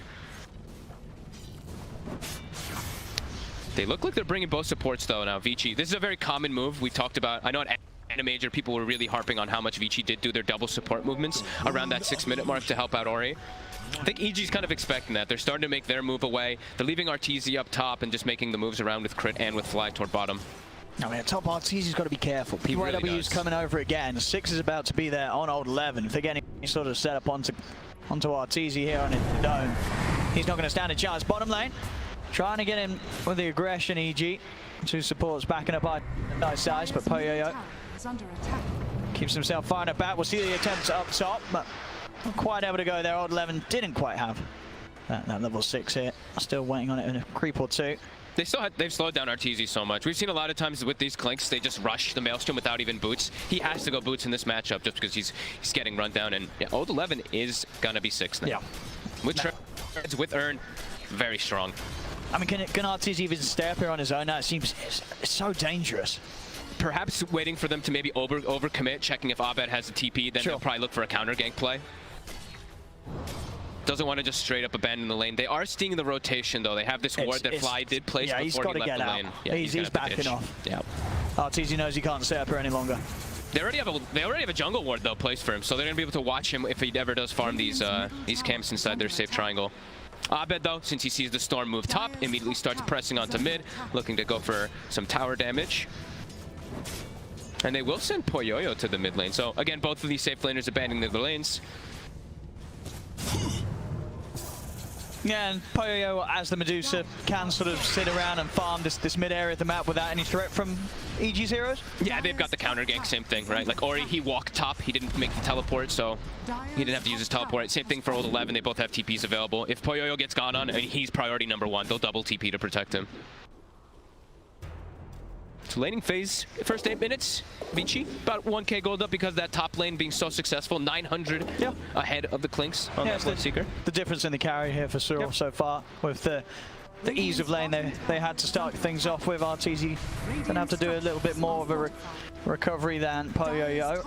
First, and also Vici takes the first tower. Usually the team with Beastmaster is the ones who end up getting that first one, but EG will quickly catch back up as bottom will get sieged.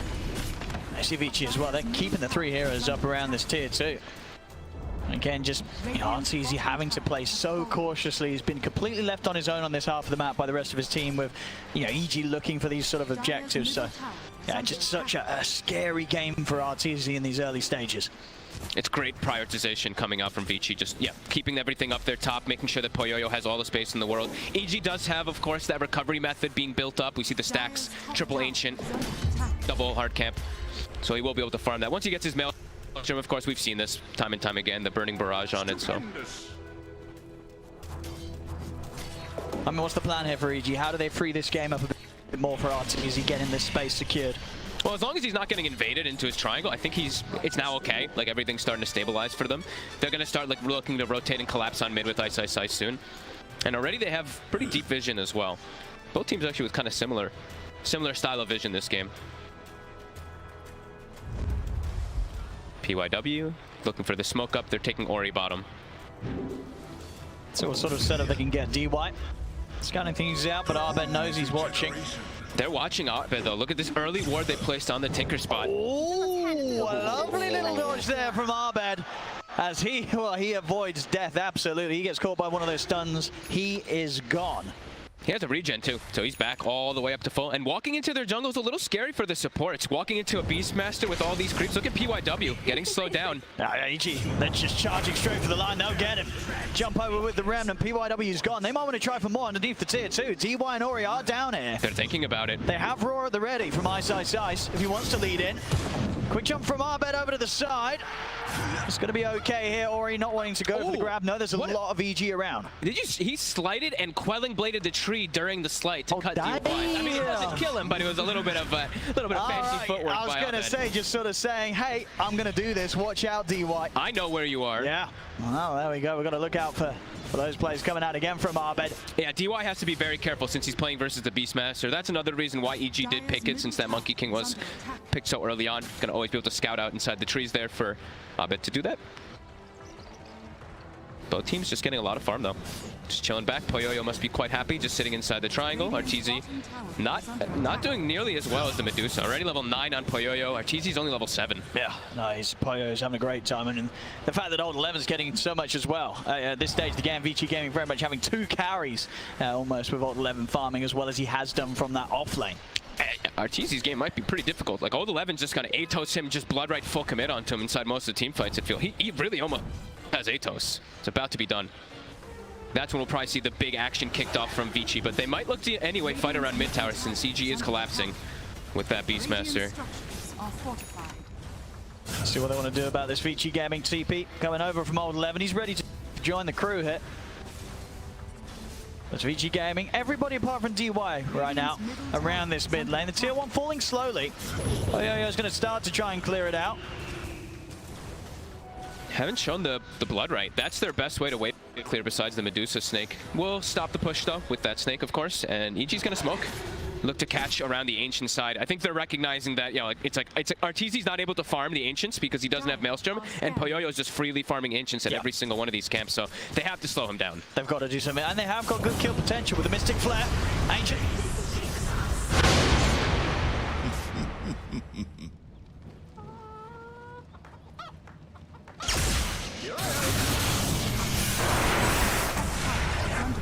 I'm over here.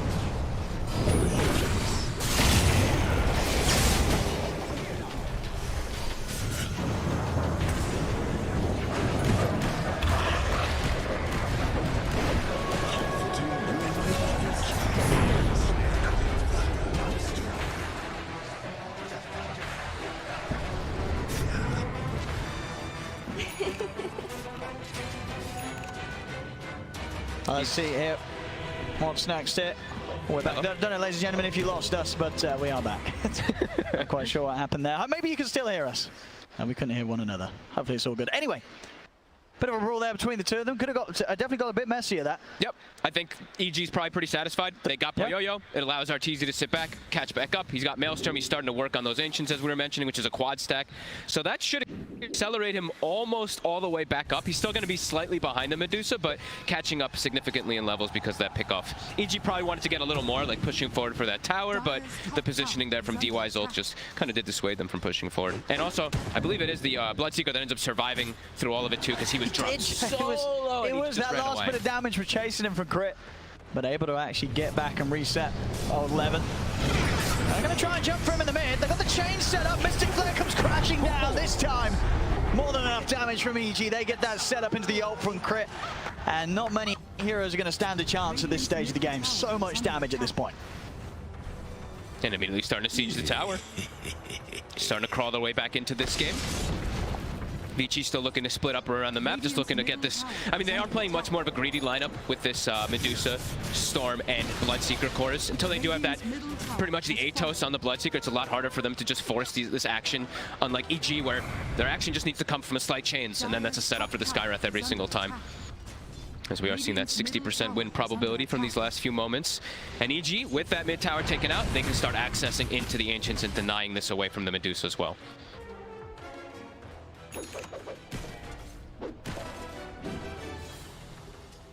Yeah, backing off from the mid here as well. 15 minutes in, 3 to 5. PYW has been quietly farming the top lane for a very long time. He is 600 gold from Blink Dagger. Should have a pretty decent timing on that one. Yeah, that's going to be pretty huge. It's all about the catch for both these squads. The amount of follow-up.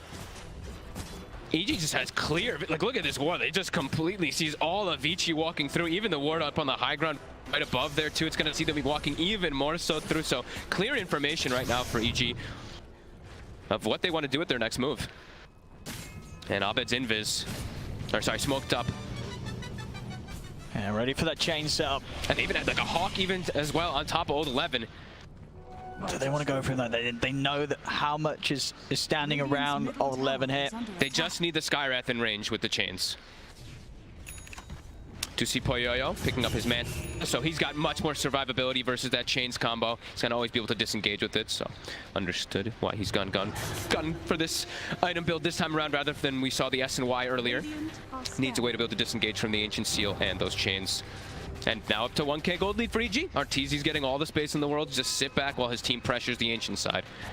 Vici might have to just smoke and potentially just try to clear their Ancients because Poyoyo's getting a lot of farm denied away from him. EG dealt perfectly with the way that Vici were able to gain that lead in the first sort of 12 minutes or so of this. Addressing the problems directly, and now Vici Gaming, they're the ones that have got to try and rectify the state of the map right now, of EG taking control. Look to clean up the creeps. 2 borders down. Will they get the Centaur? They won't. Slow-paced game though, Owen. 3 to 5, 1640. Dire are scanning. Stupendous. And who sort of benefits from it the most? Do you just sort of look at the Medusa and feel that Vici Gaming are going to be more comfortable with this sort of slowdown in action, or VG always got the tools? You know me. There's an ET on one side. That's true, the ET. And I mean, Natural order is a pretty good mechanic. Yep. And Arteezy, he's gotten total time to catch back up. He's still behind, as we say, versus that Medusa, but so many recovery points. And the game for Ori is difficult. He's going to be going for the Orchid build since you pretty much have to on these Storm Spirits, but a lot of different things that can just trip him up. The instant silence, the chains, these two things are just easy. It's either one of them just catching onto him, and he's just likely dead. And, you know, no sort of ways to bail him out either. It's not like VG Gaming have any sort of save. And we're going to bail Ori out. He gets caught, he's dead, absolutely. Exactly, yeah. Ice already has the Helm of the Overlord too, and looks like they're gonna find another kill with that. Just amazing vision that they have, really. Like Ichi's just constantly able to play around this because they have all these deep wards down. They have the Hawk that can play around too, and Ichi just doesn't seem like to be able to fight back. No, not at all. With the Beastmaster lineup, we're getting even one kill. Yeah. Straight to the Roshan. And yeah, with that continued vision around it, they're going to have any sort of information on VG Gaming approaching immediately. It's just dead too fast. Their actual best teamfight hero is the Monkey King in this game until Dusa starts to feel like she can get involved. So a free one for EG. Very crisp macro movements. That's just solid stuff. They're just controlling this triangle completely. Yep. They're going to try and find VG. They're going to go with the zip and straight over there. Counter play. Ori is just gone. Oh, but they'll lose the Aegis, but they don't care about the CG. They're more than happy with this sort of a trade. As Old 11 also taken down on the front of it all. Now the chase comes out from Ahmed. Straight over towards the Dusa. Poyoyo will be able to remove the chains with the Manta, but they're still trying to dive in onto him over to the side. The tree is cut. DY hits the ground. You've got Ahmed just diving into the base past the tier 3. Chains him back up. He's going to be able to kill the Medusa. Poyoyo's dead. Get back out, and then DY cut down as well by Crit. As EG, I mean, it's picture perfect, really. I mean, what did EG Gaming do? It was sort of a slow start, and then as soon as they lost that triangle to EG, they lose the Roche, they lose the team fights, and now this sort of a hit where pretty much the entire team goes down. I mean, EG's just hitting their timings, and VG Gaming, they're getting shaken up real bad. I mean, Crit already has an Atos.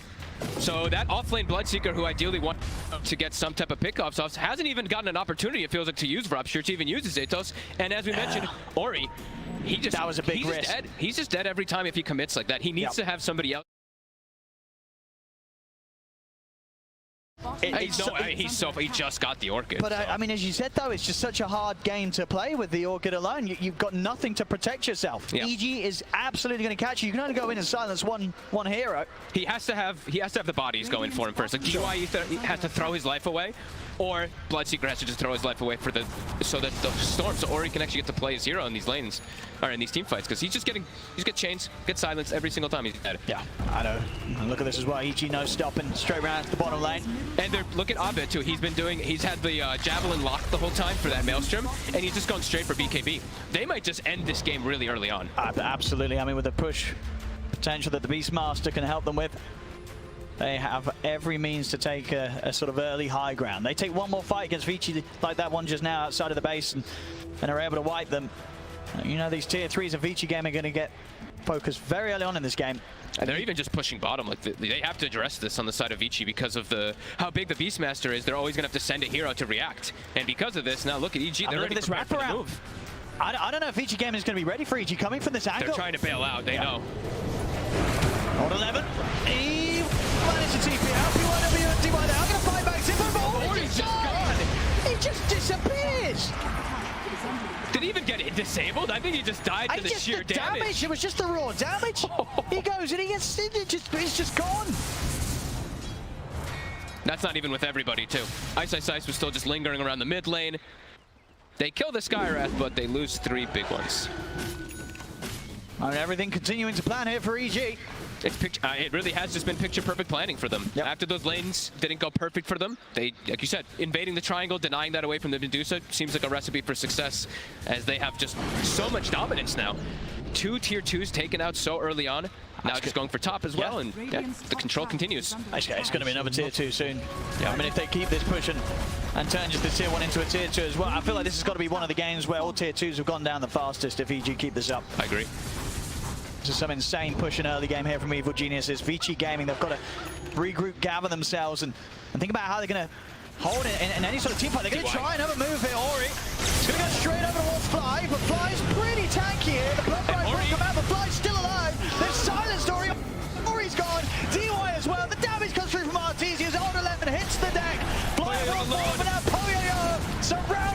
EG. P1W will attempt to help out, but he can't keep his Medusa alive. Poyo falls, and they're going to call it 22 minutes in. Evil Geniuses just destroy VG. 2 minutes in, Evil Geniuses just destroy VG Gaming. They just slam them out the way. This was a complete beatdown, and EG, I mean, this is the cleanest Dota they've brought out so far. Yeah. It was picture perfect. They 10 minutes ticked of all the perfection. boxes. Wow. Like actual 10 minutes of perfection, right? It just, they had Ori's number. It feels like Vici just slowed down a little bit too much, didn't utilize that heavy farm that the Bloodseeker had at the start, weren't able to force any fights, and then EG just hit this timing of the Beastmaster, started the push, took over Ancients, and like you said, perfect. That was, I mean, that's just one of those games that I think from any sort of the other teams here or people interested in higher level Dota, you just watch back that replay and just look at every single movement that EG made drawing up to the closing of that game, because you just can't let them do that. I mean, No. EG game, they just had nothing. The few fights they turned up to, just complete shambles. You know, Ori's going in, he's dying immediately. And, well, yeah, that's a rough game one for VG Gaming. They are going to really have to pick themselves going into the game too, folks. One of the best vision games, I think, if anybody does want to look at for those like 10 minutes, because they had absolute vision control. They saw all the moves Vici was trying to make. The move mid, you know, that's where Vici thinks that they're going to be able to get something for Ori, and they saw it coming immediately, and boom, they just get like a full cleanup kills. Arteezy was able to sit back farm. Yeah. That's it. Perfection there from EG in this game one. We'll see if they can do it again in the second one, but what a start for EG in this series. Thank you so much, Odie Pixelfog. My goodness gracious, that was a game. A blink if you miss it. EG coming out in full force. Tsunami, my man, I haven't seen anything like that on the stage so far. Odie Pixel said it. It was near perfection. I don't really think that you could have optimized any more than that entire game, which is funny, Jenkins, because you and I were speaking before this entire day started about how Vici Gaming prides itself on optimizations and how EG may be not taking the same early game approach, but here it just seemed all flipped on its head. Yeah, I think the question we had was, so the way Vici likes to play is they're one of these teams that they will rotate heroes around in the laning stage just for efficiency. They don't do it for kills. They're not going for these like smoke plays or anything, but they just put this wall in front of you in the laning stage where, like, you know, there's a Grimstroke in the safe lane pushing the wave out safely from trees with the Quelling Blade. Somebody's jungling. They just do this like efficiency in the 10 to, you know, until like 10 to 15 minutes. But EG just broke it. And I think that was the question we had, was like, Crit is the type of player that runs around and makes opportunities happen. And I mean, I didn't think it was going to go like that. I mean, I figured that there was going to be, okay, one of these playstyles was going to win out. Either it was going to look like Vici was a wall and EG couldn't break it, or Crit was going to break it wide open, and then Vici was going to look maybe not exactly like that, but close to it. Right. Yeah, I feel like what's interesting in that game is how long it's kind of a lull for, right? Like, there's not much happening for, let's say, 15 minutes, kind of slow. And then EG are like, okay, we flick a switch now. This is what we wanted. We have our vision heroes. They have their key items. We're strong at fighting. We're going to run at you until it ends. And that's basically it. And honestly, I can understand this GG out from Vici. It might look like tilt or whatever you want to call it, right? Because like it's such an early GG in the game, but everything their lineup wants to do and everything EG's lineup wants to do, it's just been like EG have just accomplished everything. They have full map control. They have a grip of everything, and they're winning the fights. So coming back from that is almost impossible. And sometimes it can be better to just be like, okay, call a spade a spade. We lost. Don't break yourself down mentally. Go next game. And I think EG is the type of team too that they probably weren't considering this, but just as like a fact, like EG is the type of team that during the whole NADPC, we saw that they would often take these really long games, but the moment that you give them an opening, they go straight for the jugular and they just destroy you. So EG was this weird team where they would be very patient. They would play for only like perfect plays, the best opportunities. But then the moment that they could get that, it was like just all gas, no brakes. And in this game, it just happened so early that it was arguably, this was like the biggest stomp of the playoffs, I would say, so far. Yeah. Is that how you feel, Tsunami? Secret OG, maybe game 2. Yeah, but at least they fought until that was like, an EU stomp. They fought it out. Yeah. And at least like tier 3 towers are falling at some point, tier 4 towers, so you call GG after that. Whereas this one, And it's what I have been critical of for Vici for a long time. I don't think that they have the same killer instinct that Evil Geniuses does. Even though both these teams have been proven to be very consistent, Vici Gaming is just consistent to a slightly less flamboyant degree, and they will be top 6 finishers consistently, but rarely ever grand finalists. Well, this is the chance to prove it, right? I mean, they've got to win this one out and move on forward. This is TI, man. This is like the make or break moment. Do we continue to follow in kind of the calm that we were talking about, the same kind of drafts that are a little predictable, or do we pull out something crazy? Now, speaking of crazy, by the way, we had some nuts moments on our first draft, and I want to make sure that for Game 2, this is a very serious series where someone will be going home from the International, that we keep things professional and on track. So I would like to welcome a friend to the panel here. Ladies and gentlemen, if I may please introduce my little friend Peepo. Peepo the tiny meepo. Now Peepo is here because, don't touch Peepo. Peepo is here, and he does not like it when people say cringy or weird things. So Jenkins, if you ever say anything, you're going to make little Peepo cry. Don't touch little Peepo. Three bees can replace every bird. Birds are not held accountable. They should be held accountable. Oh, he's blurring out. He doesn't like that. You're fading him from existence. I blurred him out. Don't walk in front of little Peepo. Hey, what the? Little Peepo cries. Do not do this anyway. Who's been a good boy? Don't touch little Peepo. I'm sorry. Focus on the panel. Thank you very much. Very important match here. And little Peepo, he will cry tears of shameness for what you've done here today. Anyway, we got a little piece here to give you guys some more insight into Vici Gaming. Do not touch little Peepo, please, as we take you over to there. Let's take a look. Little Peepo. 就是整个 TI 生涯里面最伤心，或者说最惋惜的一个场景，应该是在。那可能是 TI 6那年，我好像在以后面打的 TI 嘛。 然后那年小组赛也比较顺利的。然后我们赢了 A 队以后，我们已经锁定前6了。然后在下一场的胜者组决赛那个比赛中，我们就是那一场比赛对我们来说很关键。我们在那一轮遇到了一级战队。当时其实我们觉得一级并不是很强，我们挺有信心拿下那场比赛的。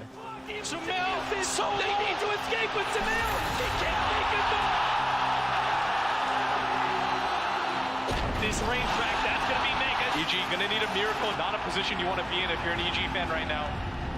纣王，然后当时场面我记得我们还是挺优的，甚至一度破了别人的3路，已经出了超级兵。 The EG might just not have the bodies to do this. Can they get PPD out? He gets a more step away, but no! The extra damage comes out from the Warlock as a fatal bond eliminates him, but nice! He almost died! They're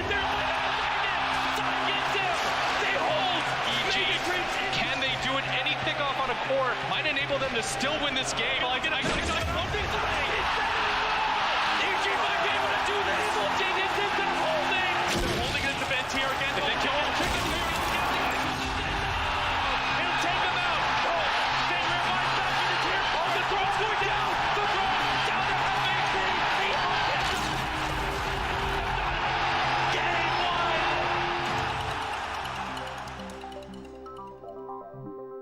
然后就被超级兵翻盘了嘛，然后就作为史诗一直被大家吐槽嘛，就领先特别多，然后被超级兵翻盘了。TI 上的超级兵翻盘，因为我跟艾斯的关系也好嘛，然后我就打完特别生气，然后就非常生气的指着他说：“哎，你小狗实在让我太失望了。” 然后直接影响了我们那一把输了以后，直接影响了我们第2把的心态和操作，直接导致我们第2把输的很利落。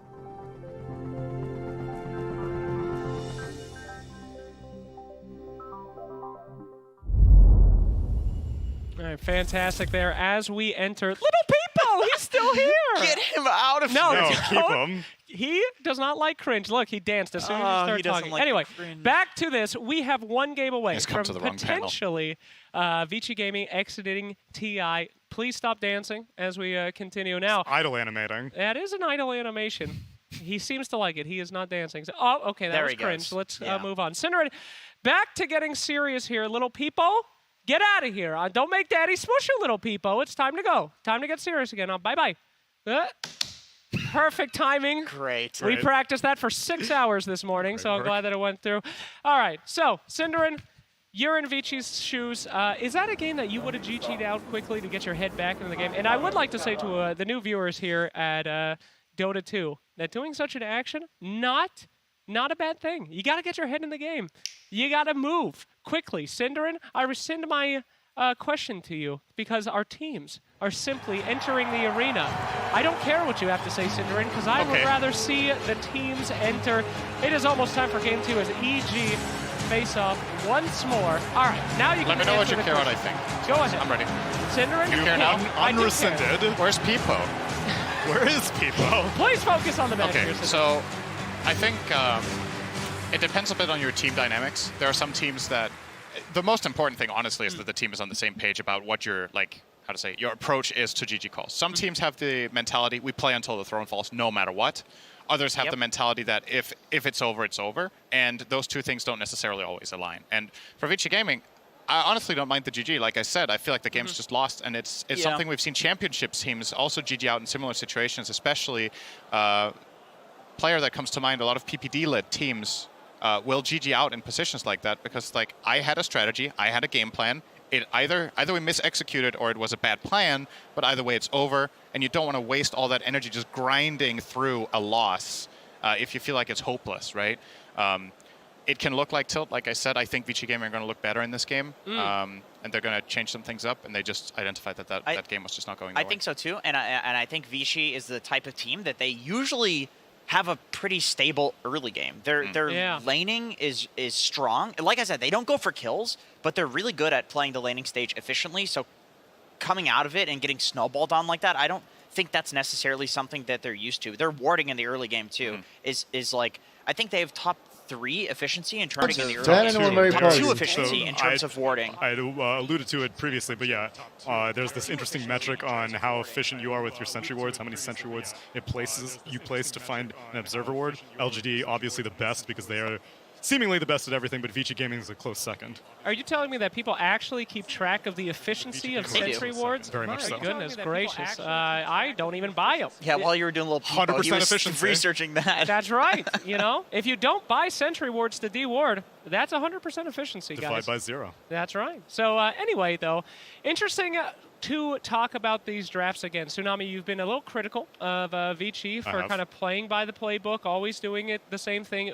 Do you expect us to go to potentially crazy places here in this draft? No, I see something new. I think they should go back to more what they were familiar with. You mentioned that they had picked Snapfire every single time previously in their upper bracket series, and so I think that that's something that they can rely on. It's even tough for me to diagnose something that was wrong with them. I think it was just EG getting everything that they wanted. I think maybe ban out Ice Beastmaster.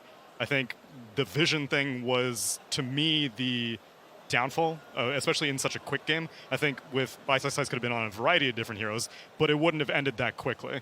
So giving Ice such a powerful vision hero, like maybe even ban out Nightstalker, stuff like that, I want Vici to focus more on not letting Bulba get what he wants, not letting him have his Kyle Egg strategy come to fruition.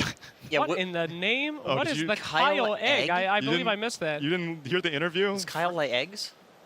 Yes. He did not specify where the eggs came from, so it's a very real possibility. I wouldn't put it past him. Kyle is known to drop things on the TI main stage, It's so true. definitely could drop an egg and I would not put it past him. So He's not here to defend anyway, himself, please. What was I going to say? So I think, I'm assuming in this game the pick order is going to be mirrored. I think Vici Gaming will try to get their hands on the last pick of the first phase this time around, and that changes the dynamic a lot. Because if you have that spot, you don't necessarily, like you pointed out, Beastmaster could be a target ban against EG, but you don't. He does this all the time. I love that he does this. He's so zen. I don't know if he's memeing or if he's actually all right, guys. meditating. It looks like it's time to wrap it up. We have the hell of the best draft you have ever seen coming up, and we are going to do it with Avo and the panel.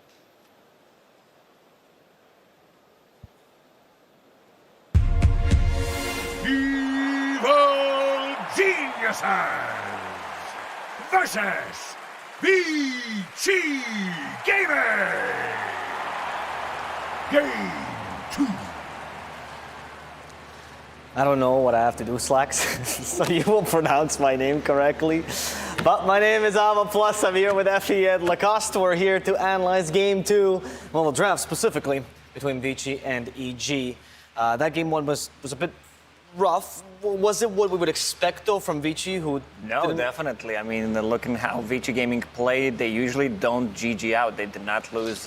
They even had a tier 2 tower. They had Medusa. They could have potentially tried to play. But sometimes you have to call it. Maybe that was the right call in this situation where they don't want to play this game for another like 15 minutes. Even though it's an elimination game, I would still prefer if they like play until the end, which some teams love to do. What I want to see from this one, from Vici Gaming, is pick up the offlaner. Like pick it up in the first phase because it got banned out in the second.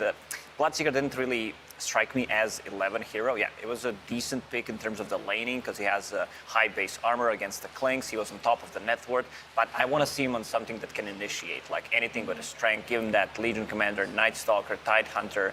Tide's available actually, and Doom is banned out, so I want to see them get Tide Hunter here. Nope. Same start. Same start. Okay, so 11 throughout the group stage has gotten most of his heroes picked in the first phase, and they've relied on the Tide Hunter, they've relied on Doom, they've relied on similar type teamfighty heroes, and just the fact that they've chosen to not go for that is really confusing to me because they just seem to be target banning his hero pool. I think this is a replay. Maybe we might have loaded into a replay. So very bizarre to me, but the Bloodseeker was very out of place in my opinion. Even if it had a good laning stage, there was really no rupture target. What do you gain from this Bloodseeker pick? It's not your Phantom Assassin that likes to move around in the team fights. Clinks can just stand his ground and deal damage while being static. And we see Tide Hunter banned out. Timbersaw once again. EG understanding where the threat can possibly come from. Another Invoker ban. D8, like anything. We've already seen this. I want to ask you, like, what does that mean for team mentality when we see the same I think that draft means, I think start? Syndron had a really good point how when he talked about PPD, where if certain strategy didn't work, they called it, they missed their timings and they GG'd out. So they're one more I feel like they feel for themselves like this is it. This is something that we have prepared. This is strong and we're going to do it one more time because we probably made it work in our scrims. So Yeah, they are confident in this opener, and these are heroes that they do want to play regardless of whether or not it's going to look like the last game in terms of the first two for EG. I think they have to adjust the offlane and mid picks here. Okay. That's probably what we're going to see. If we see another repeat of it, because they're banning the same exact offlaners as well. We're getting rid of the old 11 heroes, and he is usually the pillar of this team. he is. Whenever 11 is popping off for Vici Gaming, you know that the rest of the team is also going to have a good time. I might be a bit biased here because he's one of my favorite. He's my definitely the favorite offlaner, and because he can overextend, you know. And with 11, you're always going to have fun watching him play Dota because he will overextend. There's going to be a couple of mistakes being made, or like he can go either 11-0 or 0-11 sometimes, and. But he's been pretty stable lately throughout the season 1 and season 2. That has been a meme for a long time, you know, about 11.